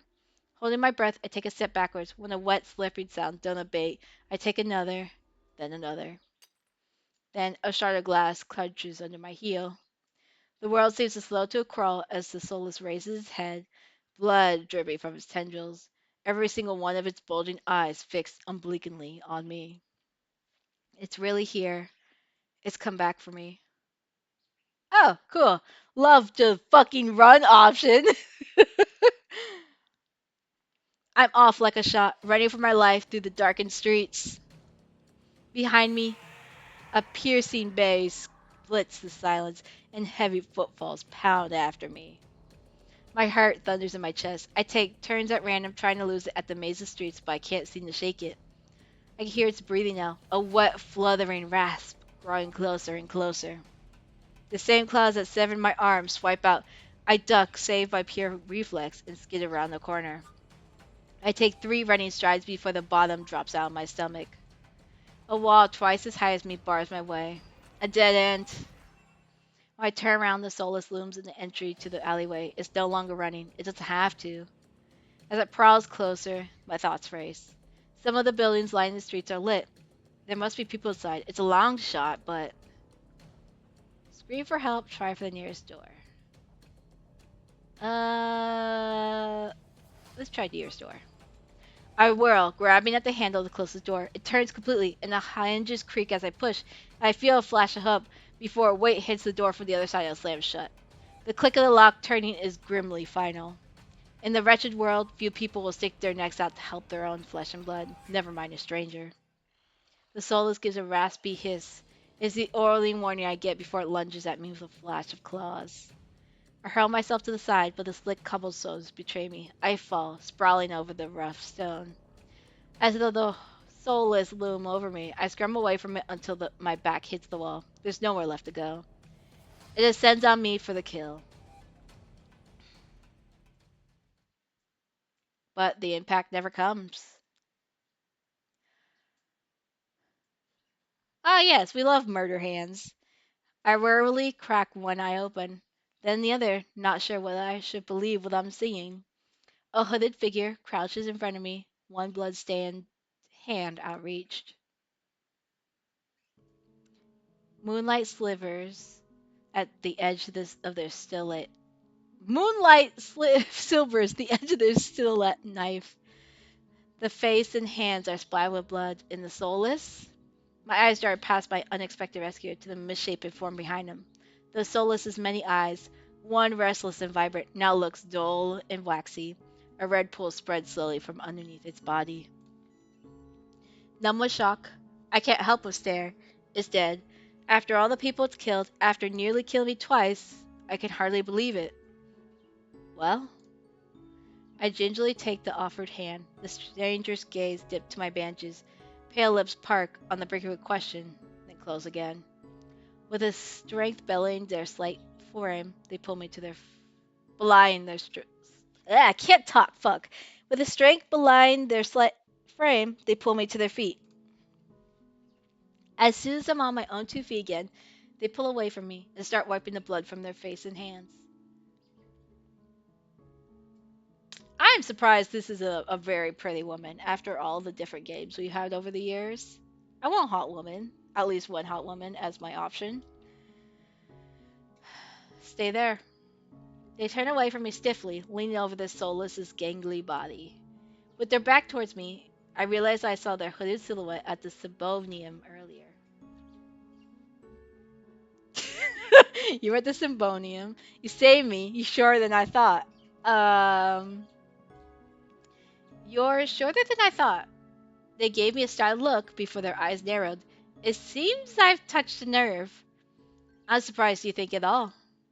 Maybe I deserve that. Before I can formulate a response, they continue. What are you thinking, traveling alone at night? This is far from the worst thing haunting Lowtown. I can't make heads or tails of them. First they saved me, and now they scold me? Lesson learned. I could do without the lecture, though. And I could do without you calling me short. Point taken. Their attention glides back to the soulless's corpse. They examine it with a scrutable expression. I clear my throat to fill the silence. I'm Lyre. Min. Suddenly, Min tenses. Their blade flashes as I drive it into the back of the soulless's neck. The soulless thrashes one more, letting out a rallying hiss as the air leaves its lungs. Min leans on the blade, driving it deeper and deeper until there's a sickening crunch, and the creature goes limp. My heart thuds in my chest. It must have been clinging on to life by a thread. Min straightens up, withdrawing her blade in a single smooth motion. Better to put wretched things like this out of their misery. They calmly clean the blood from their knife. That swivel, unhesitating lethal strike was the work of an amateur. But they don't act like any other of the cold-blooded killers I've seen in the past. Why is the soulless inside the city? Min looks at me, eyes searching, before a realization dawns. You're new here. There's no walls around the city. Soulless could come and go as they please, until someone is contracted to stop them. The Cenobium's patrols don't bother to protect Lowtown. Not anymore. Let me guess, you're not a fan of Cenobium. I want to go that far. Their brow abruptly furrows and they sheath their knife, motioning me to follow them. It's not safe here. The vultures can smell death. I'm not quite sure what that means, but I don't want to stay lost in the city. I trail behind them as they stride down the street. If it's so dangerous, then why are you helping me? I came for the bounty on that Solus, and you were there. You were in the way. Not killing you is the same as helping you. Don't count on being so lucky again, or you'll be done by sunrise. Their answer is stingingly harsh. I hold my hands up, trying to forestall any more snippy comments. Alright, I get it. I'd love to get out of your way, but I'm sort of lost. I just need directions back to my lodgings. What makes you think I'll help you? Nothing, but there's no harm in asking. I seem to catch them off guard. Their brows knit, and they look away, scowling. How troublesome. Lyre? I turn surprised by the voice. Kuros walks down the street towards us. His white and gold clothing is pristine, despite the grime of the city. Hello, Min. I see that Soulless was your work. Min shrugs. There's a familiar to the way they regard each other. You know them, Kuros? Min is a freelancer who has done a few errands for me. They are quite reliable. Unreliable freelancers don't eat. There's something Kuros isn't saying here. Lyre needs to get back to wherever they're staying before they wander the jaws of another Soulless. It is late. Were you able to find a place to stay, Lyre? I'm staying at the White Wick. Both of their faces fall. I see. Would you like a guide?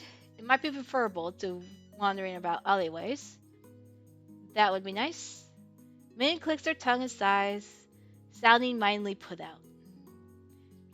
Going to the Amaryllis district? That gaudy cesspit? Come this way.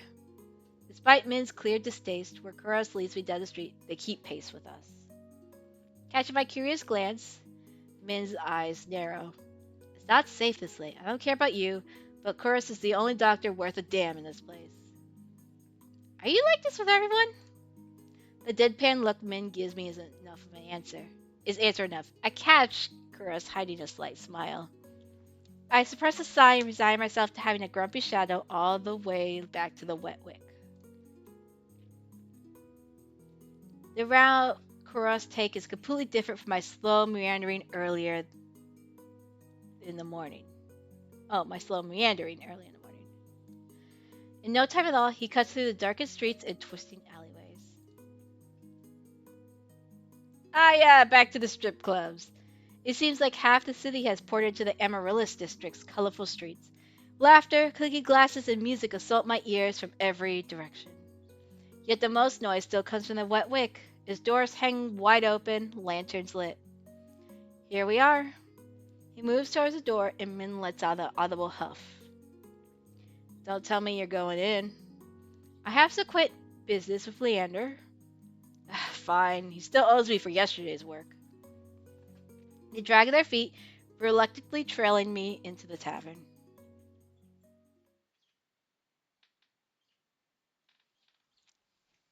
Jeez, this has been a long couple of hours for sure. As soon as the door opens, a wave of sickly heat rolls over me.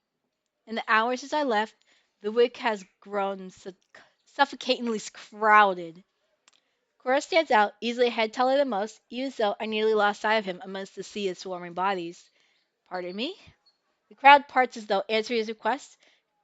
Kuros glances over his shoulder at Min and me before gliding through. How can anyone breathe in here? Min follows Kuros at a clipped pace. Leander is right where I left him, although he's traded places with the bartender. He holds a pair of shot glasses filled to the brim with luminous green liquid. And now for the finishing touch. A flash of magic paints the glasses white with frost. You're never going to guess what's in these. Leander slides the glasses across the bar, and I get my third and fourth shocks of the evening in rapid succession. Iris lays against the bar, an elbow propped up on the counter. He catches the glasses and lifts one to the light before turning upside down.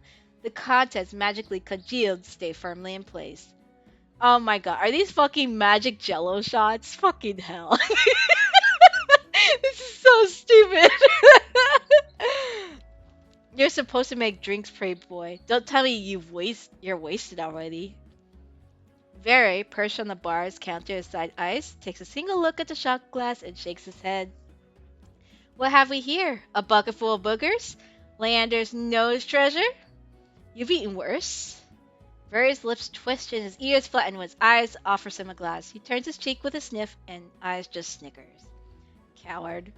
Don't tell me you're actually... In one fluid motion, Eye throws back his head and downs the shot. Drinking that? A dark look crosses Eye's face. It's chewy. Chewy? Wait, let me try again. Behind me, Min grumbles. I told you this place was a nest of degenerates. If it isn't Chorus and Min! At the sound of Leander's voice, Min's pale eyes grow wide. They look ready to bolt until Chorus sets a hand on their shoulder. I promise this will not take long. Min's eyes dart from Chorus's hand to his face, then soften. This is a long ass demo. Fucking hell. Fine, you first. While they step forward, I linger behind, struck by a sudden revelation. All these people I met today know each other. Good evening, Leander. Ice. Another drinking competition, I presume? Oh, is it evening already? Could have sworn it was earlier. Just some friendly rivalry, Doctor. Nothing to be afraid of. Chorus acknowledges Leander and Ice with the slightest nod, ignoring Very entirely. Not that Very seems to mind. He tilts his head and an impish smile curves his lips when he spots Min looming silently behind Chorus. I almost did see you there, Min. Looking for your booster seat? Min pushes back their hood. They level Veer with a cool look. I thought Ice was allowed to bring his pets in here. Veer's tail gives an angry twitch. Fucking hell. What is happening? At the first sight of a pending fight, Leander vaults clear over the counter. He slides in between Ice and Chorus. Now, let's try and keep the peace. Not every day the esteemed doctor takes us up on a drink. His arm sneaks around Chorus's shoulder. You are finally taking me up on that drink, right, Chorus? I'm afraid not. We are merely escorting Lyre back to their lodgings.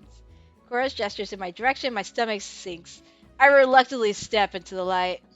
As soon as he sees me, Leander's face brightens. Lyre! It's been too long, everyone. This is Lyre. They're new to Iridia. I feel 5 pairs of eyes fixed onto me, and suddenly the bar feels suffocatingly small. My voice nearly catches my throat. We already met? Actually, I've already met everyone. You've already met? Ice and Very level me with a subtly amused expression. Very's tail gives a lazy wag. We did. Not that long ago, either. I'm starting to suspect they're stalking me. He looks far too pleased with himself when I roll my eyes. This calls for drinks. What does everyone want? In an instant, all eyes turn to Leander, freeing me from the burden of attention. I still can't believe they all know each other. Watching them talk amongst themselves feels surreal. But for the first time since I undertook this journey to Iridia, I felt a faint glimmer of hope. I know I was meant to know them. To meet them. Fuck. The low, pleasant rumble of Leander's laughter pulls me from my restless thoughts. Ha! Well, color me surprised. You make friends fast, Lyre. I wouldn't go that far. We're more like acquaintances? A wise man once said that acquaintances were merely friends you haven't shared a drink with yet. A wise man? You said that. Here, last week. I can hear Min's lips curl with distaste from across the bar. Leander clears his throat and continues, perturbed. Oh god, I can't talk now. It's like been hours of me talking straight. Ugh. Let's toast to Lyre's health. Care to join in, Doctor? Chorus politely declines with a wave of his hand. How about you, Min? No. Are you? No. A resounding pop pierces the din of the bar. We all turn in the direction of the noise. Vera looks almost bashful as he accepts an overflowing flute from the bartender, poured from a bottle so old its label had been worn blank. They serve champagne here?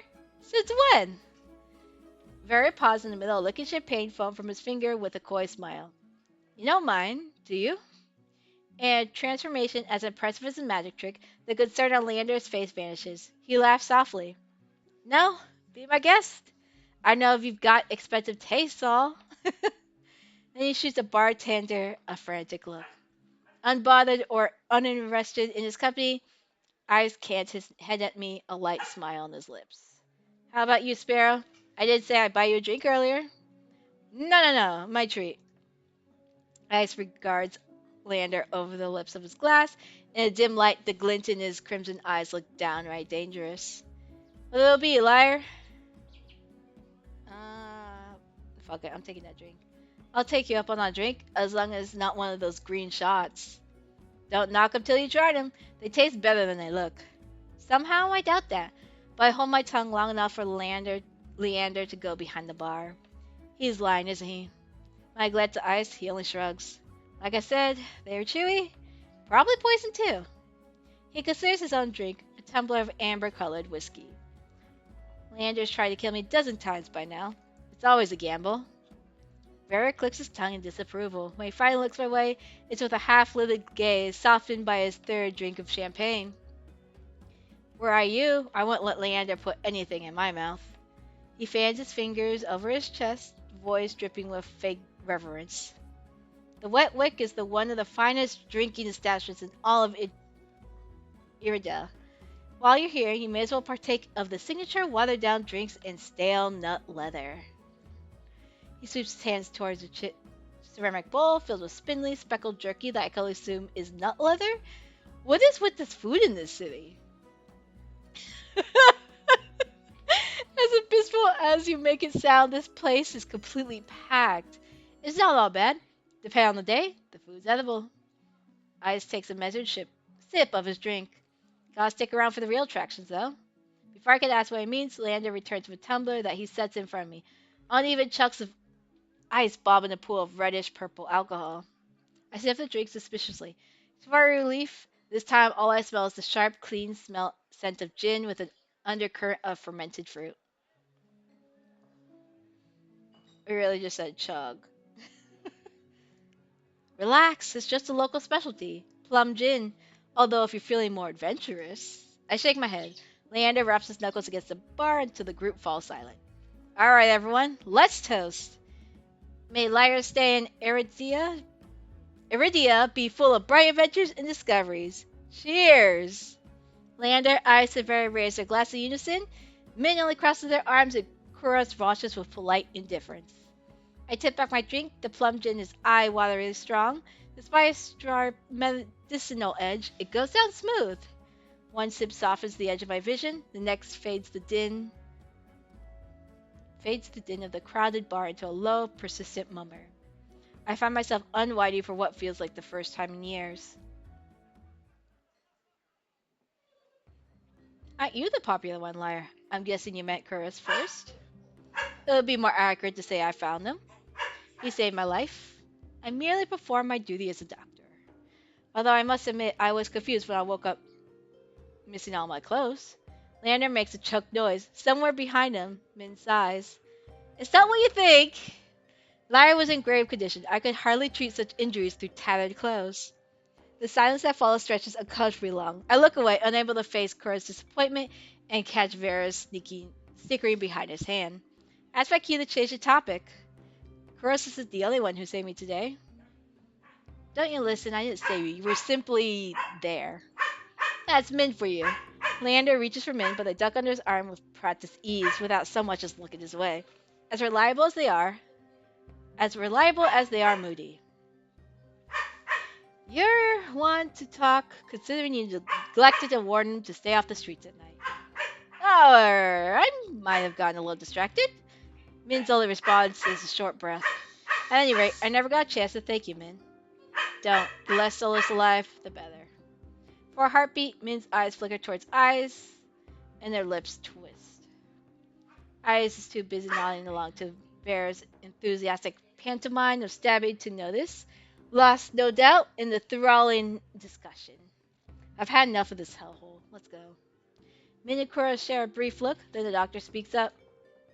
Very well, But there is something I must discuss with Leander, if you'll excuse us, Lyre. And just like that, the three of them depart, leaving me alone to savor my gin in silence. Or so I think until I hear a voice so soft and low, it's practically a purr. Lost your tour guide? Oh boy, our favorite homies. Turned to find crimson and pink eyes trained on me. It's not lost on me that they chose the instant the others left to strike. Just my luck. I had to be abandoned with the two most irritating people I've met all day. Monsters or not, there's no telling what they'll do if either of them push me again. Don't tell me Leander always stuck off to get his knob slobbered out back. He's got business with Kuros and Min. 2-on-1 business, hmm? Isn't he lucky? I can't tell if it's the champagne or the coffee, but Vera has grown noticeably more relaxed. He sits with his chin propped on the back of his hand. His ears twitch whenever a hiccup shakes his shoulders. Why are you so far away? Come, join us. He pats the empty bar stool beside but I hesitate. The smile of Vera wears a sweetly and distinctively sly, and with drinks in the mix, I dread how he and Eyes will mess with me next. We don't bite. I'm not sure about that. Just hours ago, he tried to rob me, and you threatened me. Me? Steal? Surely you must be mistaken. You sure it was me?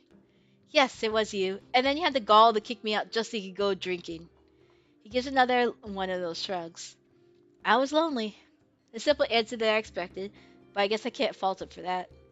Ver suddenly steps forward, gossamer sleeves pulling where he rests his elbows on his knees. I sets his hands on Ver's waist, narrowly preventing it from tipping off the counter.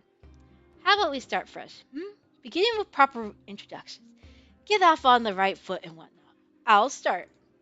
The name is Ver, Hunter Extraordinaire. Ver's right hand flutters to his chest, and he bows his head, flinching when hair falls into his eyes. I still didn't say anything, but I suppose it's my turn now. It's Lyre. Vera considers me for a long moment, his tail idly swaying behind him, then he knocks back the rest of his champagne. It's a pleasure to formally meet you, Lyre. He says my name slowly and deliberately, savoring every syllable. A tingle jumps down my spine. I quickly turn my gaze away. I smirks at my reaction over the rim of his glass. Is something funny? Nope. Open my mouth and close it just as quickly. They want me to react, goading me into another ridiculous game. While their sharp cat-like eyes keep me on edge, something about this tension is fun. It must be the gin. A flash of white over Ai's shoulder catches my eye. Across the bar, Kuros heads for the door. I see Leander him in, but it feels wrong to let him leave without saying goodbye. I'll be back. Vera hums and wags his finger at me as I leave. I slip through the crowd, careful not to touch anyone. But just as I'm nearing Kuros,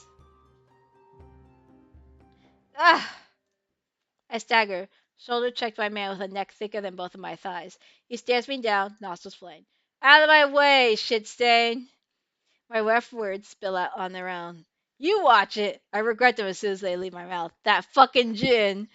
The roughneck wheels around, shoving a bloodhound out of the way so he can close in on me. What did you say? He shoves me backwards, sending me stumbling to a sticky floor. I'm fine, but my heart leaps to my throat when I see the roughneck bearing down on me. You trying to start something here? The roughneck freezes, his fist cocked back. A group of bloodhounds caught by the commotion circle him, sizing him up.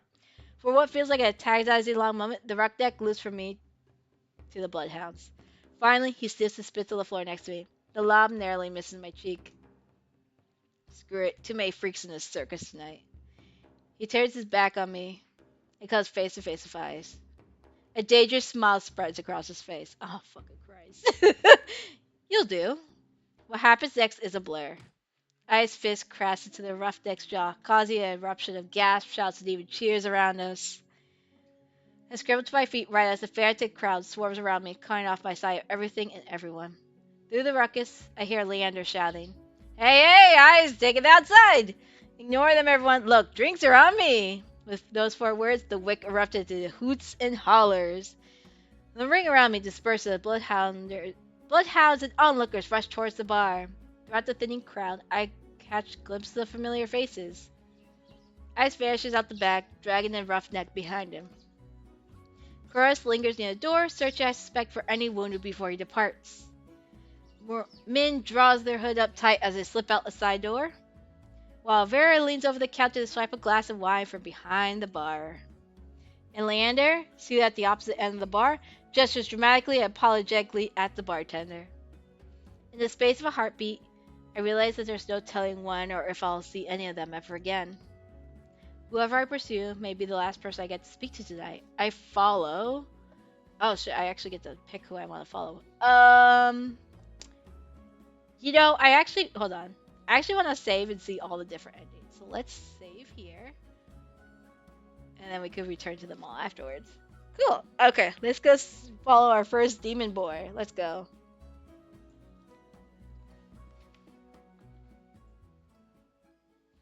Morbid curiosity draws me after eyes. I slink out the back of the wet wick. Ah yes, nighttime. The alley is dead silent. Not really what I expected from a fight. A dull crunch reaches my ears and a thud. I peer around the corner of the building, careful to keep hidden. Dark, glistening red splatters on the ground, spidering through the seams of cobblestone. It guides my eyes to the collapsed body across from me. Once so violent, the rough deck is now little more than a sack of crumpled flesh, blotted with mud. I exhales, his breath misty against the cold air. Blood flecks his knuckles as he looms over the motionless body, his feet on either side of it. Fear spreads like ice in my bones. Moments ago he was joking and friendly with the others, but now eyes crimson eyes find me in the dark. Not running, Sparrow? I wearily rise to my feet, moonlight illuminating my face. I thought I was outside. Got eyes in the back of my head. I steps off of the rough neck. My eyes stay locked to the body. It's wet with layers of blood and grime. Completely still. He's alive. Are you sure? Call me a killer or a liar? Liar. Liar, which I guess is both. In that case, he's dead. I squint and he smirks back. Don't believe me? To be honest, it's hard to believe anything coming out of your mouth. I'm a liar after all. His bloody knuckles catch his attention. He tries to rub clean, but ends up smearing the blood around more. I kept making back. I keep making bad impressions on you. I didn't know you cared about my opinion. Just prefer you didn't piss yourself when we talk. Annoyance bubbles in my chest. Well, I'm not pissing myself, even with your bad impressions. Like the first time we met, I chips away at my fear, replacing it with irritation instead. I kneel I kneels behind side the neck and frisk him. I can't help but wonder if the crime was worth the punishment, but I hold my tongue. Deftly, I's hand searched through the rough deck's pockets. It didn't take him long to find his prize, a cigarette and matchbox. He strikes a match, sparks light in his angular features for the golden glow. It's distracting for a moment. My gaze inevitably drops back to the muddy body. I'm just gonna leave him here? I draws deep for the cigarette. He exhales heavily, smoke curling past his lips. I breathe in the sweet spice scent of cloves. As his tension melts away, he looks at me with cool-lidded eyes. Should I give him a blanket? Sir, please stop. Unbothered by the maybe corpse, he takes a seat on the crate opposite the bar. I stand awkwardly, forgetting why I came out here in the first place. An unpleasant silence stretches between us. Weather's nice. Cold, murky, and human, he means. I want to believe he's teasing me, for all I know, this is pleasant for Iridia. Was Princess good company? Who? He takes another long drag. His metal ring catches the light of the cigarette and the flash of red. The soulless who escorted you back. You named it Princess? Jealous? I return his smile. You have no idea. I think your nickname's more fitting. Sparrow. Not sure where he got it from. Maybe I should tell him to call me by my name, but it's kind of nice. Not that I've ever tell him that. Before I could dissect my feelings, I quickly changed the subject back to the soulless. She was kind of cute, in a weird way. I glanced absent-mindedly at my hand, remembering how she nuzzled in my palm with my touch. His eyes softened for a brief moment. Her tail wouldn't stop going when she got back. The group of them don't get much attention. Think she's cute now? Wait till you see her tricks. You taught her tricks? Princess is a smart one. She'll learn anything if you have the right rewards. Sounds about right. The idea of tame soulless is still so outlandish for me. I was mauled by a mindless, bloodthirsty beast, and he's talking about them like they're pets. But it's possible, all because of the sea spring. I need to get the answers he won't give me before. I carefully take a seat beside him on the crate, contemplating my strategy. He doesn't seem to mind. He closes his eyes, tilts back his head against the wall, relaxed. Without the pressure of his intense gaze, I feel myself ease up too, as long as I keep my attention away from the bloody heap across from us. I glance over her eyes and allowed my eyes to linger. A sea glass colored tattoo spirals up his arm, painted over grooves of muscles. Silver jewelry glints in the moonlight. It draws my eyes to his bare chest. Rough hands, carved jaw. His ears, his horns, his pupils, everything about him is sharp, even the fangs that only shows when he grins. Not many scars though, strange, save for the one cut through his brow. Ice is unmarked for how seasoned he acts. What's your verdict? I whip my head in the opposite direction. What verdict? Got a long good look. Are you impressed or do I need work? My face grows hot. Uh, you're annoying. You're annoying. He responds with a low chuckle draped in smoke. Didn't stop you from staring. My embarrassment spikes. Without thinking, I blurt out a change of topic. I have questions about the sea spring. Boredom eclipses his amusement in an instant, and he closes his eyes again. Of course you do. I thought I made myself clear what you'd be giving up. Before you kicked me out to go drinking, I still need to know more. My turn for a question. It sounds more like an order than anything else. I bristle under his narrowed gaze. Fine. He takes a long pull from a cigarette and lets the smoke trail slowly from his lips. Your curse. What about it? This song and dance is all too familiar. That selfish questions come first. What does it do? Is it painful? Can you control it? I brace myself for the inevitable onslaught. Is the thought of living with it really so unbearable? My dread dies with his words. No one has asked me that before. You've survived this long. Unless you're running out of time, I wonder if it's really worth the sacrifice. He flicks the cigarette aside and props his head on the blood-smeared knuckles. No, props his head on the blood-smeared knuckles. But what do I know? I'm just an outsider. My fingers fuss at the trim of my cloak.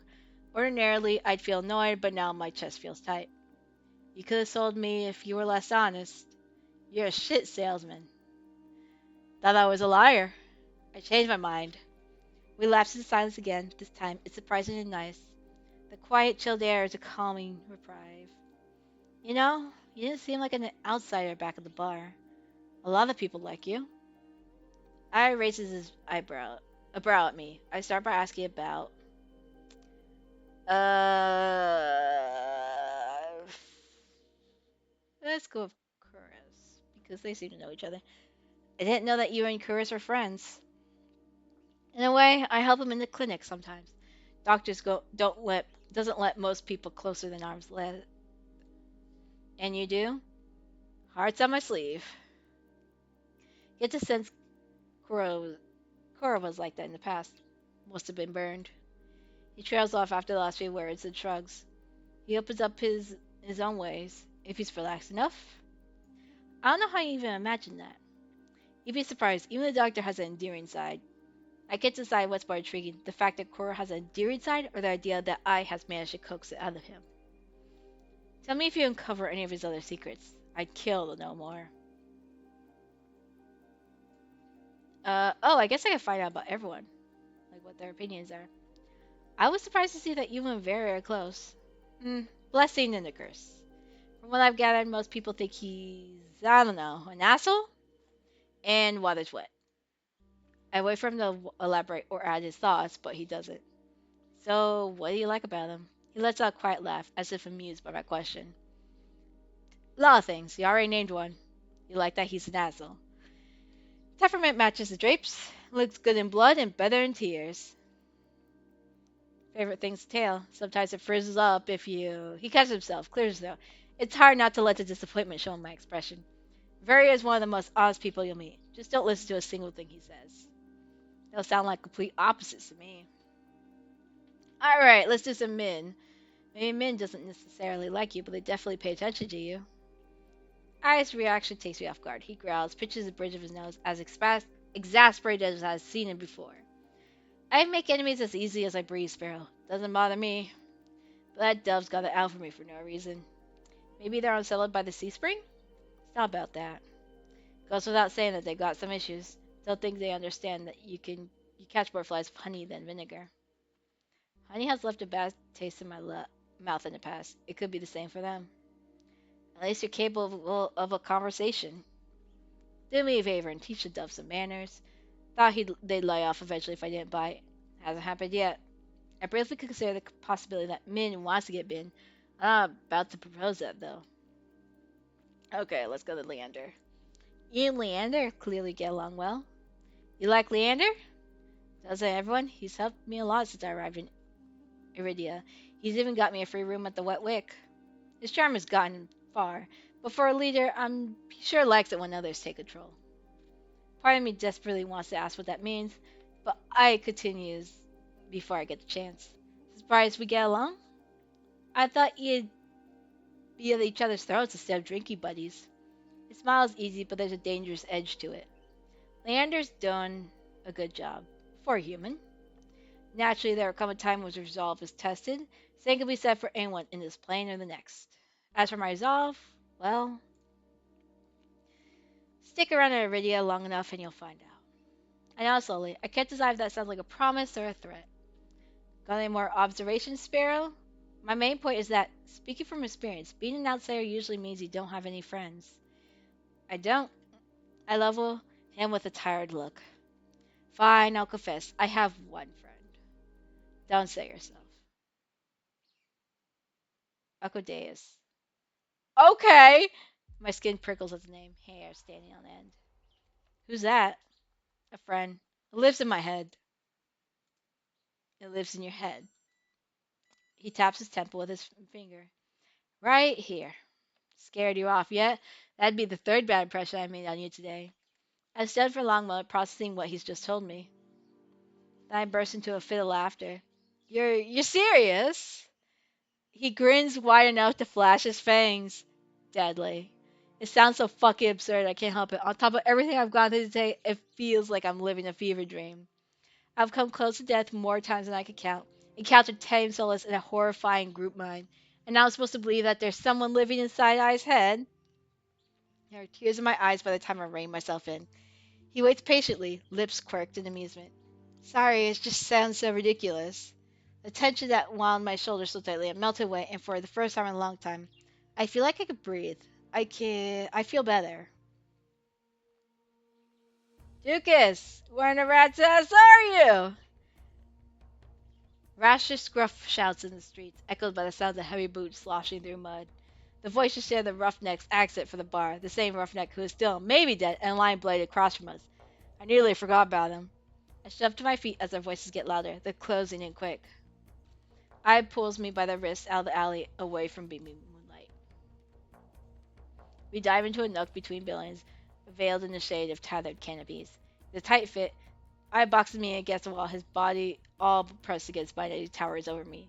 For the second time today, the heady scent of smoke envelops me, but this time cut with a metallic tinge of someone else's blood. I pitches his voice low, quiet. My heart leaps into my throat.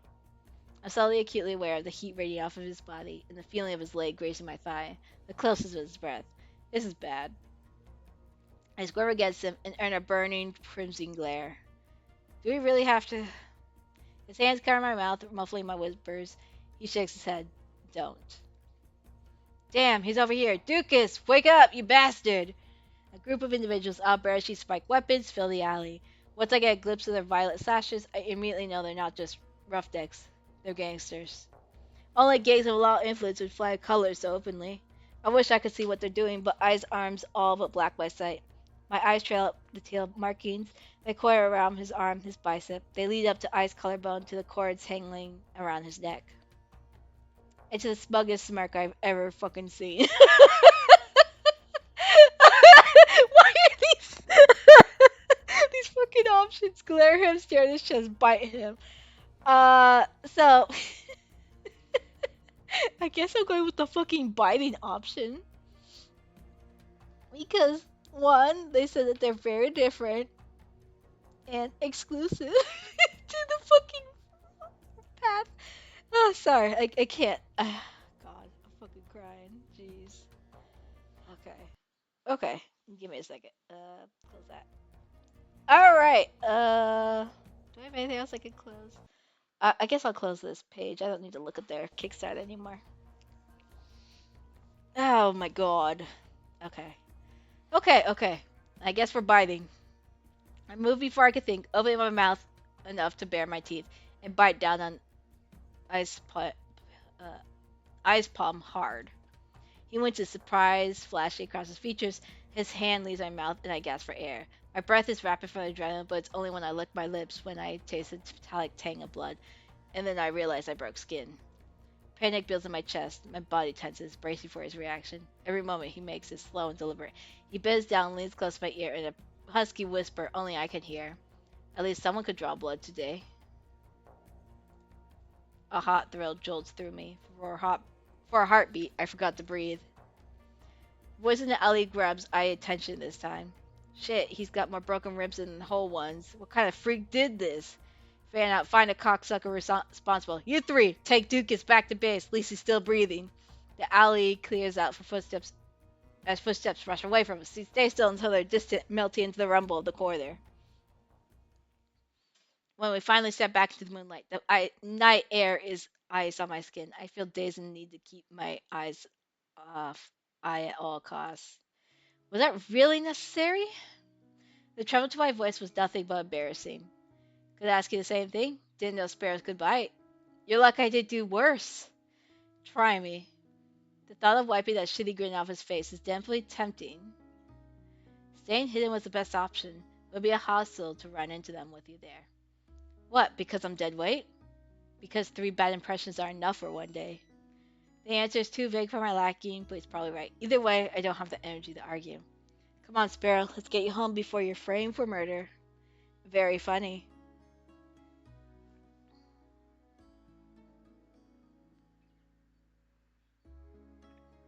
Oh, okay. Okay. We reached the front of the wet wick too quickly. I hate to admit it, but I don't want to separate from Ai yet. And not just because he never answered my questions. He's infuriating. Easily as he makes me feel on edge, he can make me feel safe. Secure somehow. You know where to find me. At the creepiest place in the world. Take your time before you decide to drink. I happen to like your shitty attitude. It takes me a moment to process that, and my eyes flutter down to my feet. I'll keep that in mind. When I glance back up from the ground, I is already down the street, disappearing into the throng of people. No fanfare, not even a wave. Asshole. What does this mean? Choose my fate. What does this mean? Hello? Um.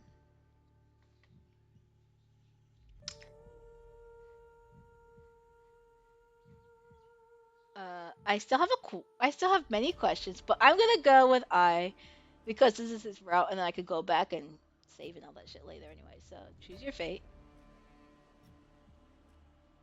Oh, got it. So it's like once you meet him, you get to decide on which one you actually pursue. Interesting.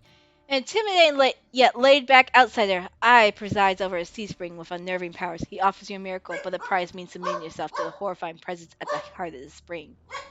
Will you gaze into the abyss for answers, even at the risk of losing yourself?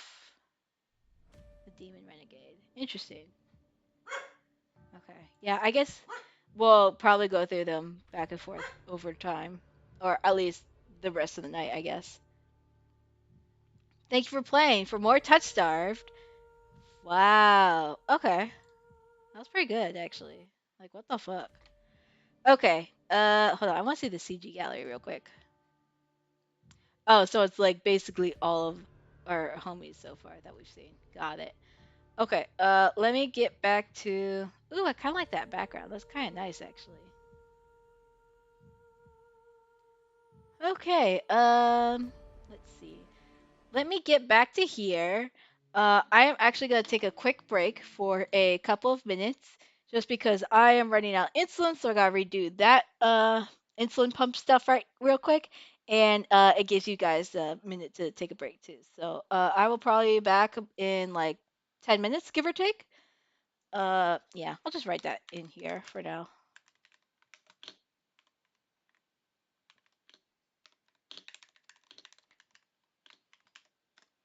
So at least I remember and all that stuff too. All right, I'll see you guys in a few minutes.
All right, awesome.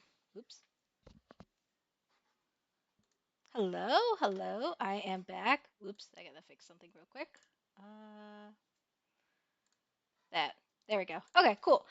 So, I am back. I will probably have to jump off, not in like 34 minutes, like to leave the stream. I just have to run to get the door for delivery food. But I also wanted to make a quick call out since I didn't see it earlier, and I don't know if this is a stream labs thing or whatever, but sometimes my follows don't pop up, or maybe I wasn't paying attention. I don't know. But I also want to say thank you to Kitty Irked for following earlier about like 20-ish minutes ago and all that stuff. I just want to call it out while I am taking this quick interlude before we jump into our next pathway, I guess, to talk to more sexy dudes. I don't know what I will say. Apologies to those who are jumping and being like, what the hell is going on? And also, thank you for those who have been hanging out since our first game earlier today. But I hope you guys are all having a fun, pleasant evening and time, just vibing and listening, I guess. All right. So while I am dying over here, a little bit in the hilarity of the just everything with this game, I swear, it's a ride. It's something. Um, okay, let's just jump into it before I like lose my train of thought or I get super hella distracted. All right, so we are going to talk to our doctor friend and see what he has to say. And I assume, if anything, there will also be probably more opinions regarding everyone too, from everyone's perspective. So that will be fun to see too. But like, oh yeah, so and so. It's like you could actually see more uh, of the story, I guess. It's funny because the other game I was gonna play today, aside from the spooky Yandere Clown game, which I will probably play next week's stream, um, I was also thinking of actually starting Clanad, like the long ass visual novel, and that was gonna take me forever. But um, yeah, I need to have a walkthrough for those points if I want to have the right things because I need the stupid achievement still. That's my issue. The bummer thing though is that my original Clanad save is on a separate computer that I haven't used in a very long time. So I eventually have to go find those files if I want to make sure, like, oh, I have the little orb lights and all the stuff. If you know what Clannad is and you've watched the anime, you understand what I'm talking about.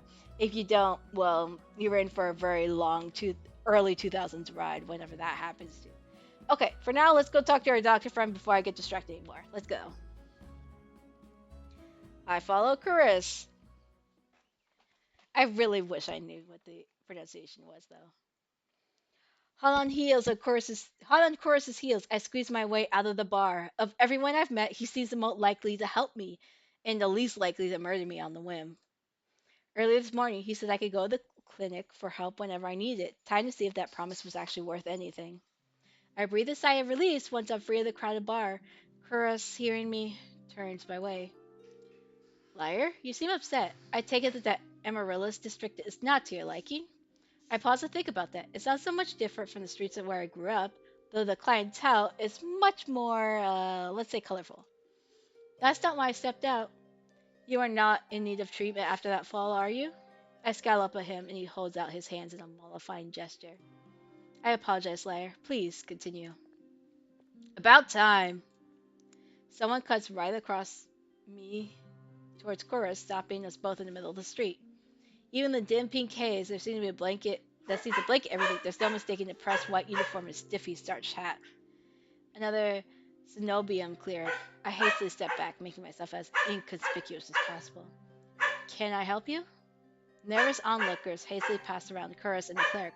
The two form an island of white in the sea of teeming color. Enough, you know why I'm here.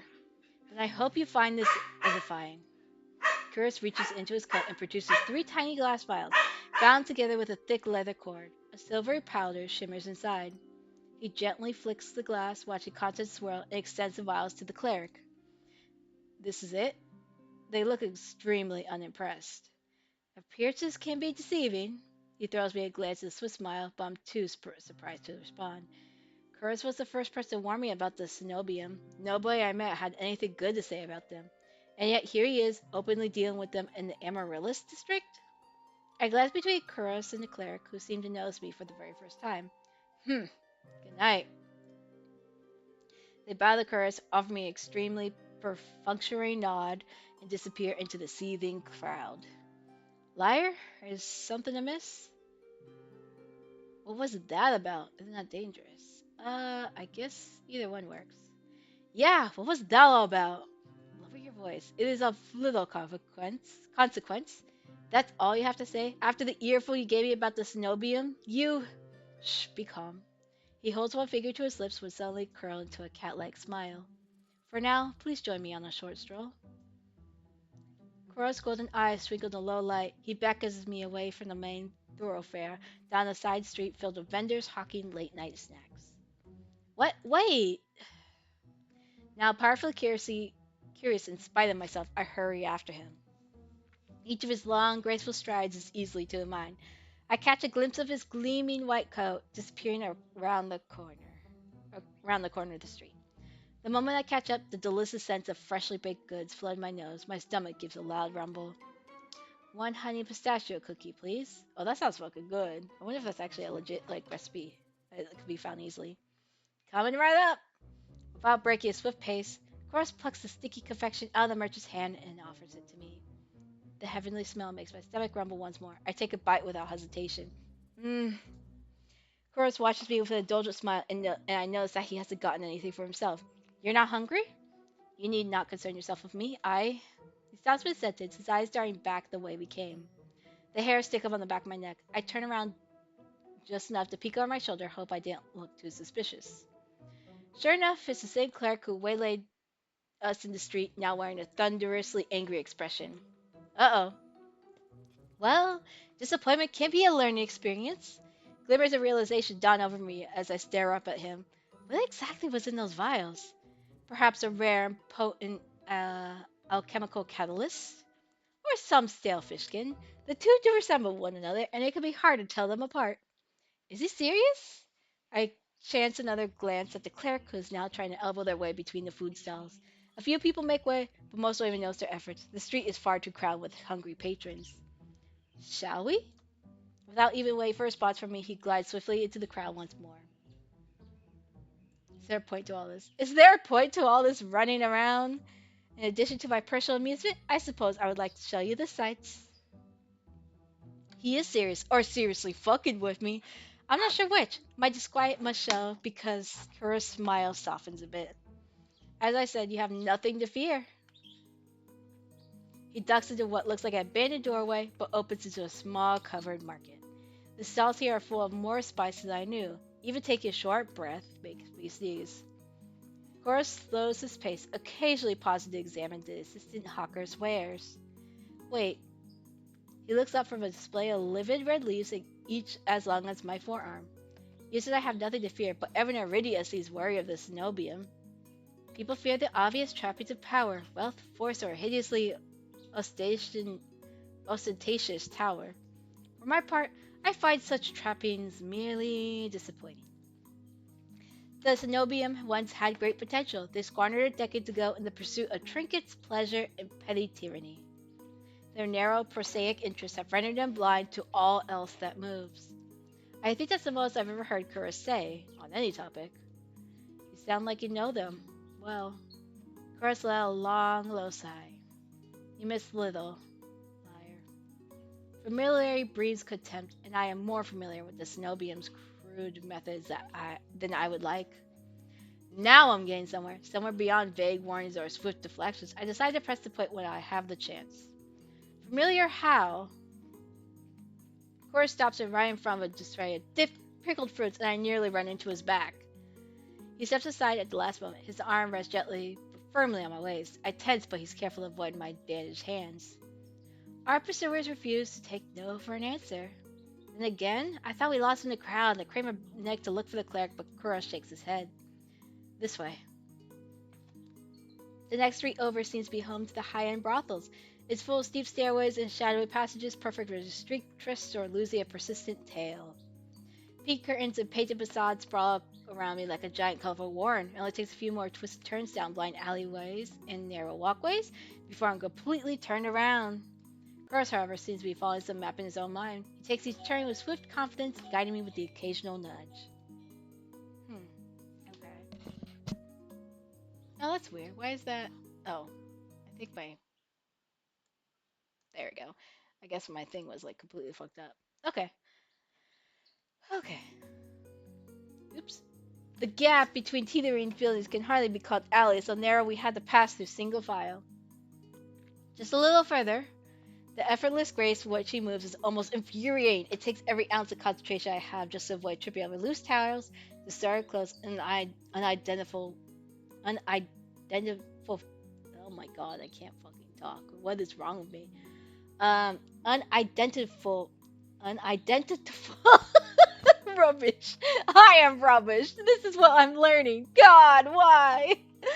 Meanwhile, his long legs almost seem to float over every obstacle. His clothes are still completely pristine despite the soot-stained walls on either side. Oh, God, sorry. I think this man is a fucking ghost. Ghost doctor. How the hell does he do it? I'm still trying to puzzle it out when I realize how warm it is with me practically tripping on his heels. The tiny gap between us seemed to radiate heat like beating midday sun on the longest day of summer. Fall back or stay close? Let's keep staying close. I definitely don't want to get lost here. I stay as close to Chorus as I can without actually touching him. I promise I will not lose you.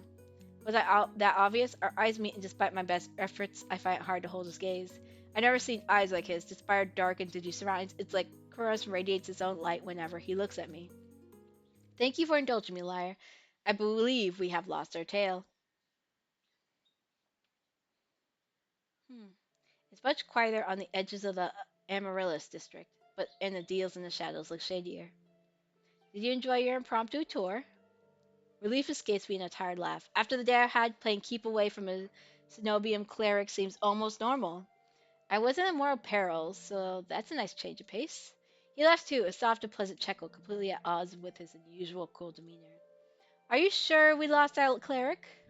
If there's one thing you count on, it is the elitism of the Cenobium's finest. They will not deign to follow us this far. He found confident enough. I was starting to wonder if that's what we have to make a full circuit of the city to ditch him. Full circuit of the city to ditch him. A beam of moonlight cuts through the crowds, casting his face into sharp relief. However, I should escort you back to your lodges. It would be unwise to let you go alone. What about you? Are you staying at the Wet Wick? Of course not. Then you're going back to your clique alone? You just said that was a bad idea. He pauses, stares at me, then expression relaxes into a gentle smile. Fear not, Lyre. Only the most desperate or foolish would dare lay a hand on me. It sounds insane after two near-death soulless encounters, but part of me believes him. A few people who are still out huddled beneath street lamps and in doorways, desperate to be as close to safety as possible. Curtis, on the other hand, looked more relaxed than I've ever seen him. He's strolling down the middle of the street, bold as if it were broad daylight. Even walking alongside him made him feel more secure. Warmer, both inside and out. I hang on to that faint spark of hope and screw up my courage. Did you mean it this morning when you said I could come back to you for help? Every word. All this earlier mirth vanishes, replaced by calm focus. I don't know what to say to that. I almost expected his offer to be a courtesy, an easy way to get me out the door. The fact that he meant it. Why do you ask? I believe I've already made my intention to help you quite clear. His eyes flicker briefly to my arm, the one that he miraculously reattached when he found me. I could almost imagine him counting in the neat stitches. I just want to make certain.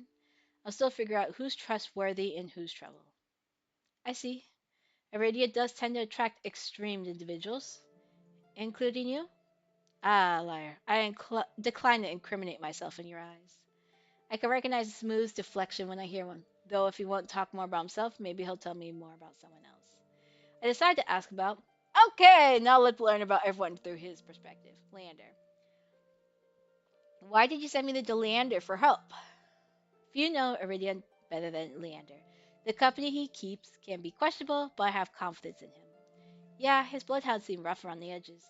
Leander has always preferred the company of those like him. Survivors of Lofthouse harsh realities, you may have noticed how they flock to him. I nod. He seems to know every single person in the Wet Wick. And that's a good thing? Leander's closest peers trust him with their lives. I would say that counts for something. Alright. Very. How did you know Very? Our fox friend. He visibly stiffens. I remember the venom in Very's voice when he grabbed me.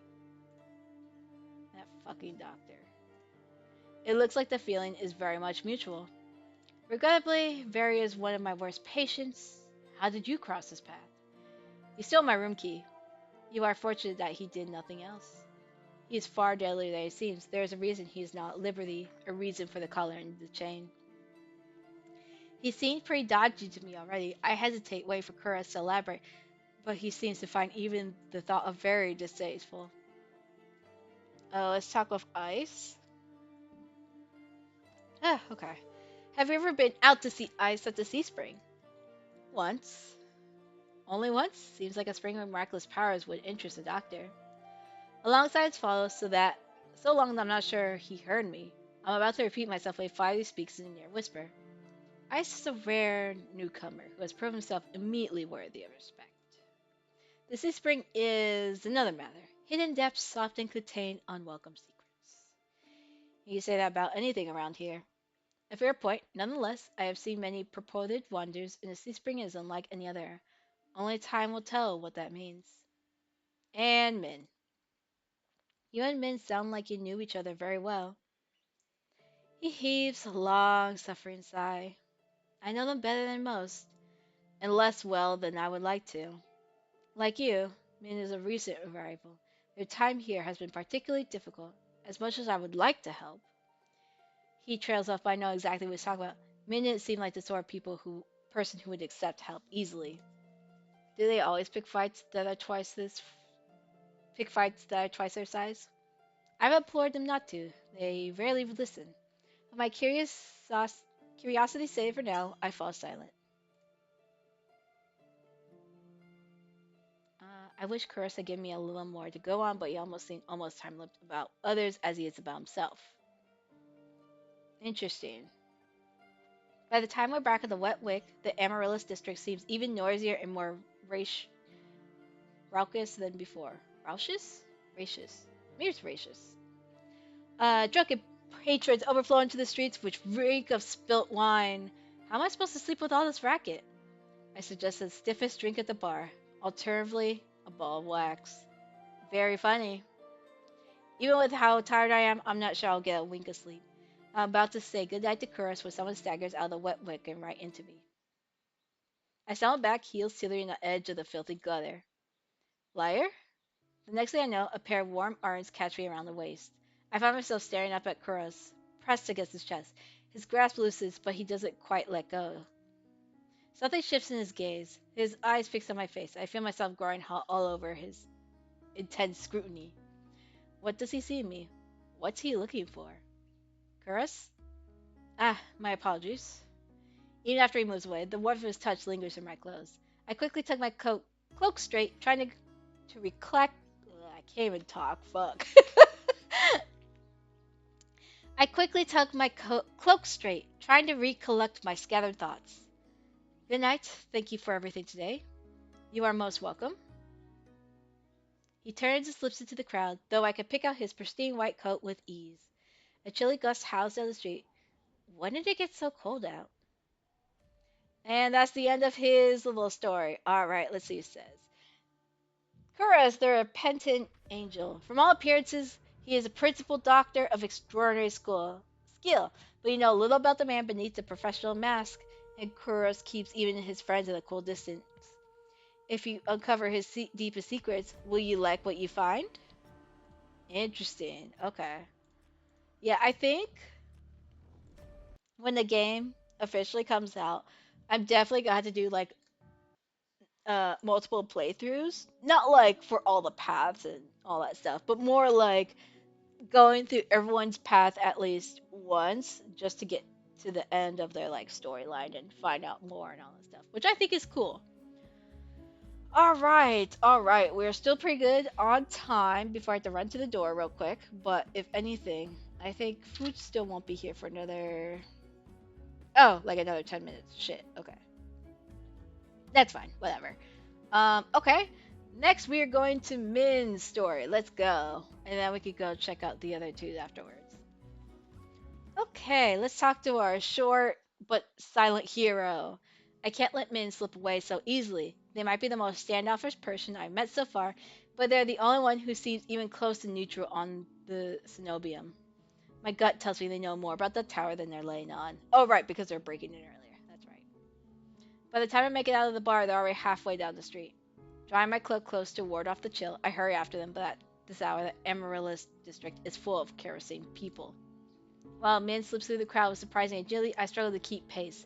The edge of their cloak flutters as they round the corners. Can we talk about that? Even if I'm a thief, I am struggling like ass right now. Like, what is up with that? What is the point? Determined to at least try and catch up, I take the same turn into a dim side street. But Min is nowhere to be seen. Instinctively, I look for the telltale signs of a person's passage, fluttering fabric, or just a closed door, but I don't see anything out of the ordinary. No hiding spots either. I start to turn, because that can only mean one thing. Didn't you learn your lesson earlier? That Min doubled back. Oh, he's pissed. I'm almost impressed. There's not many people who could sneak up on me like that. They fold their arms, politely staring me down. I thought nearly getting eaten would teach you that being out alone at night is dangerous. Uh, what about you? What about you? You're out alone at night. Unlike you, I could take care of myself.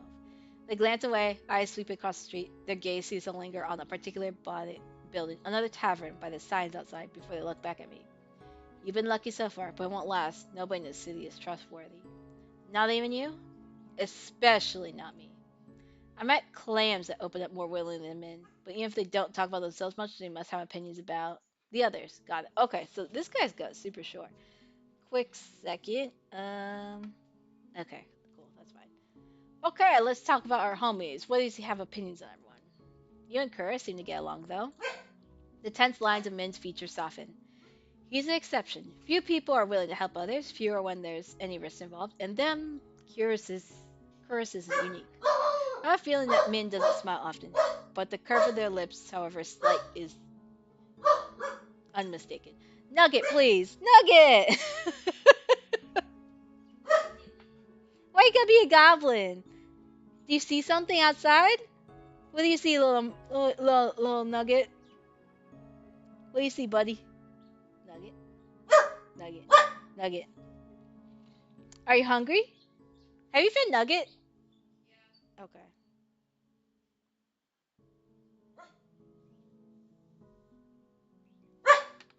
Okay. I will be right back. I gotta go grab the food outside, and then I will return.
Okay, okay.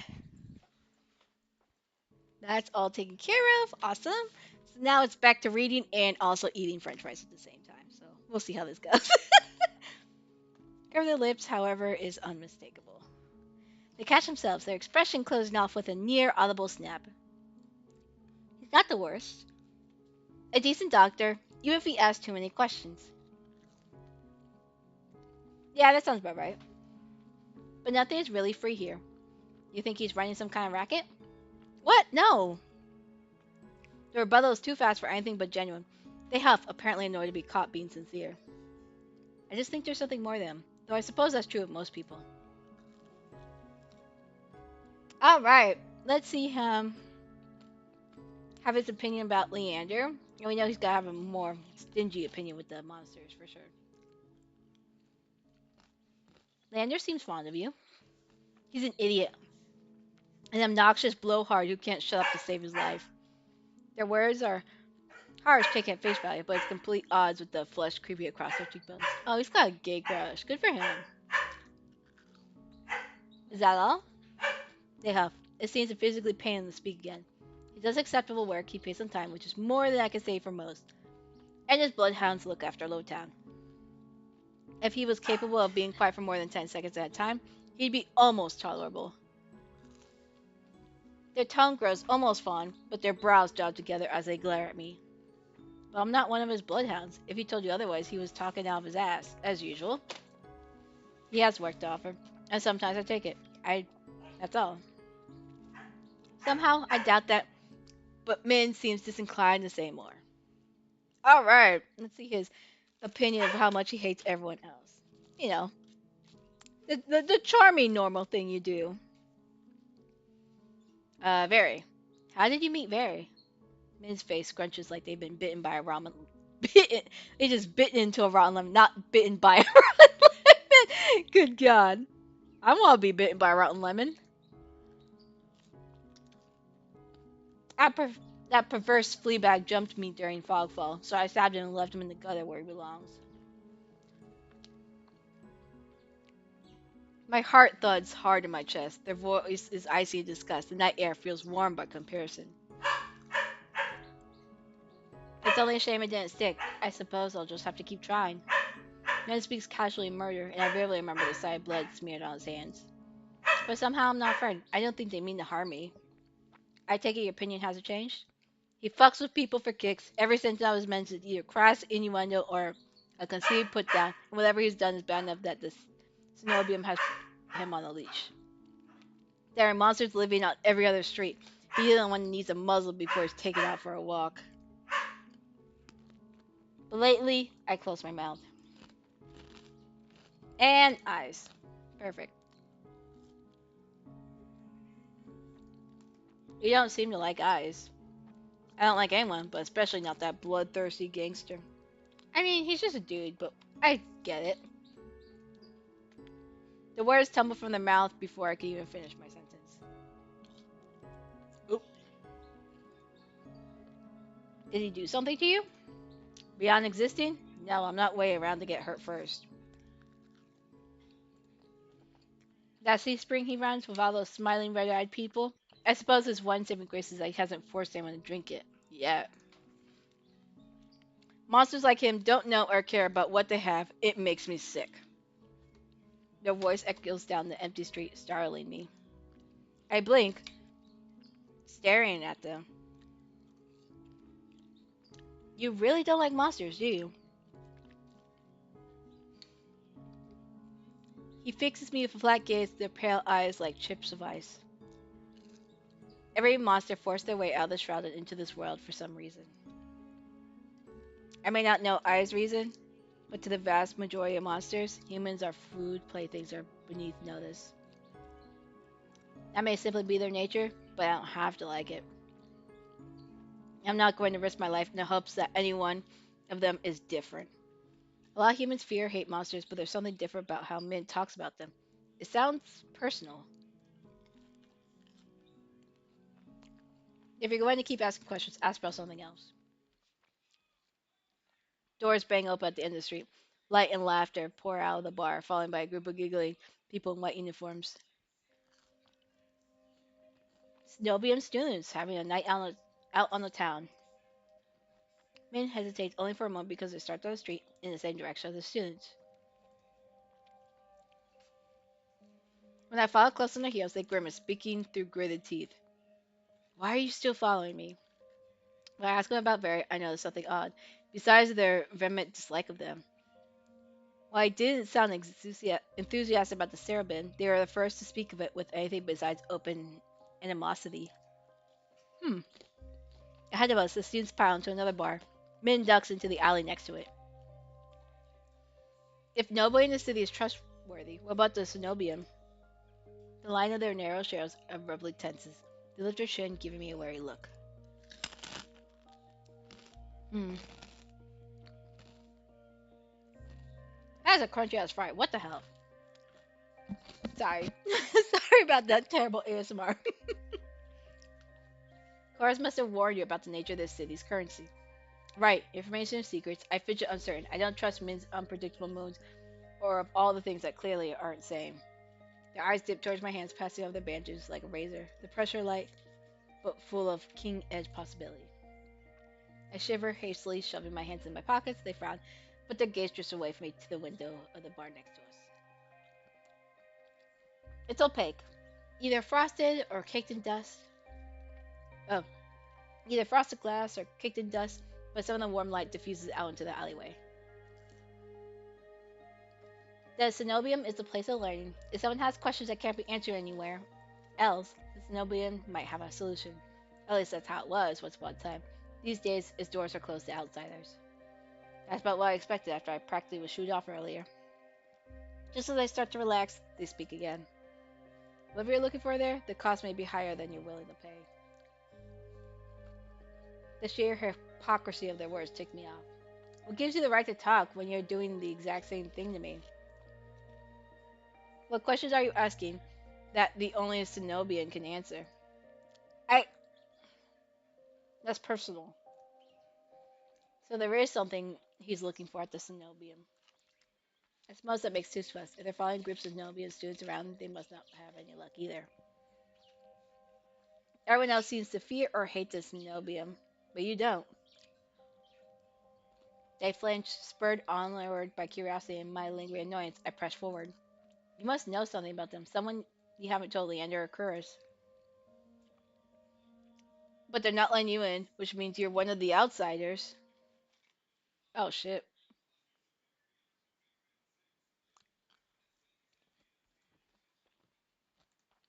In the space between one breath and the next, man closes the distance between us. Slender fingers grip the front of my shirt and they slam against the wall with shocking strength. The force of the movement knocks us to his back, messy hair fluttering across his face. I'm standing on tiptoe. Min's lifted me nearly close off the ground with a single hand. The realization sends an electric tingle down my spine, but before I could begin to wonder what that's about, he snarls in my face. You don't know what you're fucking talking about. The angry twist of their mouth draws my eyes down to the beauty spot at the corner of their lips. I could seem to stop staring at it. It's encouragingly delicate compared to the fire in his gaze. The steel bone strengthens your grip, but then so is the rest of them.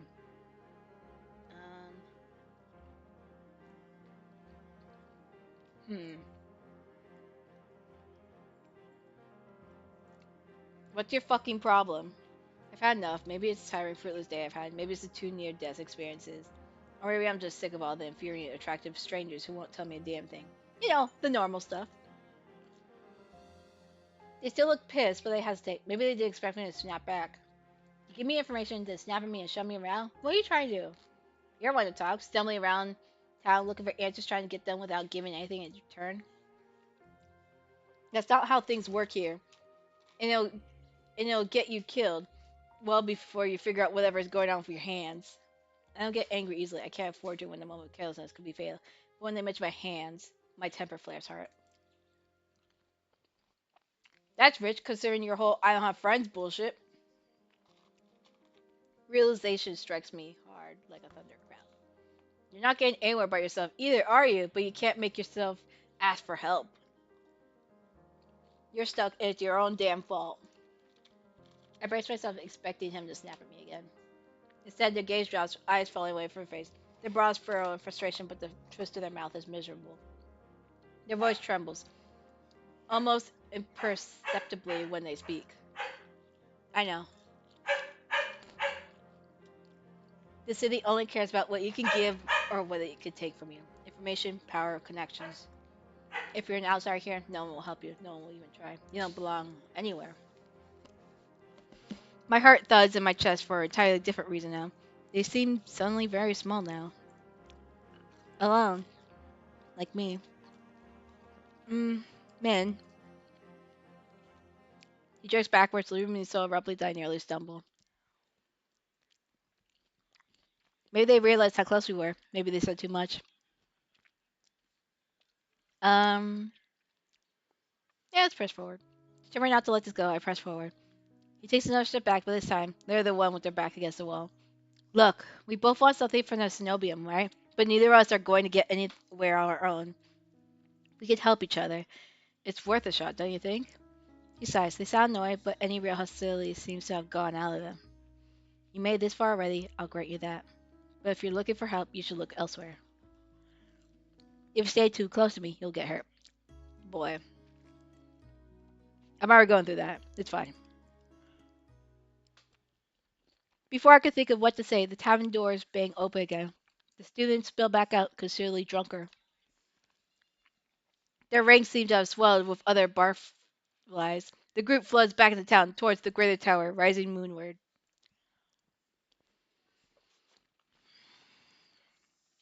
As I'm distracted by the commotion, Min slips away from me, drawing their hoods up. I catch her eyes for just a moment, then they're gone, vanishing into the crowd. Interesting. I feel like between all of them, Min is probably the one where we'll probably get the closest.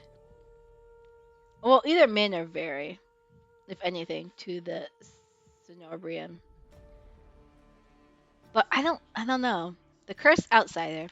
Despite their cold nature and familiar with violence, he is just as desperate as you to get into the Cenobium. You may be able to help each other, but they're keeping as many secrets as you. They claim they're dangerous, but they could be your only chance of getting into the Cenobium. Ooh, interesting. Oh, that's a frozen ass fry. Never mind. Okay. I'm so excited for this game. Like, holy shit. All right. Two more sides, though. Very and Lander. Which one do I want to laugh at while I'm coughing on damn fries? Let's do Very. Why not? I could figure out more about his homie life. Of all the people I met, only one left me with more questions than answers. Very knows more than he's laid on servant. He's feeling as playful as he was earlier. I might be able to get information out of him. Uh huh. Still, lingering doubt looms heavy over my decision. Can I really trust someone who lies so readily? Returning to the bar is slow work with the heavy crowd vying for drinks. But I find him. He's leaning against the countertop, with elbows propped on the edge and a wine glass raised to his lips. Now, for the first time, I catch myself staring, and judging by the looks I see thrown his way, I'm not the only one. Yet there's a clear ring around Barry, and no one else seems bold enough to cross. One ear perks at the sound of my approach, but Barry doesn't so much as look my way, even when I slide onto the seat beside him. I didn't think you planned on sticking around. A free drink's a free drink, even if it tastes like rat piss. Didn't you say you wouldn't be caught dead slumming in this shithole? He takes a delicate sip from his glass, but his tail thrashes below the bar. You've caught me red-handed. He peers at me over the rim of the glass. In the low light, his eyes glitter jewel bright with amusement. However, will you punish me? I figure my company's punishment is enough for you. Rory's lips twitch and he smiles despite himself. So you survived the night? Are you here for praise or will a head pat do? I feel my muscle my jaw flex with a cruel twist to his smile. His arrogance has made a full recovery, meaning only one thing. He's sobered up. So much for my plan. About that. Turns out you were right. I did run into trouble. Now I can't tell if you're an oracle, a natural threat, or just completely full of shit. He scoffs. Most would buy me a drink before insulting me. After the way you jerked me around, if anyone owed a drink, it's me. He falls so uncharacteristically quiet that for a moment I feared I've actually crossed the line. Then he props his chin onto his wrist. I don't think you understand how things work here. Information is a luxury, one you flung carelessly aside. I'm not following. If you followed my words, you would have taken them seriously. I gave you free advice, warned you of the danger you were in, and you still went prancing off to Seaspring. Small wonder the socialist didn't tear you the ribbons. My first impulse was to argue, but what he said doesn't sit well with me. How does he know what happened to me? Mm, I mean, he's gotta have to have known how I left. How did he know I left Iridia? I'm certain I wasn't being followed when I left. I have a very sensitive nose, remember? Right, how could I forget? Do you normally greet people by shoving your nose into their laps like an over-eager Labrador? For a heartbeat, Various eyes grow wide and flat. Then he laughs under his breath. Only the ones I like. He trades his empty wine glass for a long abandoned tumbler sweating beside him. Soft lumps of ice bob in the watery dregs of whiskey. But the truth is, I despise most people. Gee, I wonder why. His eyes flicker over my shoulder and then, as Leander's boisterous laughter erupts from the other side of the bar. What about me, now that we started off on the right foot? Hmm. He turns angrily so he can look me over. His gaze is agonizingly slow as it glides over me. Finally, his lips quirk. I haven't made up my mind about you yet. Fair enough. It's a start until or so I think, until his eyes slide away and he turns back towards the bar.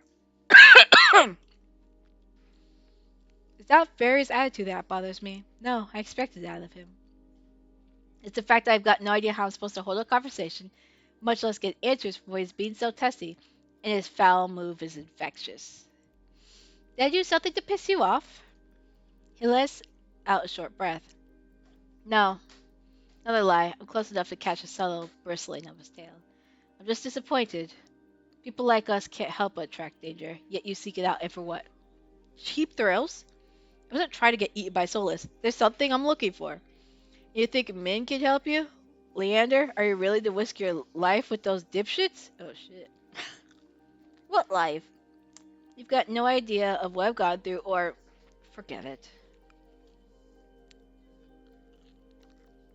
I start to rise, but he touches my shoulder. It's a little more than a brush, but does get enough to give me a pause. His eyes search mine, somehow softer than before. They couldn't even begin to understand you, but I could. I could help you, but only if you'd listen. How do you know I can trust you? You don't, but I'm slightly less inclined to waste your time with empty flattery or insults than those two. Not fucking wrong. I mean, I probably get like 5 million innuendos like every 2 sentences, but it is what it is. I don't know. Is what you really desire worth risking your life for? If you knew the kind of life I lived, you wouldn't be asking. Very considers the condensation sway from his glass for a long moment before speaking again. Will you trust me? Um, yeah, let's trust him. Yes. I nod anymore with a small smile. Good.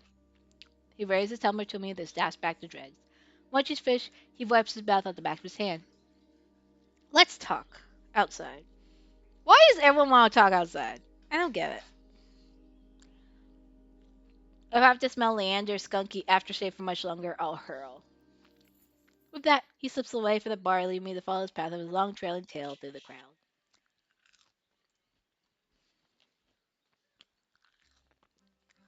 It's so cold outside, the breeze cuts through my bandages, freezing my fingers, but the chill bothers Barry. He doesn't show it. He loops purposefully down the street into an alley. This far from the wick, the bar's wreck is a little more than an extinct hum. This street, as dead as Amarillo's district, was crowded. Did Barry want privacy or no witnesses? You had questions. Asked. His breath mists in the dark. In the cold moonlight, his shadow stretches unnaturally long over the cobblestone street. Quickly, I got a show to return. Heavenly Lutus, I'm sure I've mentioned, looks down his nose at me, effortlessly imperious, with one hand set on his hip. As for his breath, I'm reminded of the stark want that gleamed in his eyes when he touched me. If it weren't so pretty, I'd walk away. But I need answers. I can't think of a better way to start with people I met earlier. If Very doesn't prove just worry, maybe one of them will. First, I ask about. What if they're all not trustworthy though? What? Maybe that's the pun of the game. They're all out to get you. Like, mm,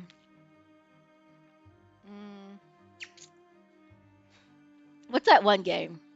Dramatical Murder, where it's like you think everyone's trust you, and then you just always keep getting bad endings.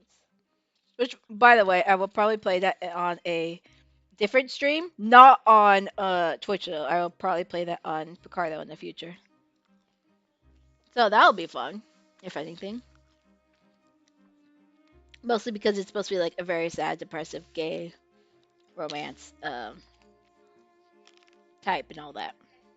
Okay. Um, Ice. I'd like to know more about Ice. You two seem close.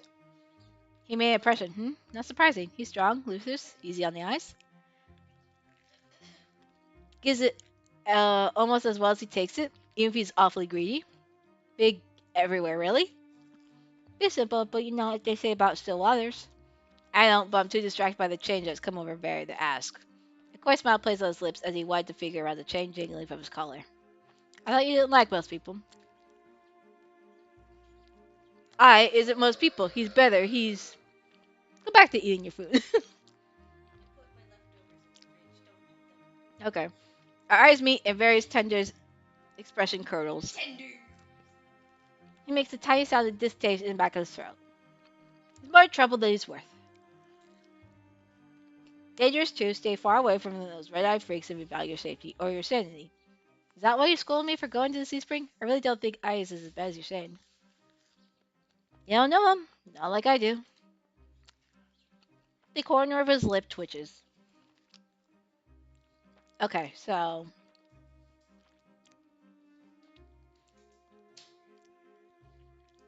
I'll make my last assumptions after I talk to everyone, but don't worry about it. I got to admit, I was surprised to see you and Min know each other. Are you friends? Oh, yes, we laugh, go shopping, have sleepovers where we braid each other's hair and kiss for little tongue. I'm beginning to wonder if Biz ever had friends. Let me guess, you don't like them. Can't see them. The first time we met, they stabbed me. Slid cold, hard steel between my ribs, nearly nicked my heart. It was exquisite. Knife made, some sort of antique. Min's done nothing but disappoint me ever since. So you're not close. Can you imagine me friends with that crabby little killjoy? Impossible. Not unless they learn to lighten up. Now I'm afraid not even a surgeon as practiced as Chorus could remove the stick wedged firmly men's per ass. Alright. What do you think about Leander? I don't. And I usually curt answer for very. I don't buy it. So you're not very fond of him? I would spit on Leander if he was on fire. Very shudders. I don't know, he enjoyed that far too much. To call Leander trash would be an insult to manure. Interesting. He's a pathetic, slimy little man-child in big, shiny shoes. I've seen mutts running in gutters with more dignity. Got it. I had to remember to close my mouth. Before I can ask my next question, he gives a frustrated growl. Don't you dare ask me about another soul. I haven't gone all night for idle gossip. If I wasn't finished asking, you get two more questions. Make them count. So much for being helpful, but I suppose that's just how information works in this exhausting city. Number time for idle chatter. I'll get straight to the point. Damn, we didn't even get to talk to about Curtis. I gotta go back and do that another time then. Leander told me that the Sabonian imprisons people. Did he mean you? Leander's a money fool with a throbbing victim complex. He loves to see himself as a savior, but the only difference between his cronies and the Sabonian stooges are the uniforms. I'm at a loss for words. I don't know what surprises me more, the bluntness in which he speaks, or the venom lacing his ornery silken voice. You're asking who, when you should be asking why. Says the asshole counting my questions. The look he throws me is inferiorly self-satisfied. Fine, why were you imprisoned? For the same reason you get they'll disappear you they'll disappear you given half the chance. I'm something special.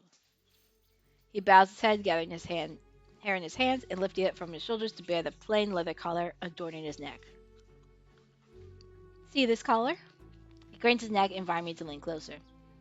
Looks unremarkable, doesn't it? I had assumed that Vera's collar was a personal touch. On closer glance, the thick, supple leather is molded to fit his neck snugly. But the large silver buckle seems easy enough to pry open. Alright, let's touch your shit. I reach forward to touch buckle, but his hand lashes out. Long, slender fingers wrap around my wrist, exerting just enough pressure to hit at how easily he can snap my bones. Don't you know better than to touch without asking? Apparently not. No. He talks like a scolding teacher, but an impish smile grazes his lips. Can I please? Eyes me, thi- his thin with amusement. No, you may look, but don't touch. He lets go of my arm. I smooth down my bandages, more to get grip than anything else. I can't lose my composure again. By now, I fully expected him to begin walking away, but the fact that he's still here suggests he either forgot about his warning, or he has never counted my questions to begin with. Are you saying that that's what will happen to Simone if I find out I'm different? I'll be collared? Doubtful. They keep me around because I'm the best at what I do. And what exactly do you do so well? Killing. He says it carelessly, without hesitation. As long as I wear this collar, I'm made to hunt the Sabonians' dizzying array of enemies, monsters, soulless, noisy dissidents who grow overbold. I'm bound by their will until the day I die. That's awful. Very murmurs the agreement. It is, isn't it? That's all you get from getting from and that's all you're getting from me. I must really leave now. I'll be late. That's it. Why do you bring me here if you weren't going to explain anything? He had the nerve to laugh. Isn't that obvious? I want to lure you out here alone so I could eat you. You're lying again. And you're asking far too many questions for someone hiding so much. He steers and reflexively I shove my hands deep into my cloak. What makes you think I'm hiding anything? I want to know. Maybe it's the tough act or the way you tense up at the slightest uh provocation. Provocation. Provoc I can't. I can't words today. What the hell's wrong with me? At the slightest provocation. Most likely it's the bandages, not exactly subtle. Hmm? I'll be going unless you're willing to share some more morsels with me. There's a bind edge to his playful tone. I can't tell you anything. Wrong. You can start with what you are. I take a step backwards, but my back hits the wall as he follows me in lockstep. I turn only to find his left hand rest on the wall. His left hand rests on the wall beside my head, cage me in. Ray reaches for me. His fingers curl around my chin and lip, forcing me to meet his lidded gaze. Would you believe me when I said that the eyes are the windows to the soul? My eyelids twitched. Cliche, I know, but let me tell you a little secret. Barry leans in until his lashes tickle my cheeks in a warm, faintly spiced scent of his hair drowns out the scent of greasy cooking fires and chimney smoke. There's nothing you could hide from me. His voice is so low, so supple, I could slip into it. The betrayal, the loss of hope, the sheer desperation that drives you to still search and search no end. I could give you something new to live for. I swallowed thickly. How could he possibly know? No, that's supposed to be some kind of trick. But for once, Varys is smiling. All that suffering has made your soul so irresistible. His piercing eyes pinned me to the spot. The look on his face made my blood run cold. I've seen it before. Traveling through the wastes, the lanterns would occasionally reveal carcasses picked by starving scavengers, whose eyes shone in the dark with the same ravenous hunger. Barry takes a shuddering breath. You're trembling. What if you and I went somewhere quieter? Alone? Uh. Hello? Resist or surrender. Okay, let's see what this does. I'm sick of running, of hurting, of suffering. Surrendering completely is the easiest thing I've ever done. I. Before I can finish, he hushes me. A gloved thumb runs over my lips, bringing the taste of leather where it dips to my mouth. He bends closer and closer. Through the gazing veil of his hair, I see shadows spread in whirls of smoke, eddies of, eddies of darkness peeling off the walls and blooming to blot out the moon. Sensation flees with the light, leaving me numb to everything except the sudden pressure of the hand tightening around my throat.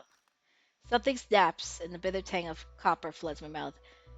Veri's lips crush mine as he swallows. Wait. Something snaps as a bitter tang of copper flows from my mouth. The various lips crush mine as he swallows the reedy thread of my final breath. This time, death comes sweetly and permanently. Oh, I didn't expect to die. Hello? Hold on, I got a phone call real quick. What the hell?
Sorry about that. Okay, so I thought it was weird that you get the end ending, but then they really just bring you back here because they're like, oh yeah, that'd be like surprise, you just fucking die. All right, let's do this. Resist him. Part of me wants nothing more than let him take me to surrender completely to me. That would be so easy. But I'm not about to give up now. I love how he's just like, oh, I'm gonna strangle you and then eat you. You're late. The lutist. Vera blinks. His voice comes out soft and breathy. Shame. He eases back for what feels like the first time since he cornered me. I breathe, but my relief is short-lived. Nimble fingers trail down my jaw before closing around my throat. The touch is feather light and teasing, but my pulse still leaps. One last thing, Lyre. Spoken so soft that the pounding of my heart nearly drowns out his words. Call me a dog again and I'll break you. Understood? His lips curve, but there's no humor in his voice. Yes. Good. As soon as Vera releases me, I sink against the alley wall to catch my breath. He looks down at me, his expression distinctly smug. Let's get this one thing straight. I ate a monster 3 times your size for breakfast. 2, actually. The first tasted dreadful like a fisherman's old ashtray, but that's besides the point. You and I may be alike, but don't ever forget what I am or what I do best. He flashed me a dazzling smile.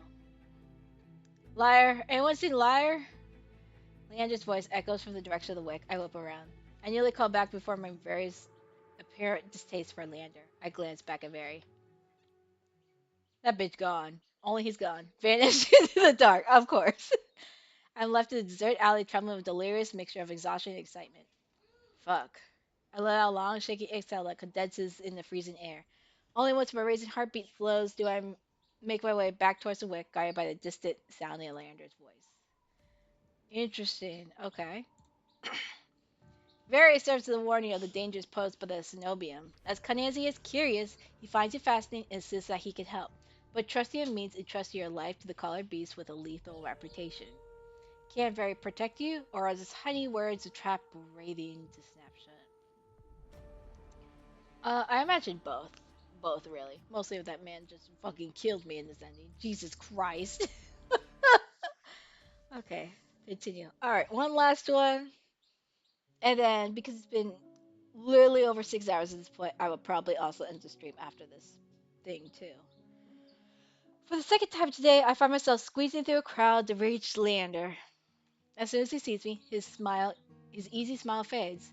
Are you alright, Lyre? I'm not used to someone looking at me with such earnest concern.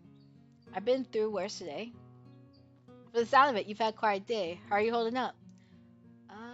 Could be better. Not bad considering I've been threatened, robbed, and cut close to dying too many times to count. I should have known not to let you out of my sight. How about the next time you want to see the city, I come along. I could be your personal guide. You already helped me more than enough. Leander signals for the bartender. I'm parched. Do you want anything? Yeah, let's have more drinks. Keep drinking. Something strong and simple. Adventurous, aren't you? I'm gonna have to keep an eye on you. Of course, you'll also need to keep an eye on me. I've lost count how many I've had. Deal. Jesus, this man is drunk. Once he's ordered, he turns back to me. Did you at least to try any good food? I had these fried dough sticks from a vendor near here.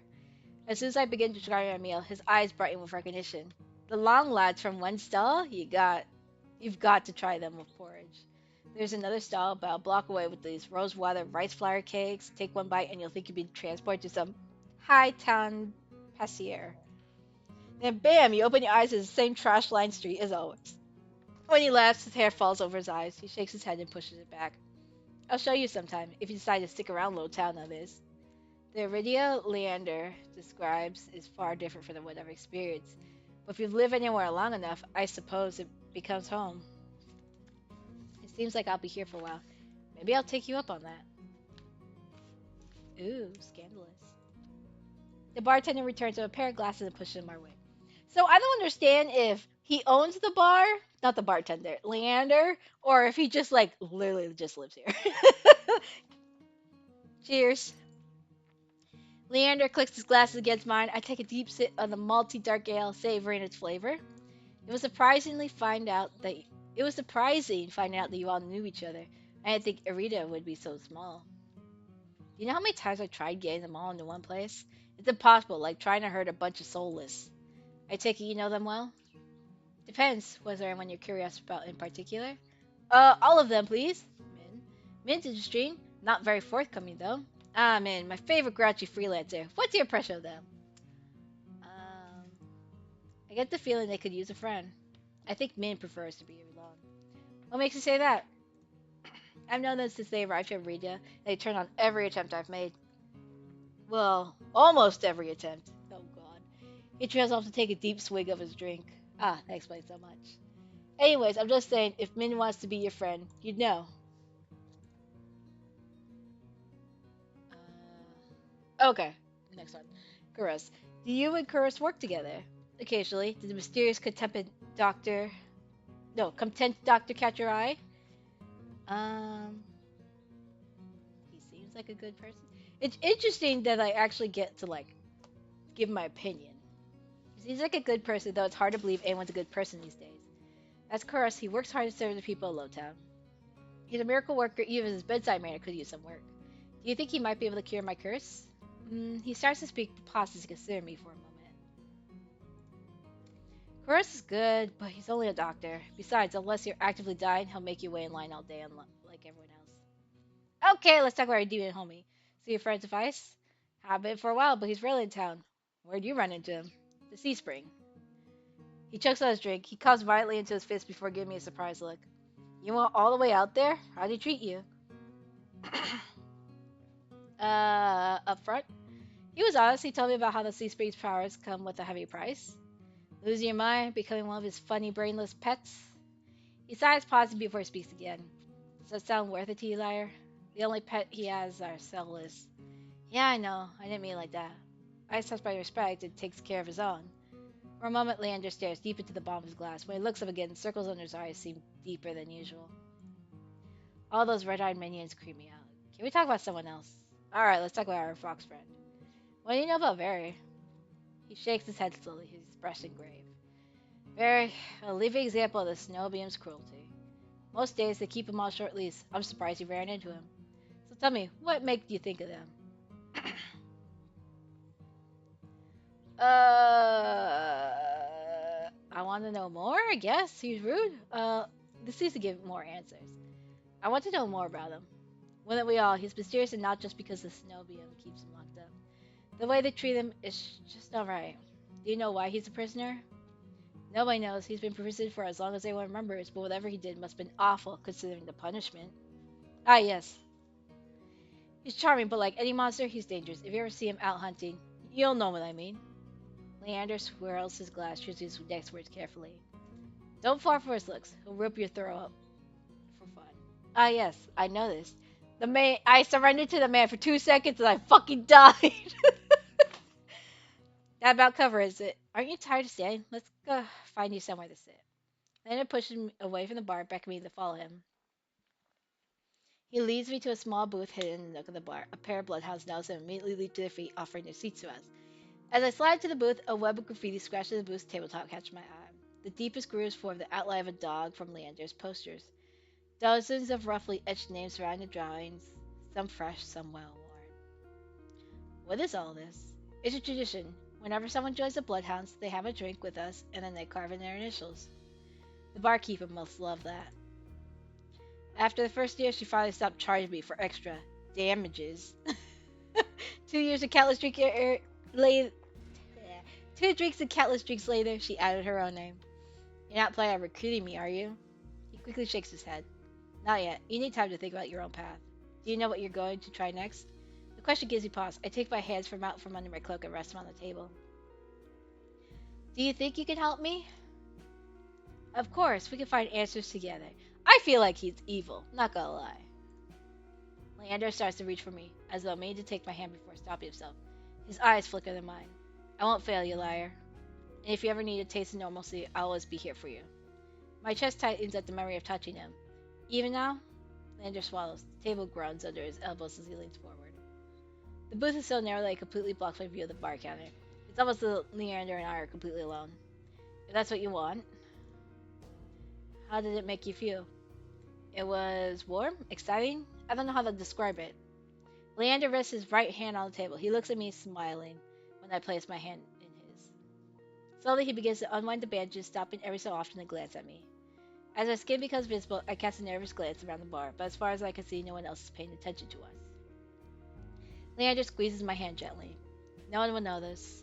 He pulls back, raising his hand to his mouth so he can tug his glove off with his teeth. The muscles of his forearms tighten as he flexes his fingers. Our eyes meet and Leander offers his hand again. There you go. Hand holding on demand. A lump forms in my throat. I'm certain Leander sees in my face the flicker of desperation. His voice layers to a whisper. Anything you want, Lyre. Oh boy, another red mark. Let's fucking do it. Touch his face. I blurt out the first request that comes to mind. Can I touch your face? Oh, sure. I lean over the table hesitantly before I reach for his face. When my fingers graze his jaw, he laughs softly. That tickles. It's fine. You can just. He takes my wrist, angling my hand so he can press his cheek into my palm. Warmth spreads under my fingertips. A surprised breath escapes me. Gently, I run my thumb down the ridge of his scar on his cheek, and he shudders, his earring jingling against my knuckles. You're getting awfully bold. I never touched someone like this before. And even though it makes my head spin, it's already now enough. I want to be even closer. My heart hammers, filling my ears with the pulse that grows unbearably loud until I pull my hand back. Are you alright? I can barely hear his words over my pounding heart, but I manage to nod. Yeah, I'm fine. Sorry, I'm just getting a little dizzy. He gives me a gentle smile, eyes crinkly at the edges. You've had a long day. You deserve some rest. Lucky for you, your room is just upstairs. Want me to walk you back? I shake my head and begin wrapping my hand back up.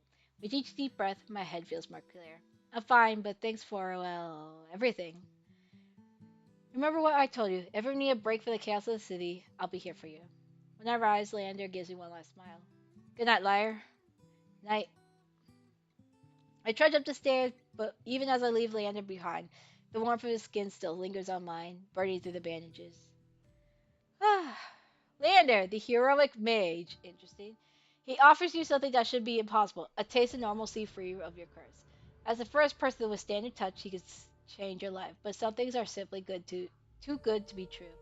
Leander promises to help unravel your curse, but at what cost? Uh, that's a good question. That is like I I don't know.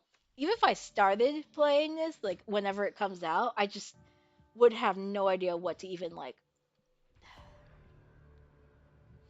I wouldn't even know who to start with, not gonna lie. If anything, what would probably happen if I did play this game in the future is I would probably jump through all of this prologue stuff and then just start at the very beginning of the new stories of all the people.